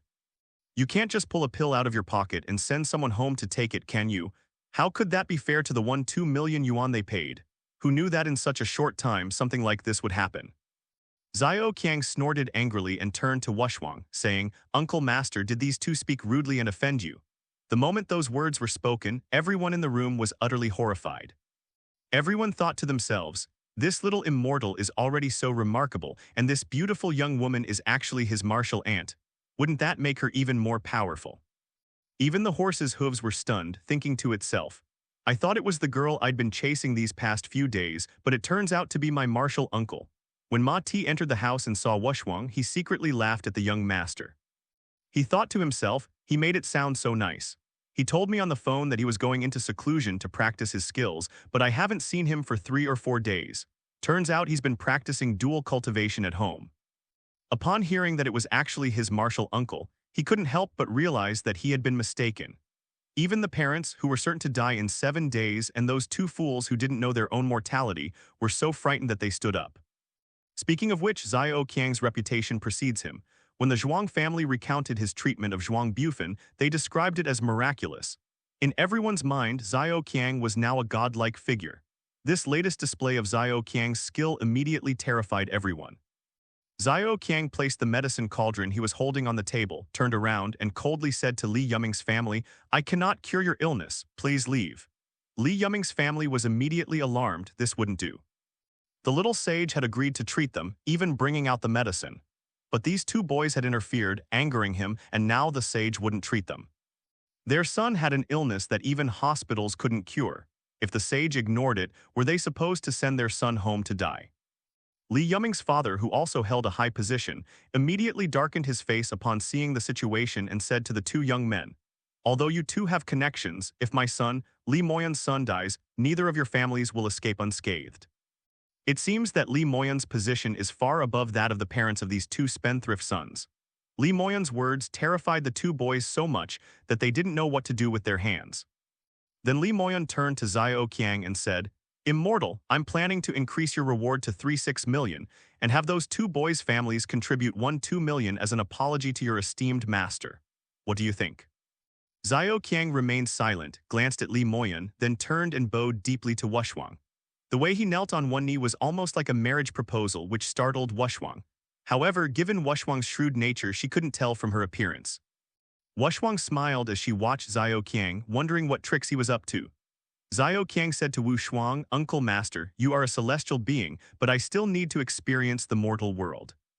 I beg you to show mercy and spare these two boys' lives so that I may complete my cultivation in the mortal world. Please grant my request." After saying this, Xiao Qiang winked at Wu Shuang behind everyone's back. Wu Shuang chuckled inwardly, thinking, "If you're going to act, I'll just make it a bit more spectacular for you." With that thought, Wu Shuang smiled. "If that's the case, then spare these two brats this time." With that, she extended her elegant, jade-like hand and snapped her fingers in the air. A barely audible snap echoed in the air, the sound of Wushwang's fingernails clicking. Then, with a loud wah, the two spoiled brats knelt on the ground, vomiting uncontrollably. Each of them was seen spitting out a giant centipede, a foot long. These two centipedes, with their 7-colored bodies and a faint metallic sheen, scratched at the ground for a while after landing, making a cracking sound. Within seconds, they lay dead on their backs, facing upwards. This terrified everyone. These city dwellers had never seen such large centipedes before. Moreover, these two centipedes were born with unusual features and looked incredibly venomous. Everyone wondered, when did this fairy put the centipede into these two boys' bodies? It seems that if it weren't for the little fairy's intercession, these two would surely be dead today. It's because the little fairy is kind-hearted and couldn't bear to see them die that she spoke up and saved their lives. Seeing this, Li Moyan thought to himself, "Those two brats are so hateful they should both be dead." Upon seeing the two men each spit out a 7-inch-long centipede, Xiao Qiang knew it was a special effect created by Wushwang to support him. He thought to himself, "My wife is really something else. Even when I'm being silly, she still goes along with it." As shrewd as Xiao Qiang is, how could he let such a golden opportunity slip by? He immediately thanked his martial uncle for sparing the two men. Li Moyan then forced the two scoundrels to kneel down and kowtow to thank the fairy for sparing their lives. Seeing that the matter was resolved, Xiao Qiang picked up the medicine cauldron he had just put down and opened it. As soon as the medicine cauldron was opened, the room was filled with a wonderful fragrance, and everyone looked curiously at what treasure was inside. Xiao Qiang reached into the cauldron, took out a small white pill, and handed it to Li Moyan. "Crush it and swallow it after you get home. This will help detoxify your son. He'll be upset for a few days, but he'll be fine once the toxins are gone," Xiao Qiang said. After saying that, he glanced at the two spoiled brats again. Li Moyan was a shrewd person and immediately understood Xiao Qiang's meaning. He waved for the two to leave first. After the two men left, Xiao Qiang said to Li Moyan, "Benefactor Li, are you aware that what these two did today was not accidental?" Li Moyan was taken aback for a moment and quickly asked, "I truly don't know, Immortal Master, please explain." Xiao Qiang smiled slightly and slowly said, "These two people are astrologically incompatible with your young master Yu Ming. Spending too much time with him will inevitably cause trouble. Furthermore, I observe that these two possess an aura that reaches directly to the heavens, indicating impending calamity. Therefore, young master, it's best to avoid getting too close to them in the coming days to avoid being caught in the crossfire." Upon hearing this, Li Moyan repeatedly agreed, thinking to herself, "No wonder my Yumming has been having so many misfortunes lately. It turns out these two jinxes are behind it all." Furthermore, Xiao Qiang said with a smile, "Mr. Li handled today's matter very well, and I believe my martial uncle is also very satisfied therefore." Xiao Qiang smiled and said, "Regarding the consultation fee, I would like to ask Mr. Li to handle it on my behalf." Of course, the consultation fee will be paid in full and delivered to the Immortal Master's residence as soon as possible. Li Moyan immediately agreed. "I didn't mean to say I would handle it on your behalf. Mr. Li has misunderstood." Xiao Qiang smiled mysteriously, leaving Li Moyan completely bewildered. "What I mean is, Mr. Li, please use this consultation fee, no matter how much, to do some good deeds," Xiao Qiang said with a smile. "This matter serves two purposes. Firstly, it adds to my uncle's merits. Secondly, it allows me to accumulate good fortune for Mr. Li's descendants." Xiao Qiang smiled and asked, "What does Mr. Li think?" Upon hearing this, Li Moyan was immediately shocked. He had initially thought that this little immortal Xiao Qiang was merely a person with some extraordinary abilities. But after hearing Xiao Qiang's words, Li Moyan realized that he had probably misjudged him. This person was likely a truly powerful individual, for no other reason than for these 3.6 million. Li Moyan knew all too well the extent to which such a large sum of money could drive a person to madness.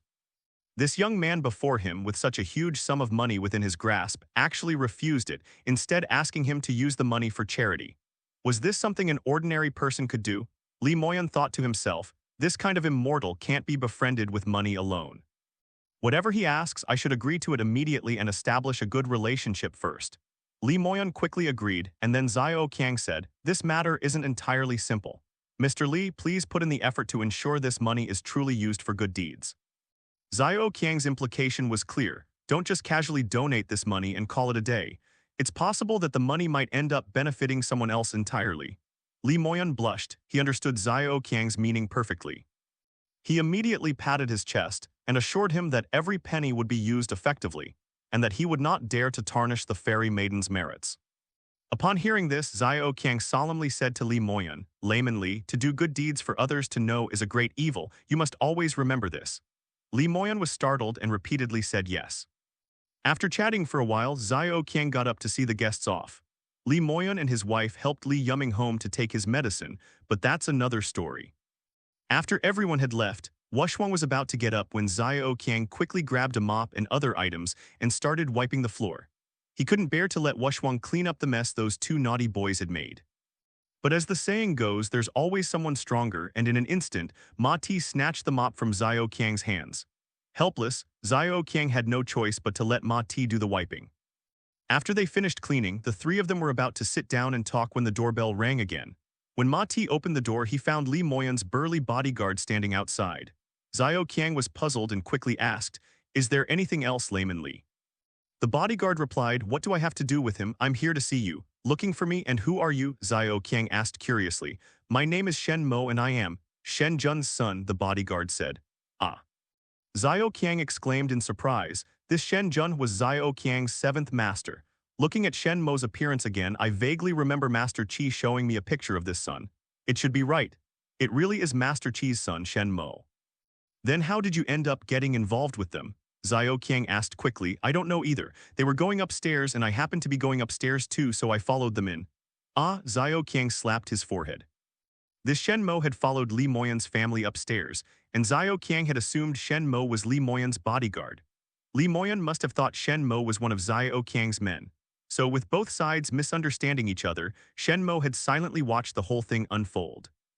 Xiao Qiang slapped his forehead, realizing he'd made such a huge blunder, mistaking his own family for outsiders. He quickly asked, Then what were you doing going out with them just now? I just put my luggage downstairs, Shen Mo said. Bring it up now and put it outside the door. Oh, Xiao Qiang suddenly realized and quickly asked Ma Ti to help bring in Shen Mo's luggage. Once Ma Ti entered the house, Xiao Qiang realized he needed to deal with Ma Ti first. His conversation with Shen Mo might involve many matters of their sect, and it wouldn't be appropriate for outsiders to overhear. Seeing Xiao Qiang looking at him, Ma Ti quickly handed the backpack behind him to Xiao Qiang and said, This is 120 yuan from Zhuang Bufan's family. Ma Ti had no idea who the beautiful female martial arts master in the room and this Shen Mo were, so he could only vaguely give Xiao Qiang a number. Xiao Qiang didn't care. Wu Shuang and Shen Mo were both closer to him than Ma Ti, so in front of everyone, he took 200,000 from Ma Ti's backpack and handed it to him. Ma Ti was quite embarrassed and said that Xiao Qiang had given too much. Xiao Qiang said to Ma Ti, Lee Moyon's money isn't so easy to get, so I didn't take it. Sorry, brother Ma. Ma Ti was startled. He'd seen Xiao Qiang scheme and plot for a few thousand, even tens of thousands back when they first teamed up. Now faced with such a large sum, Xiao Qiang refused it. It seemed this money was truly a tough nut to crack. The two chatted for a few more minutes before Ma Ti took his leave and went home. Once everyone was out of the room, Xiao Qiang began to explain his purpose to Shen Mo. Wu Shuang brought out 3 cups of tea from the kitchen and sat there quietly, listening to their conversation. This Shen Mo was around 20 years old. He had very short hair, neatly cut, a square face, thick eyebrows, big eyes, and slightly thick lips. He had a simple and honest appearance. Jeans, t-shirt, sneakers, and a muscular build, he looked like a college sports student. You've already left your luggage here, why didn't you bring it up? Why are you leaving it downstairs? Xiao Qiang asked curiously. Shen Mo thought for a moment. My dad gave me his phone number and this address. I couldn't get through to him on the phone, so I had to come here to find him. I wasn't sure if I should stay here, so I didn't bring my luggage up. I just came up to check things out. And then I saw you here scamming people, so I watched the show for a while. The word scam left Xiao Qiang speechless. When Shen Mo entered the room, Xiao Qiang noticed the boy was a bit naive. Or, in layman's terms, the kid was a bit foolish. Xiao Qiang was speechless for a moment after being choked by those words. Wu Shuang, however, upon hearing the word scam and seeing Xiao Qiang's frustrated expression, couldn't help but burst out laughing. She then quickly and forcefully suppressed her laughter, her expression showing great difficulty in holding it in. As Shenmo spoke, he didn't seem to find his words offensive at all. In his mind, he was simply telling the truth. Deceiving was deceiving, and there was nothing to be ashamed of. Xiao Qiang laughed and said to Shenmo, "Have you ever seen a conman turn away so much money? He just promised me 36 million. Don't be so modest," Shenmo said. "My dad mentioned you when he visited me at Shaolin Temple. He said that out of all 16 masters, you're the most cunning one. He even said you'll definitely be able to carry on the Thousand Doors techniques and all that. What else could you be but a fraud? As for why you didn't take their money, there must be a reason. Maybe you're planning to play the long game and catch a bigger fish. Hee hee, you can't fool me." Xiao Qiang was speechless with anger, thinking to himself, how has this clown survived this long without being beaten to death? One swindler after another, is he trying to cause trouble? Just then, Wushwang said from the side, "Xiao Qiang, tell me why you didn't want his money." "I want to hear it too." Xiao Qiang had no choice but to explain. Since ancient times, whether it's Taoist supernatural powers or witchcraft, there has always been a legend surrounding them. Anyone who possesses supernatural powers is bound to suffer misfortunes such as loneliness, disability, poverty, illness, and premature death. Right, Wushwang? Wushwang nodded quickly, her spirits lifted, and she looked at Xiao Qiang with her beautiful eyes, waiting to hear what he had to say next. Actually, setting aside modern explanations that focus on psychological factors, let's just talk about the cyclical nature of nature. Sayings like, revealing heavenly secrets will inevitably lead to divine retribution, have some truth to them. I've been reading more of the Taoist canon lately and have gained some insights from it. Xiao Qiang picked up his teacup, looked at Wushwang and Shenmo and said, the great Tao is in a cycle of reincarnation. The so-called divine retribution depends on what you do with these supernatural powers. If one uses supernatural powers for fame, profit, personal grudges, descendants, or personal feelings, how can such actions not incur divine retribution? Xiao Qiang's expression turned solemn. He continued, if these supernatural powers are used for the sake of the common people and the honor of the nation, I don't believe I will suffer any divine retribution. Therefore, today, I use this money to carry out my own path. It is also to prevent Wushwang and I from sinking into depravity on the path of righteousness. Peerless, Xiao Qiang said, looking at Wushwang. So in this world, what kind of technique you use isn't important. Techniques themselves are neither good nor bad, righteous nor evil. What matters is what you do with those techniques. When Wushwang looked at Xiao Qiang again, her eyes had changed. A girl who had practiced witchcraft since childhood and received so many years of modern education, it would be a lie to say she didn't have inner conflicts about her witchcraft. Now Xiao Qiang's words were like the sun breaking through the clouds, instantly resolving Wushwang's inner turmoil. Yes, what does it matter what kind of magic she uses? What matters most is what she uses it for good or for bad. Seeing Wushwang's expression, Xiao Qiang knew that the girl had accepted his idea and he was very happy. He picked up his teacup, took a sip, sighed softly and continued. Of course, there are other reasons why I don't want the money. This Li Moyan, although she seems to be very obedient to us now, is only doing so because she needs to get treatment for her son. Wushwang nodded in agreement, thinking to herself that he made sense. But judging from this man's appearance, he is suspicious, fickle, mean-spirited, and vindictive. Today we cured Li Yuming's illness and took his money. Afterwards, he will inevitably suspect us, or that the dealer is up to something. Or perhaps we two families are conspiring to do something underhanded. Given his abilities, it's definitely not a good thing to be secretly resented by him. That's the second reason why I won't take his money, Xiao Qiang said. Of course, there's a third, Xiao Qiang smiled slightly. Those two little rascals, given what they've done lately and their usual behavior, letting them spit out 2 centipedes and leave would be too easy on them, wouldn't it? Wushwang felt a warmth in her heart upon hearing this, thinking to herself, Xiao Qiang still remembers this matter and wants to avenge me. Regardless of whether Li Moyan asks both families to contribute money, a rift will inevitably form between Li Moyan and the families of these two troublemakers. If they each contribute their 2 million yuan, Li Moyan will worry that their families will hold a grudge against him. If Li Moyan pays the money himself, having spent so much more, how could he possibly forgive the elders of these two boys? Besides, of all the things I said to Li Moyan just now, only one sentence was useful. I told him that these two people and his son Li Yuming are inauspiciously incompatible. Given Li Moyan's suspicious nature, if this sentence gets to his ears, the parents of these two boys are definitely finished. Furthermore, since I didn't take a single penny from him in his mind, I possessed both supernatural powers and had no motive to deceive him. Therefore, Li Moyan would consider every word I said to be the golden words of a deity without the slightest doubt. Therefore, Xiao Qiang said with a smile, although I didn't take this money today, using it for good deeds is in accordance with the great principles. It will also avert disaster for us, avenge my Wushwang, and rid the people of a scourge. It's a win-win-win situation. My reasoning is sound, isn't it? Xiao Qiang smiled as he looked at Wushwang and Shen Mo in front of him. At this moment, Wushwang stood up from her seat, bowed gracefully to Xiao Qiang and said, "Thank you, Xiao Qiang. A single sentence can be worth 1,000 words." Was she thanking Xiao Qiang for clearing up her doubts or for standing up for her, or perhaps both? Let Xiao Qiang figure it out for himself. Xiao Qiang watched the beautiful woman bow to him and thought to himself with satisfaction, "Don't rush, child, you'll have plenty of opportunities to repay me, hee hee." Shen Mo remained silent for a long time before finally managing to utter, "You talk as if you actually have some kind of supernatural power." These words were still unpleasant to hear, but Xiao Qiang and Wushwang both found them amusing. Xiao Qiang grinned and said, "Wushwang, release the centipede to bite him, let him see our supernatural powers." Meanwhile, Shen Mo was still saying, "Don't mention your centipede, they're just two rubber toys not well made at all, they look fake." Still spouting nonsense, Shen Mo suddenly leaped higher than a chandelier, kicking his legs dozens of times in the air, clearly a Shaolin martial art, some kind of chain kick. And on his legs, two enormous centipedes crawled up. No matter how hard he kicked, he couldn't shake them off. They were already reaching Shen Mo's waist. Xiao Qiang laughed heartily and said to Wushwang, "These two centipedes look familiar." Wushwang laughed. "Those two lines that those two rascals spat out just now, they were just pretending to be dead. A centipede that can play dead."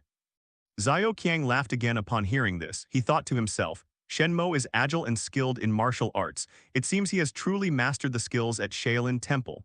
Shen Mo patted his clothes and jumped around the room. Even his screams were distorted. After a while, Wushwang put away the centipede. Only then did Shen Mo, still shaken, stop what he was doing. Wushwang stood there, smiling at him and said, "From now on, think before you speak. If I ever hear you utter another disrespectful word about your own family, I'll stuff 50 or 60 of these giant centipedes into your belly every day." "Got it." Wushwang smiled, but her words were sharp and ruthless, like the edge of a knife. Shen Mo nodded repeatedly, seemingly wanting to say something, but fearing that he might say something wrong and incur Wushwang's wrath. He swallowed back the words that were on the tip of his tongue and kept quiet. It seems that Wushwang's gentle and kind demeanor is reserved only for Xiao Qiang. She shows no mercy to outsiders. Shen Mo's repeated rude remarks earlier have been remembered by Wushwang. As soon as Xiao Qiang spoke, a warning to Shen Mo immediately followed. Xiao Qiang read it and thought to himself that Shen Mo was, after all, Master Qi's son, and it wouldn't be good for him to act so recklessly. But then he thought again, this kid speaks without any restraint, so it would be good to take this opportunity to teach him a lesson. Otherwise, this kid would suffer for a long time to come. With that thought, he remained silent. Seeing that it was getting late, Wushwang had to go back to her dormitory, so she bid farewell to Xiao Qiang. Xiao Qiang originally intended to escort Wu Shuang back to her dormitory, but since Shen Mo was a guest at her home, she couldn't leave. So Wu Shuang didn't ask him to see her off any further. The two of them went downstairs to hail a taxi, and Xiao Qiang simply dropped Wu Shuang off in the taxi. As they came downstairs, Wu Shuang said with a smile, "Why are you sending things back and forth? Don't you think anyone would dare to mess with me?" Xiao Qiang smiled but didn't speak. Wu Shuang saw that Xiao Qiang seemed to be thinking about something, so she also fell silent. As the two reached the bottom of the stairs and walked towards the street corner, Xiao Qiang suddenly called out, "Wu Shuang." Wu Shuang blinked, looking at Xiao Qiang. "Move in here, I'm worried about you being alone out there," Xiao Qiang said seriously. "If those Southeast Asians come again, I won't be by your side." Xiao Qiang was interrupted by Wu Shuang before he could finish speaking. "All right," Wu Shuang replied readily. Her quick agreement surprised Xiao Qiang. "I'll pack up tonight and move in tomorrow," Wu Shuang said with a smile. "You give me a sunny bedroom, I'll consider it rent, and in return I'll clean your room, do your laundry, and cook for you, and that'll get you one thing." Xiao Qiang was overjoyed. He quickly asked, "What should we exchange it for?"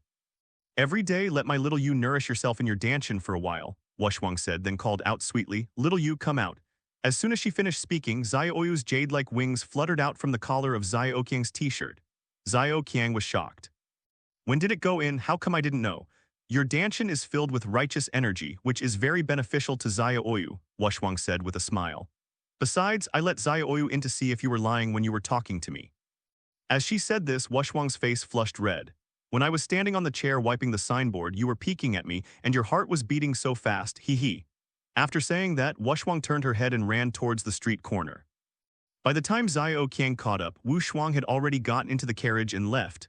Xiao Qiang was overwhelmed with emotion and joy that was hard to express. He skipped all the way back upstairs. After settling Shen Mo in, Xiao Qiang and Shen Mo chatted for a while in the living room before going to bed, mainly to learn about Shen Mo's situation over the years. It turns out that when Shen Mo was 3 years old, his mother ran away with someone because his father was often away from home, leaving little Shen Mo at the neighbor's house. When Shen Jun, the 7th master of the inner circle, returned home, he found that his house had been sold off. His wife was nowhere to be found, and only his son was left. Shen Jun lived with his son like this for a while, about a year and a half. Later, Shen Jun asked Shen Mo what his wish was, and Shen Mo said he wanted to go to Shaolin Temple to learn martial arts. He really wanted to. So Shen Jun found a way to get Shen Mo into Shaolin Temple. Under the guidance of the abbot of the Bodhidharma Academy, he began to learn martial arts. Originally, Shen Mo was neither stupid nor foolish, but because he was obsessed with martial arts, he didn't pay much attention to what was around him. In addition, the inner courtyard of the Bodhidharma Academy, where Shen Mo was located, was full of real high monks and masters, and there were no peers to joke with him. Over time, Shen Mo developed the habit of speaking without any manners and being straightforward. This continued until a few days ago, when the abbot of the Bodhidharma Academy suddenly refused to let Shen Mo continue his martial arts training within the temple and expelled him. Shen Mo, who had never worked in society, had neither a livelihood nor a job. He had no choice but to seek help from his father, only to find that all 7 of his father's masters had been captured, and he couldn't reach Shen Jun by phone. Left with no other option, Shen Mo had to come to his father's house in person. Upon hearing about Shen Mo's plight, Xiao Qiang thought to himself, what a fine kid. It's a real shame that Shaolin Temple turned him into such a simpleton.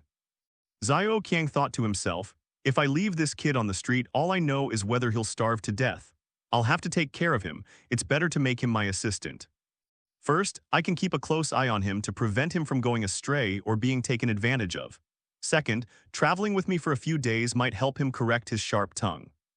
So Xiao Qiang said to Shen Mo, since senior brother Shen has nowhere to turn right now, why don't you become my assistant? Just follow me around and do whatever I tell you to do. What do you think? Well, Shen Mo hesitated for a moment, and before speaking, he subconsciously looked to see if Wu Shuang was there. It seemed that the threat of putting 50 or 60 centipedes in his stomach was really effective. Can you guarantee that what I do for you isn't something immoral or unethical? Shen Mo asked cautiously. I can guarantee that. If you don't believe me, you can check it out anytime, Xiao Qiang said seriously. Then how much salary will you pay me? Shen Mo looked at Xiao Qiang with a serious expression. Xiao Qiang thought to himself, making and spending money is also a matter of social experience. I should give this kid a bigger share. So he asked Shen Mo, how much do you want? Shen Mo thought for a moment, 1,005. Xiao Qiang laughed and said directly, 10,000 a month, this is for the first month. As he spoke, Xiao Qiang took out a stack of money from a bag under the sofa and gave it to Shen Mo. It was all withdrawn from the bank, 10,000 yuan per stack, no need to count it. Shen Mo was both surprised and delighted to receive such a large sum of money. He didn't know where to put it and at a loss, repeatedly expressed his gratitude. Xiao Qiang chuckled inwardly thinking, if Master Qi comes back and sees that I've made millions, yet I'm only paying my son 1,500 a month, he'll skin me alive. The next morning, Xiao Qiang and Shen Mo went to Wu Shuang's school and picked her up with a bunch of luggage, bringing her home. Then they spent a lot of time unpacking, and it wasn't until noon that everything was settled. From then on, Xiao Qiang's family had a beautiful woman, but at the same time, a Shaolin disciple also moved in, so Xiao Qiang's wish for a life for just the 2 of them was not fulfilled. However, even so, Xiao Qiang was quite content. Over the next few days, Xiao Qiang and Wu Shuang discussed and refined the contents of the stone tablet scripture. Unlike their predecessors who studied the stone tablet scripture, they focused more on exploring the principles and theoretical foundations of the Gu techniques. Whenever they encountered phenomena that science could not explain, Xiao Qiang would try to interpret them using Taoist theories and worldviews, which often yielded good results. After several days of study, Xiao Qiang gained a full understanding of Gu techniques, and Wu Shuang gained a full understanding of Taoist theories and ideas. In the era of Kaiyu, witchcraft was once a mainstream philosophical thought in the world, and it also had its unique aspects. Many of its contents left Xiao Qiang and Shen Mo in awe. Until this day, a guest came to Xiao Qiang's house. It was a girl. When the girl came in, Xiao Qiang recognized her at a glance.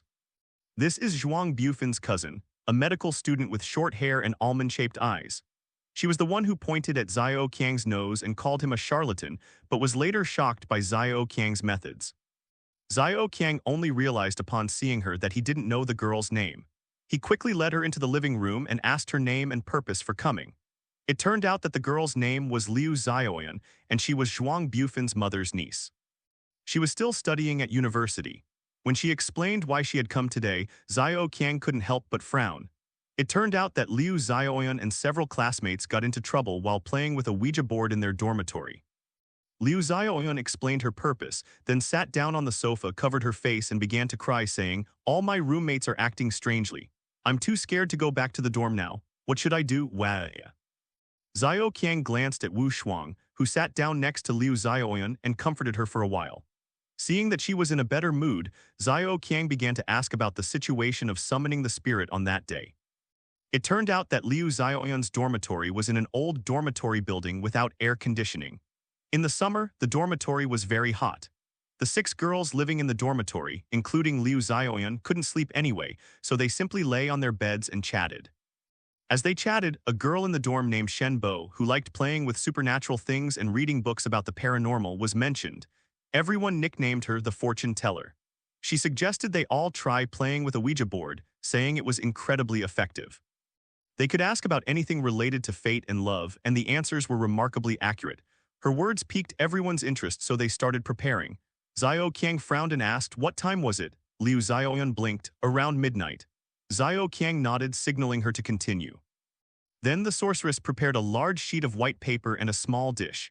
She drew arrows on the edge of the dish with a marker and wrote words like yes, no, good, bad, and numbers from 1 to 9 on the white paper. She also opened a window, and then everyone began to invoke the spirit of the Ouija board. The lights were off in the room with only a single candle lit. The candlelight flickered in the evening breeze, casting shifting shadows on everyone's faces. Liu Xiaoyan and the other girls each extended a finger and placed it on the dish, silently chanting, "Ouija board spirit, come quickly." Soon, everyone noticed that the temperature inside the room began to drop and gusts of cold wind started to blow into the room. Then Liu Xiaoyan smelled a strange metallic rusty smell, faint in the air, almost imperceptible without careful observation. Suddenly the plate started to spin slowly, startling everyone. The shaman said, "The spirit of the Ouija board has arrived." Everyone felt a little scared, but also a little amazed, so they started asking the spirit of the Ouija board questions one after another. Liu Xiaoyan cried, "At the time, I never imagined that summoning the Ouija board would lead to such a result. Otherwise, I would never have dared to do it even if you killed me." At the time, no one realized anything was wrong, and they all started asking each other about the Ouija board. People usually ask questions like, "Is my current boyfriend reliable?" or "How old should I be to get married?"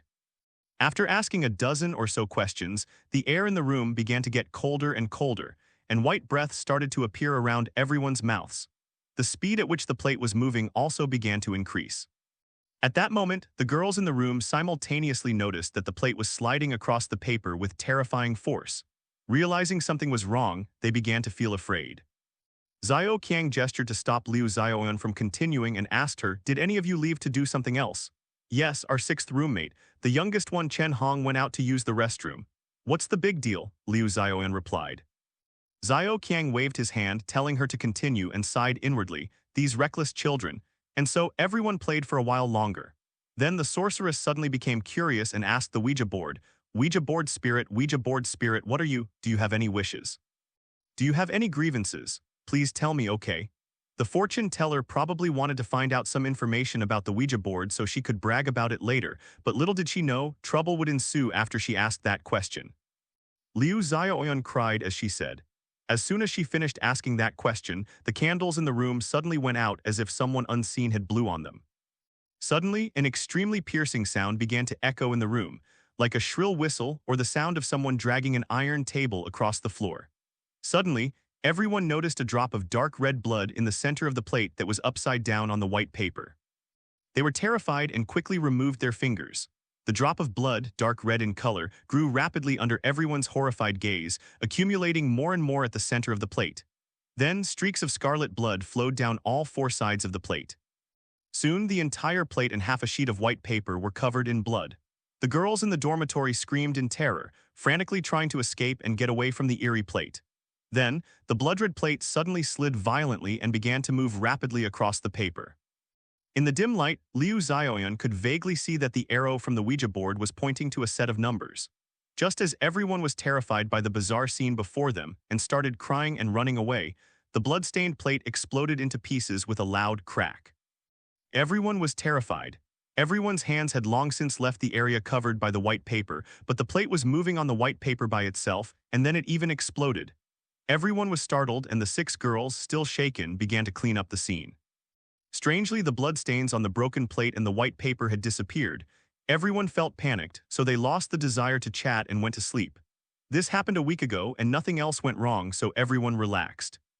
But then, on the third night after the Ouija board was invoked, something strange started happening.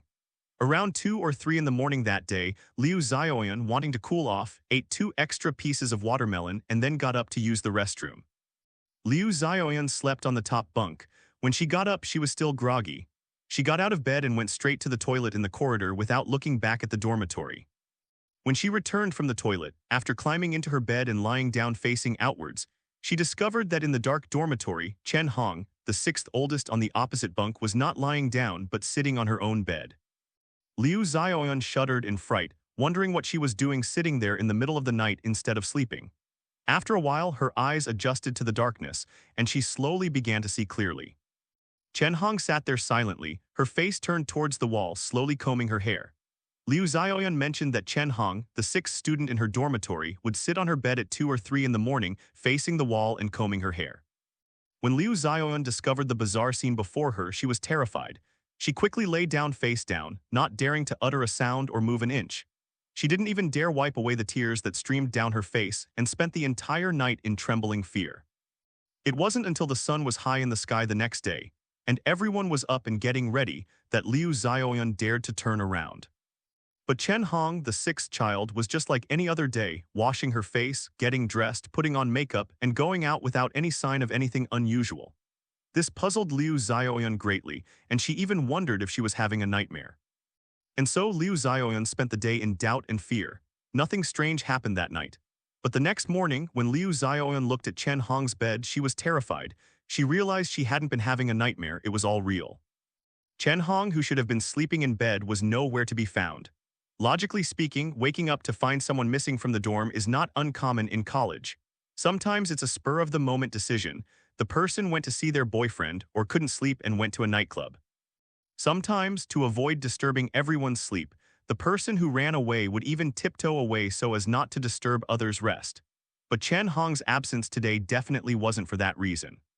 First, Chen Hong is an honest girl who doesn't even have a boyfriend yet, so it's impossible for her to be out in the middle of the night. Second, Liu Xiaoyan, still shaken from last night's ordeal, didn't sleep well and spent the entire night carefully listening for any noises from the opposite bed. If anyone got up and left, Liu Xiaoyan would definitely know.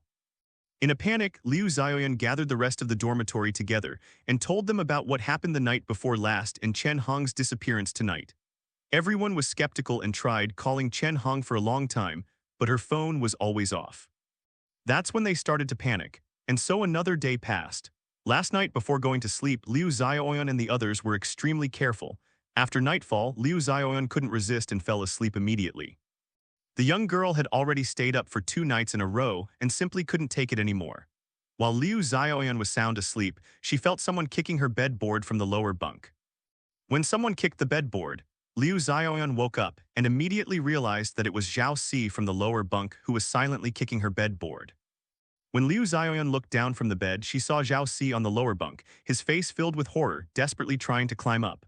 Upon seeing Liu Xiaoyan's face, Zhao Si quickly winked towards the door.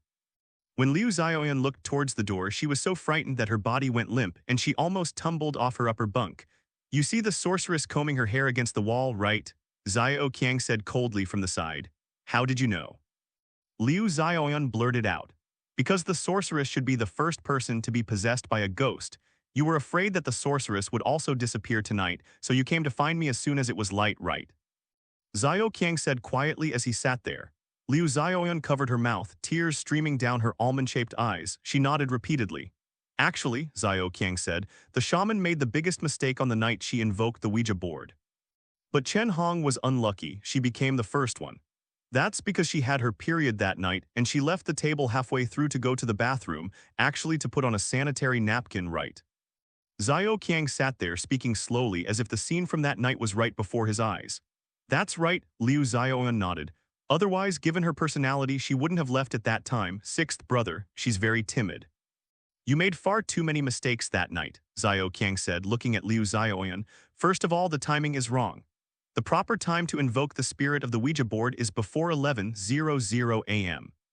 Once it reaches midnight, the yin energy is at its peak, and what you summon will be a ghost, not a spirit of the Ouija board. Secondly, once the ghost has arrived, whether you leave halfway through your meal, get up to get something, or do anything else, even lighting a cigarette, you must ask the ghost's permission first. You can only act after the ghost has given its approval. Ghosts are extremely suspicious.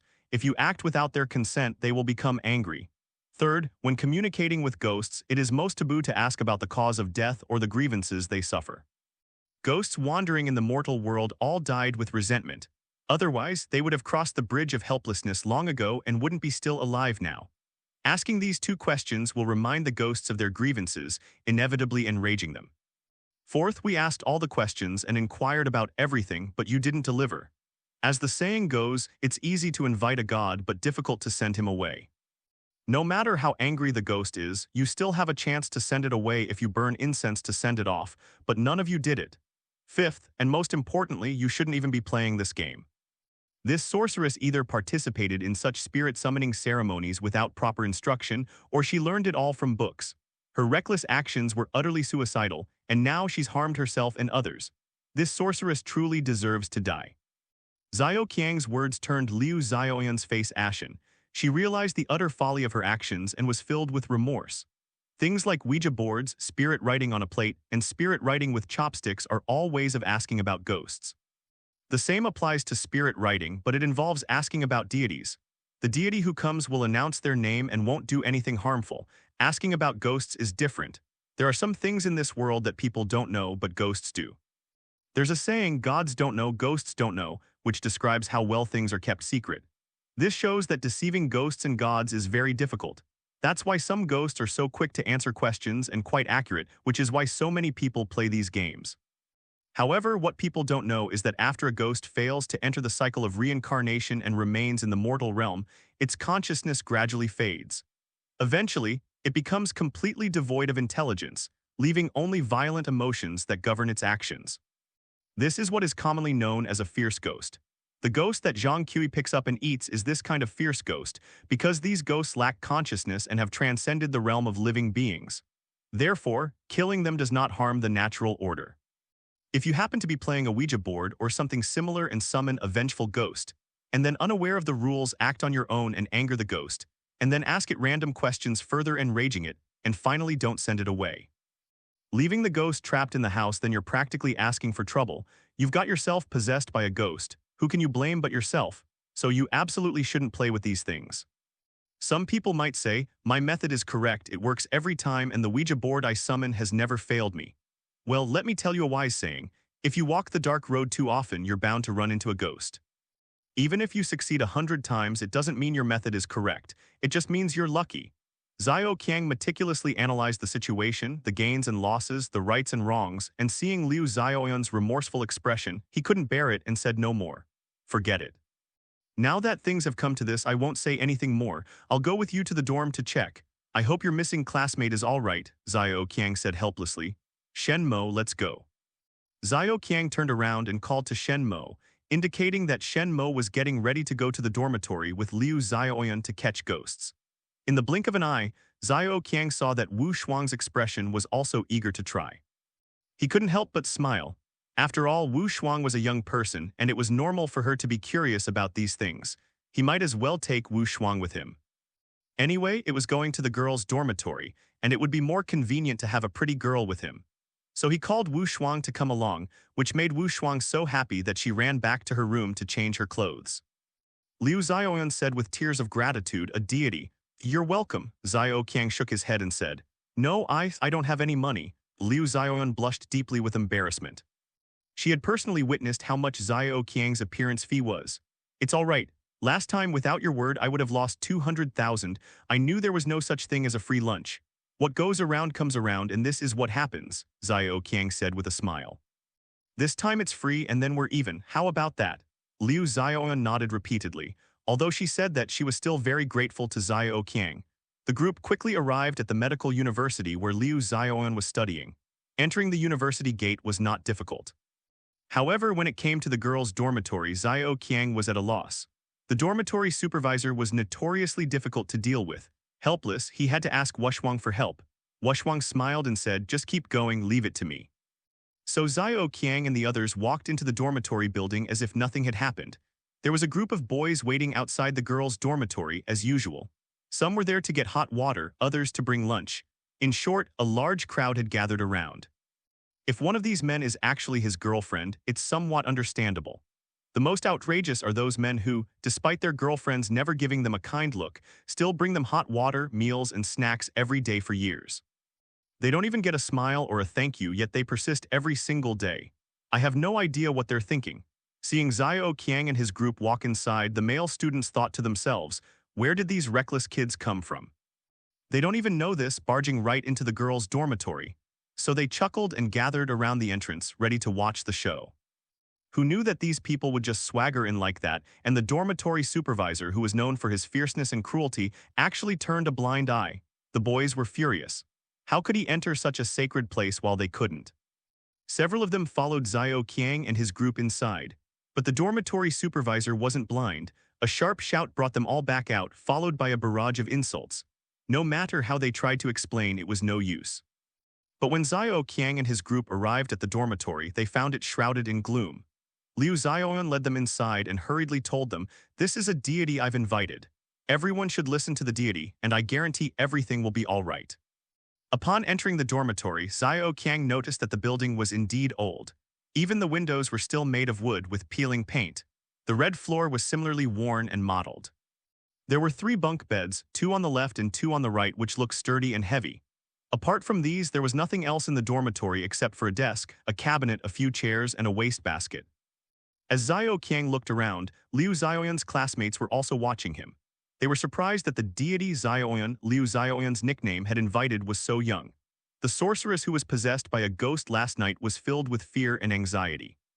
Seeing this seemingly ordinary shaman looking around, she noticed he wasn't carrying any magical implements like a peachwood sword or compass, and wasn't even wearing a Taoist robe, just jeans and a shirt, looking like an ordinary college student. A surge of anger rose within her, she thought. Could someone have tricked Liu Xiaoyan and come here to take advantage of her? Thinking of this, the sorceress suddenly flew into a rage, jumped up, pointed at the wall, and yelled, "Where did this swindler come from?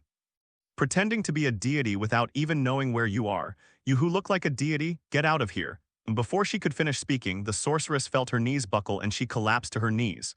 "Are you the sorceress?" Xiao Qiang asked, glancing around as he spoke. Shen Bo, nicknamed the fortune teller by Liu Xiaoyan, was trying to get up from the ground, but his legs felt like they didn't belong to him and he couldn't move them at all. Liu Xiaoyan, however, nodded, indicating that she was right. Without even turning his head, Xiao Qiang uttered 2 words, "Slap him." No sooner had she finished speaking than the sorceress received a resounding slap across the face. Everyone was stunned, including the sorceress herself, because the person who had slapped her was none other than herself. Immediately afterward, a series of heavy slaps rained down on the sorceress's face. She slapped left and right, as if she had a personal vendetta against her. The slaps came in rapid succession, heavy and frequent, and within moments blood splattered from the corner of her mouth. After Xiao Qiang finished looking through the entire room, he turned around and slightly raised his hand, at which point the sorceress's inhumane beating of him finally stopped. "You have disturbed the spirits and harmed the innocent. Do you know your crime?" Xiao Qiang asked the sorceress. The sorceress, who had just been slapped so hard that she was seeing stars, felt guilty and breathless when she heard Xiao Qiang questioning her like this. She knelt there speechless. At this moment, everyone in the room, including the sorceress herself, looked at Xiao Qiang with a completely different gaze. The scene just now was simply astonishing. To slap someone in the face so easily, and it had to be oneself, what kind of magic was that? This little sorceress seems to be quite capable. So what's with this self-slapping? It's Wushwang's doing, of course. These past few days, Xiao Qiang and Wushwang have been studying Gu techniques day and night in preparation for their duel with the Nanyang sorcerer. While Xiao Qiang might not have mastered all the secrets of Wushwang's Gu techniques, he knows exactly what effects each technique can achieve. The one Wushwang just cast was a type of mind-controlling Gu, which can make the person afflicted do simple things against their will, such as hitting someone, g their head against a wall, or jumping into a well. Of course, they can also slap themselves. Seeing that Wushwang had subdued everyone in the room with a single move, Xiao Qiang couldn't help but give Wushwang a deep look. In his eyes, admiration, respect, gratitude, and love were all surging forth, leaving Wushwang flustered and unable to defend herself, looking quite disheveled. Xiao Qiang glanced at the people in the room again, said nothing, and used his internal energy to activate the cave truth technique, writing 2 thunder techniques in his hand, and then imprinting one on the door and one on the window of the dormitory. Then he said to everyone, take your devices and go outside, meet outside the dormitory. Upon hearing this, Liu Xiaoyan and her classmates quickly tidied themselves up and headed outside. When the sorceress came out, Xiao Qiang's insightful technique clearly showed a black aura emanating from her, which was stopped at the door by a lightning spell. So this dark cloud is the vengeful ghost that the shaman summoned through the Ouija board. Just now at the door, the vengeful ghost sensed the power of the thunder spell and dared not force its way in. It had no choice but to release the sorceress's body, leaving the entire ghost trapped inside the dormitory. At this moment, even if the ghost wanted to leave, it couldn't. The windows and doors were now sealed with lightning spells. This ghost had no chance of escape. Xiao Qiang used the insightful insight technique to examine the ghost and found that its malevolent aura wasn't strong. Clearly, it hadn't degenerated into a vengeful spirit. However, when Xiao Qiang tried to communicate with it, he couldn't get a response from the ghost at all. This shows that the ghost isn't incapable, but rather unwilling to communicate with humans.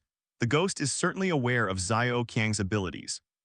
In the current situation, for Xiao Qiang to completely destroy this ghost, who is like a turtle in a jar, is merely a matter of lifting a finger.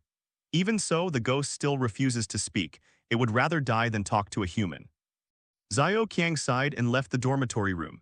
He went downstairs with Shen Mo and Wushwang, who were waiting outside. It sounds satisfying to destroy it completely, body and soul. But as long as the ghost retains even a trace of its spirit, doing so would be against the natural order. The saying, "Heaven cherishes life," is not just empty words. Now we still need to find a way to free this ghost. When Xiao Qiang arrived downstairs, the group of male students who had just been scolded by the dormitory supervisor saw him casually emerge from the building, with the supervisor still ignoring him. They were filled with indignation and resentment. This was blatant bullying. Little did they know that with unparalleled Gu techniques, blinding someone would be an incredibly easy task. When Xiao Qiang got downstairs, he found everyone in the dormitory except for the missing Chen Hong. He told them that everyone was all right now, but they couldn't go back to the dormitory yet. He would go back after he resolved the matter, and then told them to go home and wait for news. When the girls heard that everything was all right, they were overjoyed and thanked her profusely. They all said it was okay if they couldn't go back to the dormitory, they could just stay elsewhere. Then, they went off campus together to find accommodation. Xiao Qiang said to Wushwang and Shen Mo, "It seems we still need to find a way by addressing this ghost's grievances." That's right. Xiao Qiang suddenly remembered something and turned to Liu Xiaoyan, asking, "You said that before the plate broke, it wrote a string of numbers on a piece of paper. Do you remember what those numbers were?" Liu Xiaoyan thought for a moment. 616. When Xiao Qiang asked about the numbers given by the Ouija board, Liu Xiaoyan recalled for a moment and recited a string of numbers. 616. "It sounds like a room number to me," Xiao Qiang said thoughtfully. "That's impossible," Liu Xiaoyan said, shaking her head decisively. "Why is it impossible?" Xiao Qiang asked curiously. "First of all, our school doesn't have any buildings with more than 4 stories," Liu Xiaoyan replied. 616 obviously refers to apartment 16 on the 6th floor. Secondly, our school is very strict. "I've never heard anyone mention that anyone has died on campus," Liu Xiaoyan said confidently. Neither of your 2 points is true, Xiao Qiang said. There's a 6-story building in your school. And Xiao Qiang continued, his face darkening, pointing in a direction. People often die from it. In the direction Xiao Qiang pointed, a red brick building stood not far away, with several large characters on its roof. Affiliated Hospital of XXX Medical College. That building is separated from the university campus by only one wall, and it has exactly 6 floors. Liu Xiaoyan felt a chill run down her spine. Every hair on her body stood on end. The hospital grounds are planted with various trees and shrubs, and there are wooden benches under the shade of willows. Several of Liu Xiaoyan's classmates are interning here, since one of the hospital's functions is to provide medical students with opportunities for practical learning. Now, a senior student who has been interning on the 6th floor for almost a year is sitting on a bench, chatting with Liu Xiaoyan, Xiao Qiang, and others. The topic of conversation was whether there were any paranormal events on the 6th floor. Xiao Qiang doesn't believe it's impossible. Any hospital is a hotbed for all sorts of paranormal events. Of course, there are objective factors as well as psychological factors. For example, Liu Xiaoyan's senior classmate has already mentioned 3 or 4 things. From the headless female corpse that appeared in the corridor, later, discovered to be a doctor who had draped his washed white coat over the oxygen cylinders in the corridor to dry, to the footsteps on the rooftop, which were actually caused by the movement of the steel bars in the precast concrete slabs. She has mentioned several things in a row. Finally, the senior female student vividly described how, in room 616 at the end of the corridor, the storage room always felt cold and eerie whenever she went to get something. What was most infuriating was that every time she went to get something, the older comrades would make the newcomers go, as if the older comrades themselves didn't want to go either. When she mentioned the number 616, Xiao Qiang and Liu Xiaoyan's eyes lit up simultaneously. They exchanged a glance, knowing they had found their target. Liu Xiaoyan, a very clever girl, seized the opportunity to point to the wall and say to her senior, "My friend here is a writer specializing in ghost stories. He's here to gather inspiration from you. Since you have the key to 616, let us in to take a look, snap a couple of photos, and give this writer brother some inspiration. It'll only take a few minutes. If the boss sees this, I'm doomed," the senior colleague said somewhat reluctantly. "No, don't worry, we'll be careful. After it's done, I'll treat you to a big meal, you and your boyfriend, at a seafood restaurant." Liu Xiaoyan was afraid that her senior sister wouldn't agree, so she kept adding conditions. Having said that, the senior student finally agreed. Several people walked up the old-fashioned terrazzo staircase to the 6th floor. When we got to the 6th floor, it was lunchtime, and the whole floor was so quiet it was as if there was no one there. Room 616 is at the end of the corridor, then turn a corner at the very back of the corridor. Opening the old lock, the once off-white wooden door now has a rusty, moldy, blackish-yellow paint. After pushing open the door, the senior sister didn't want to go in. She just reached in and turned on the light. Then she said to Xiao Qiang and the others, "I'll wait for you at the door. Don't make too much noise." Then she slipped to the corner of the corridor to keep watch for Xiao Qiang and the others. Xiao Qiang told Shen Mo and Liu Xiaoyan to stay outside, while he and Wushuang went into the room. The room reeked of mildew with a faint hint of rust. There was no sign of air circulation. While there wasn't much dust, and none of the items were particularly dirty, there was a feeling that no one had been there for a long time. In the corner of the room, against the wall, were piles of things you might never use in your life but which you couldn't throw away. Files, documents, bags and bags of red lanterns and banners, stacks and stacks of flower pots, and so on. The temperature inside the room was extremely low. It wouldn't be an exaggeration to say it was bone-chillingly cold. Xiao Qiang looked around the room and whispered, "This used to be a hospital ward.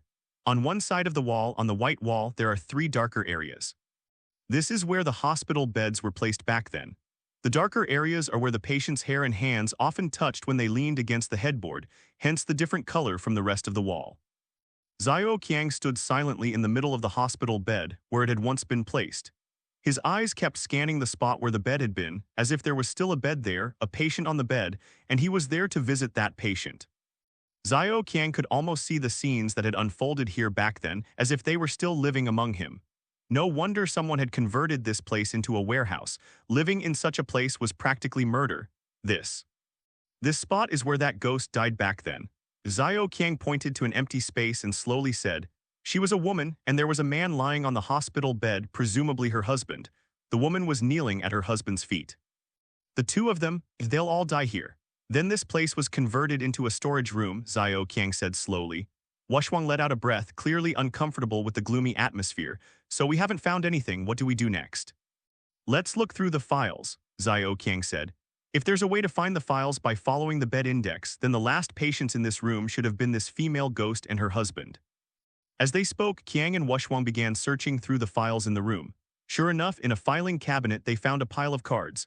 Those were file indexes, methods for finding files in various ways.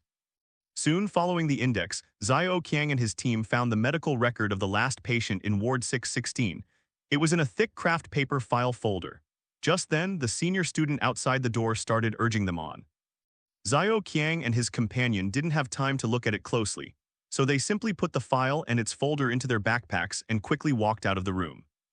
After their senior sister locked the door, footsteps could be heard in the corridor. People returning from the cafeteria were coming back. Xiao Qiang and the others quickly said goodbye to their senior sister, pretended to be family members visiting a patient, and left the building.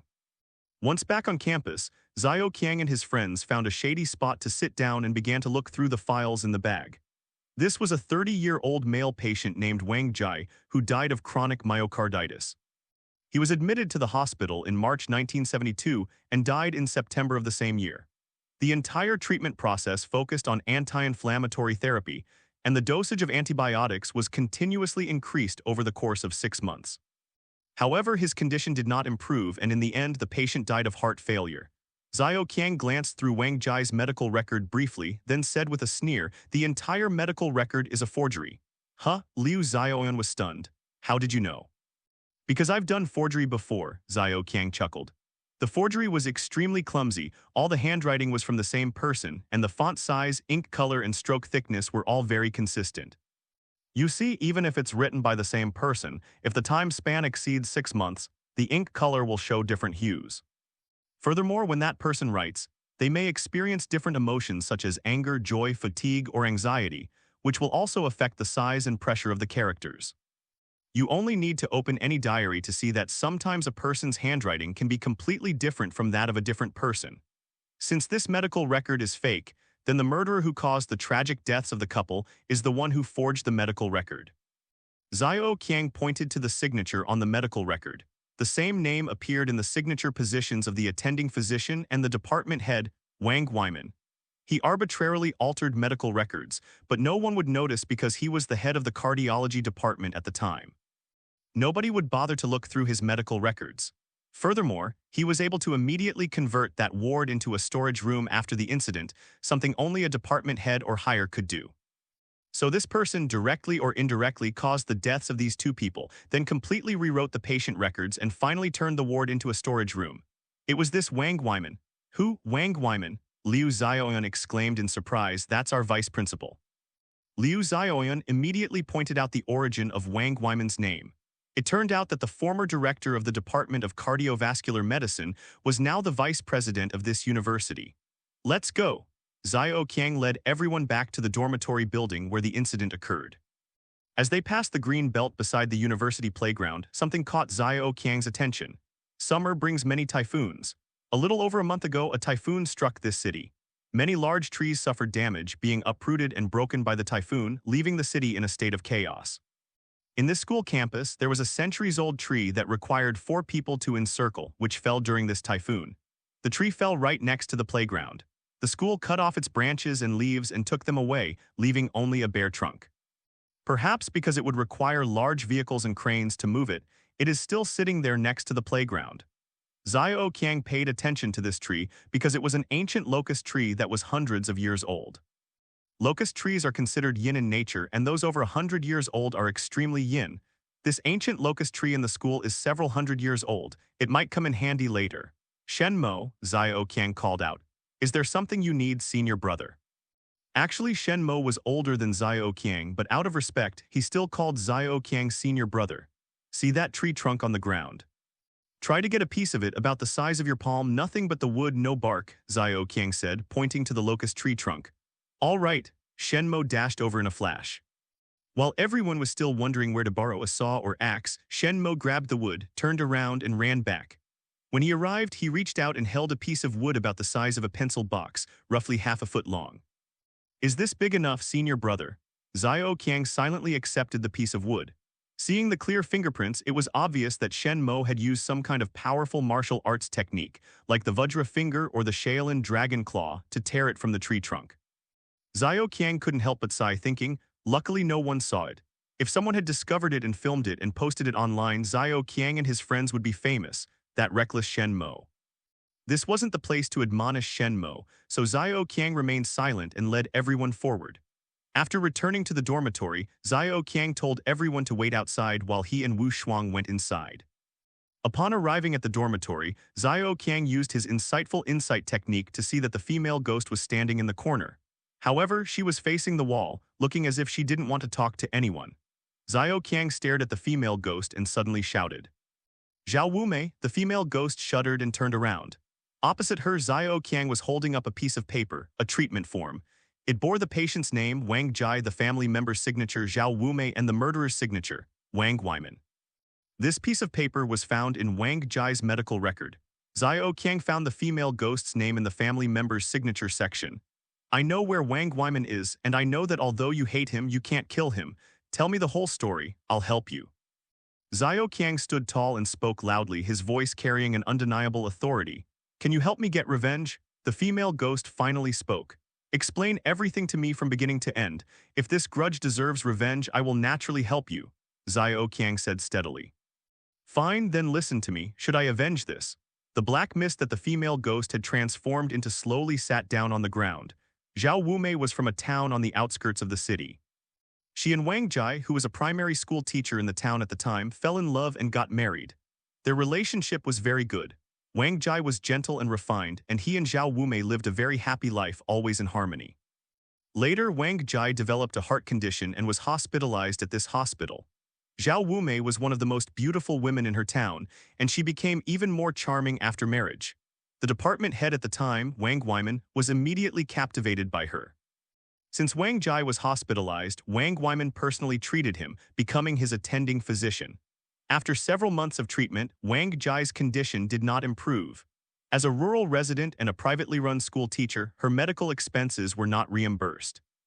Their savings gradually ran out, plunging them into dire straits and making it impossible to even afford basic medical care. Zhao Wumei started borrowing money from her relatives.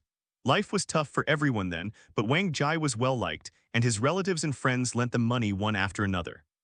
However, eventually, all the borrowed money was spent. In the end, Zhao Wumei was desperate. She would borrow even $1 or $2 or a few cents at a time. Eventually, none of her relatives and friends would open the door for her anymore. Without money for the hospital, Wang Jai would be kicked out. Seeing Wang Jai's condition worsen day by day, how could he be discharged at this time? Zhao Wumei was frantic with worry. Just then, Wang Guiman, the department head, told Zhao Wumei that he knew about her and her husband's dire situation and that he could ask the hospital to offer them some preferential treatment. Treatment could continue, and the costs could be deferred until later. However, the condition was that Zhao Wumei must unconditionally obey him. Zhao Wumei hesitated for 2 days, her heart breaking as she watched her husband grow weaker day by day. In the end, she finally agreed to Wang Guiman's request. 2 more months passed, and it was September of 1972. Zhao Wumei inadvertently discovered that Wang Guiman had tampered with Wang Jai's medical report. When Wang Jai was first admitted to the hospital, he only had acute myocarditis and could have recovered with simple treatment. However, Wang Guiman, in order to possess Zhao Wumei, deliberately delayed his recovery until he was terminally ill. All of this was caused by Zhao Wumei's beauty. By the time Zhao Wumei discovered the lab report from 6 months ago, Wang Jai's condition was beyond saving. Zhao Wumei went to seek revenge on Wang Guiman, only to find that Wang Guiman had already gone into hiding. Her husband now suffers immense pain every day with no hope of recovery. Zhao Wumei is filled with remorse. Her husband has been harmed by evil people and is on the verge of death, and she herself has been defiled by bad men beyond redemption. Zhao Wumei is filled with hatred. Having exhausted all other options, Zhao Wumei and Wang Jai discussed the matter. Zhao Wumei went to the market and bought a small handful of rice. In the hospital ward, she cooked it into porridge and added highly poisonous rat poison. And so, Zhao Wumei fed her husband spoonful by spoonful until he finished a bowl of porridge, then drank the rest herself. She then lay down at her husband's feet, who was lying in the hospital bed, and the couple died together that day. After their deaths, Wang Jai, who had stayed in room 616, was said to be haunted. People passing by room 616 at night will hear voices coming from inside. Through the viewing window of the ward, they will see a woman feeding her husband porridge in bed. Wang Wyman quickly decided to convert that room into a storage room, specifically for storing things that are not usually used. This storage room is rarely opened. The female ghost Zhao Wumei transformed into wanted to take revenge on Wang Wyman many times, but Wang Wyman never appeared at the hospital at night. More than a month later, Wang Wyman quickly transferred to a university to teach. Originally, the medical school and the affiliated hospital were in the same system, so the transfer was quick. When Zhao Wumei went to the university next door to find Wang Wyman already knew from the ghostly incident on the night of June 16th that Zhao Wumei had transformed into a female ghost and was determined to take revenge on him. So he asked a Feng Shui master, who was imprisoned in the cowshed at the time, to secretly set up a Feng Shui arrangement in his office.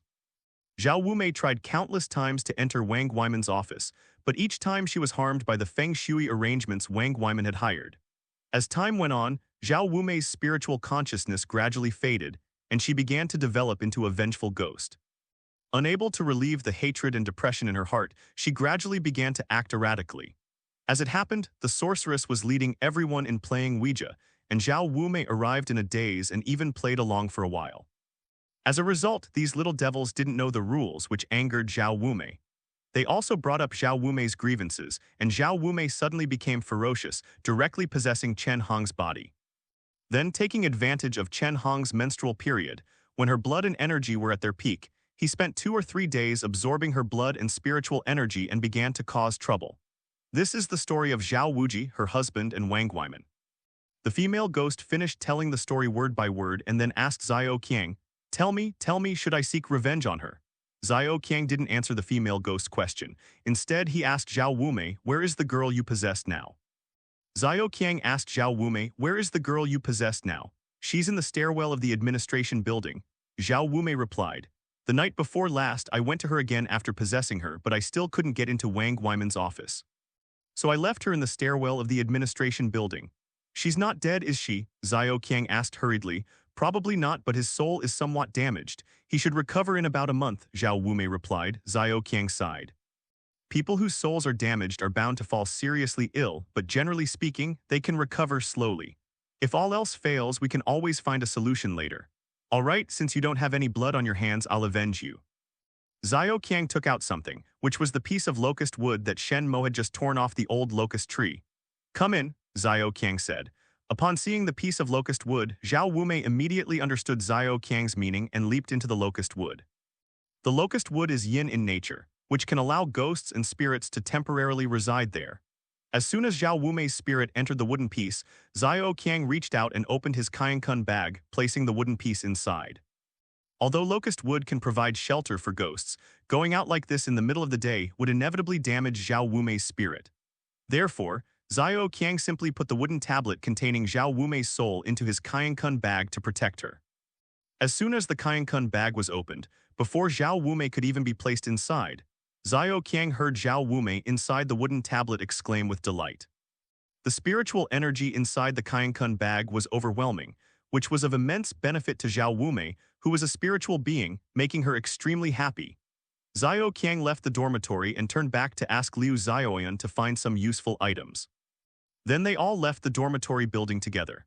The group of boys outside the building were furious to see Xiao Qiang and his gang coming and going without any hindrance, but they were powerless to do anything about it.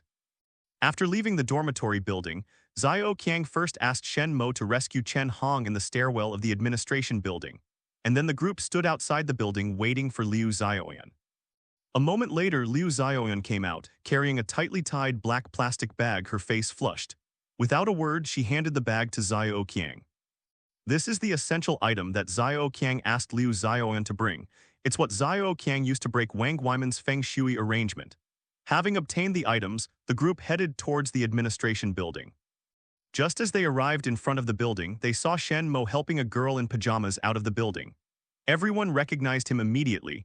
He was Chen Hong, the 6th child who was the first to be bewitched by a ghost. Xiao Qiang led everyone to sit down by a green belt and placed a hand on the back of Chen Hong's neck. Xiao Qiang knew that the child's spirit was damaged, and if left untreated she would inevitably fall seriously ill, so he decided to help her. First, he used the thunder technique to cleanse Chen Hong's body, removing the remaining yin energy. Then, he channeled internal energy into Chen Hong's body, spreading it throughout her limbs and bones, allowing her soul to be repaired within the pure yang energy of the inner wall. In this way, although Chen Hong will still need to sleep for a few days to recover, her soul and body will not be damaged. This is the limit that Xiao Qiang can achieve at this stage.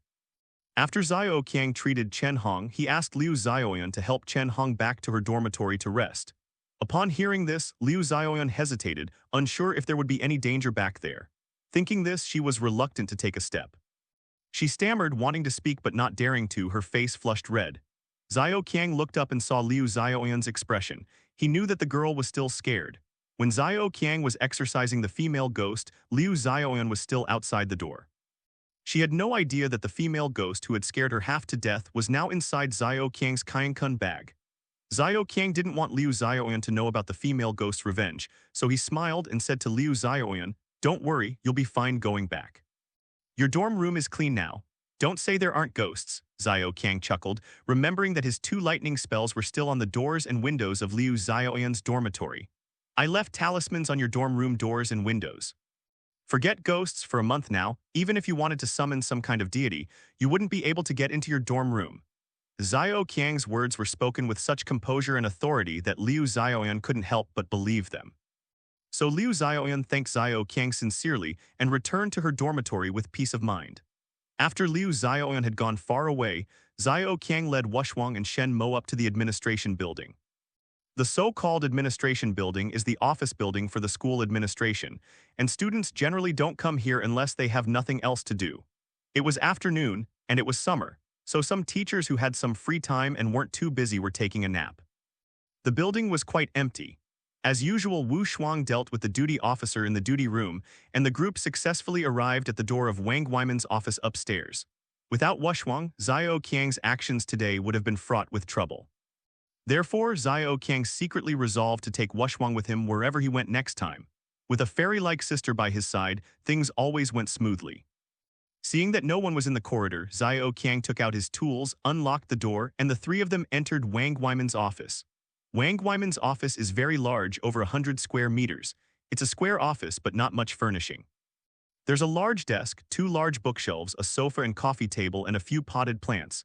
It's very clean, and there's no indication of any feng shui arrangement inside. However, after circling the room, Xiao Qiang quickly found something amiss. On one corner of that bookshelf, there was a small pattern. You wouldn't see it unless you looked closely, and even if you did, you'd probably just assume it was a brand label or decorative pattern and wouldn't pay any attention to it. It's a small gourd-shaped pattern carved on the wooden frame of the bookcase. Xiao Qiang gently touched it with his hand, and it revealed a smile. This feng shui arrangement is called Hidden 8 Immortals. The tools used to set up a feng shui arrangement are the various magical implements carried by the 8 Immortals. They are placed in the room according to the 5 elements and 8 trigrams. This can suppress evil spirits and demons, preventing ghosts and monsters from entering. This feng shui arrangement looks very simple. However, when setting it up, the time, direction, yin and yang, and orientation must all be precise to the millimeter. Therefore, only a master feng shui expert can create it. It is a very sophisticated feng shui arrangement. Now that one of the markers had been found, the others were easy to locate. Following the Bagua 8 trigrams orientation, Xiao Qiang located the positions of the remaining magical artifacts one by one. The 8 items are Han Zhongli's fan, Lu Dongbin's sword, Zhang Guolao's fish drum, Cao Guoju's clapper, Tai Guili's gourd, Han Xiangzi's flute, Lan Kei's flower basket, and He Xiangu's lotus flower. These 8 magical implements are also known as the 8 treasures of Taoism. With this setup in place, how could that ghost Zhao Wumei possibly get in? Now that Xiao Qiang has collected all the patterns for this feng shui arrangement, the rest is easy. This feng shui arrangement is for warding off ghosts and demons and has no effect on people, so breaking it is a piece of cake. Xiao Qiang took out the black plastic bag Liu Xiaoyan had given him, untied it, and inside was a sanitary napkin. No wonder Liu Xiaoyan's face turned red when she took it out. It turned out that this was what Xiao Qiang had asked her to find. A woman's menstrual blood is considered extremely unclean, and folk tales often tell of ordinary people using it to defeat long-standing, powerful monsters. This is because it truly possesses the power to break spells. Upon seeing this object, Wushwang immediately spat and blushed, retreating to the side. What's the date today according to the lunar calendar? Xiao Qiang asked Wushwang. The 17th day of the 6th lunar month, Wushwang replied. That's perfect.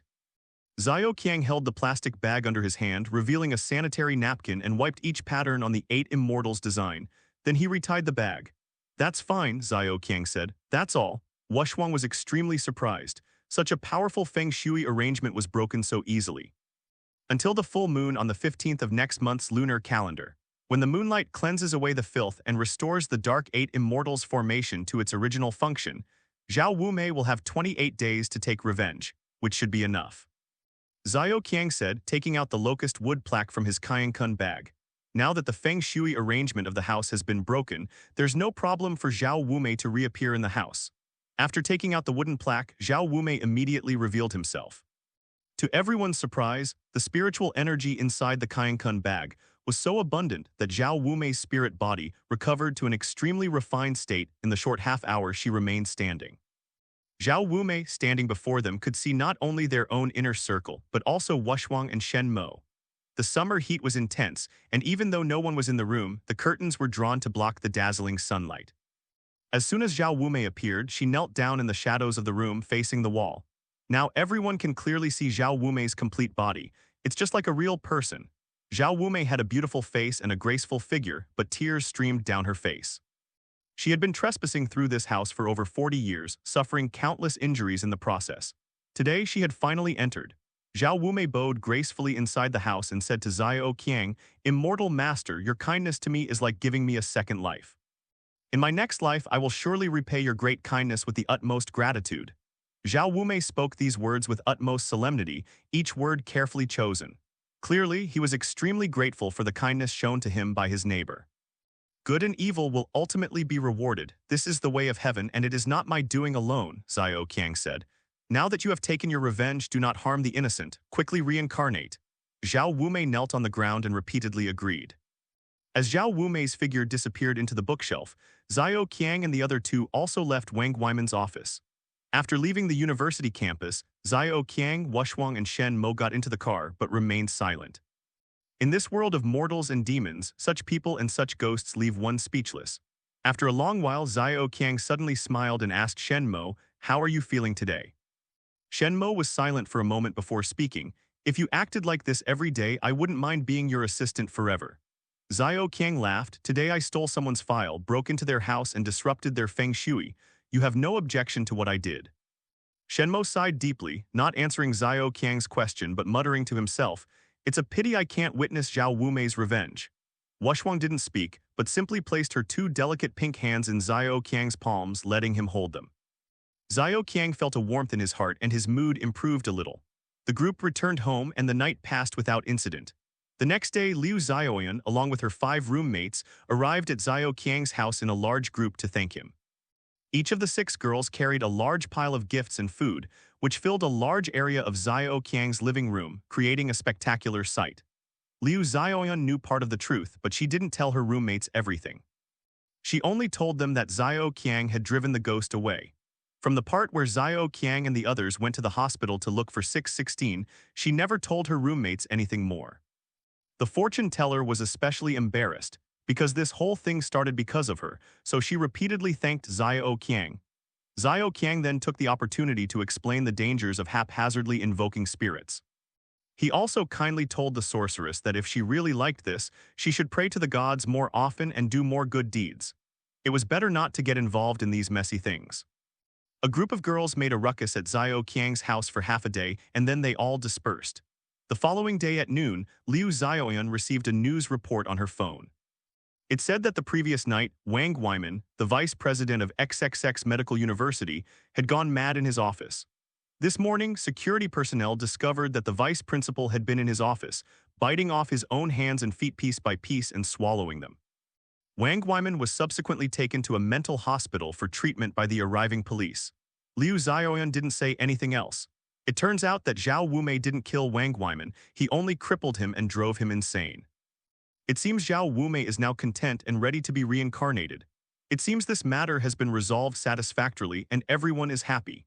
Another day passed, and to Xiao Qiang's surprise, a mobile phone video began to go viral online and then spread at an extremely fast pace. The video was titled "The President of XX University's Selfie Before He Went Crazy." The video was over 40 minutes long. Xiao Qiang saw the video on his phone after midnight. Upon seeing the video, Xiao Qiang quickly downloaded it, plugged his phone into his computer, and then called Wu Shuang and Shen Mo out. He wanted to watch the video with them. Wu Shuang was wearing cotton pajamas, her eyes still sleepy, her hair disheveled, making her look incredibly cute, even more alluring than her usual dignified and serene demeanor. Shen Mo still had a drool mark on his face, and even after sitting down on the living room sofa, his eyes remained glazed, clearly still dreaming. Wu Shuang sat down next to Xiao Qiang, curling her two pink and white little feet on the cushion, and hugging Xiao Qiang's arm with both hands, looking like she was about to fall asleep again. Xiao Qiang couldn't help but find it amusing, so he loudly asked, "Want to see the video of Zhao Wumei taking revenge?" Upon hearing this, the two people on either side of him immediately perked up. Where, hurry up.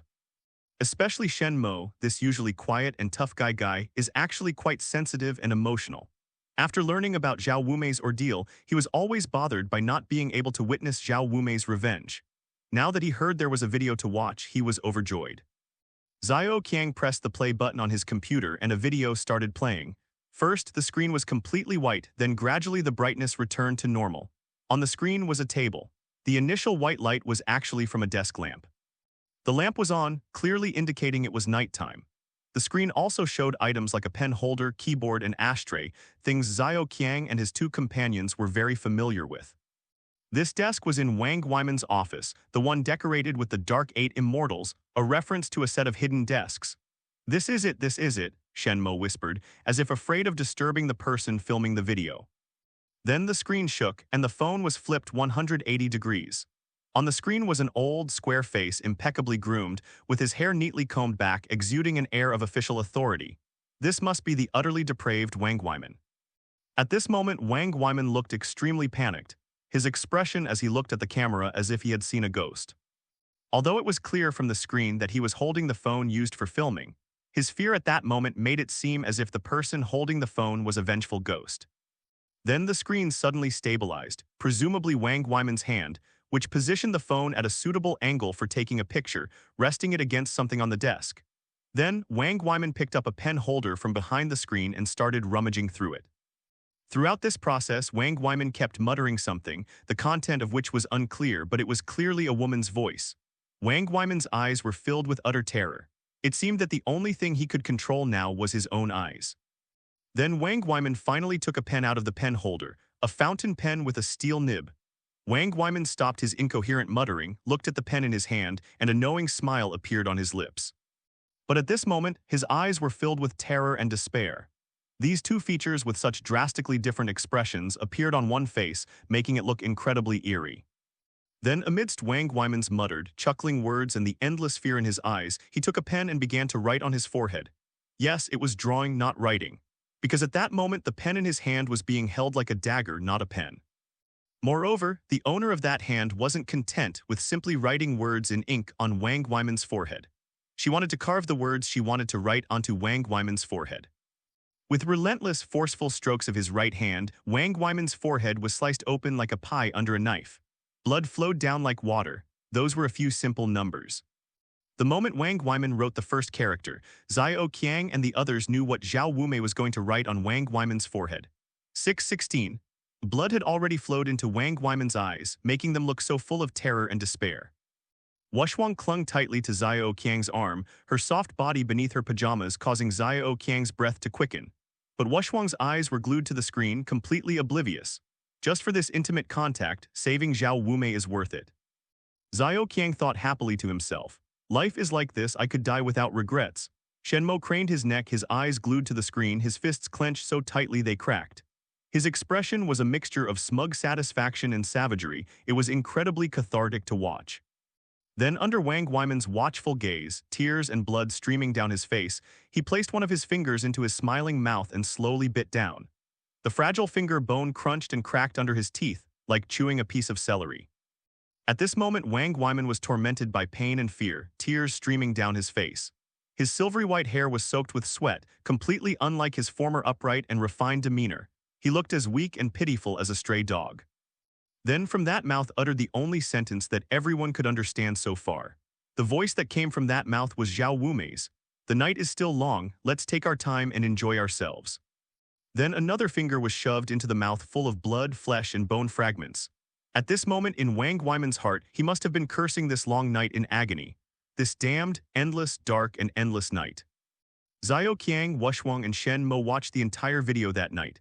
After the screen went black, the room fell silent, and the three remained speechless for a long time. Wushwang nestled against Xiao Qiang, and the two sat on the sofa until dawn. 2 days later, one night, Xiao Qiang got up in the middle of the night to get a drink of water and heard someone knocking on the door. He thought to himself, who could be here so late? And went to open the door. Outside the door stood two middle-aged men in their 40s, one dressed in a pure black suit and the other in a white suit. Even their shoes were white. They announced their names at the door. The man in the white suit is Zai Bian, and the man in the black suit is Fan Wuju. Upon hearing this, Xiao Qiang was startled, because as soon as these two people mentioned their names, Xiao Qiang immediately remembered who they were. These two people are the black and white impermanents.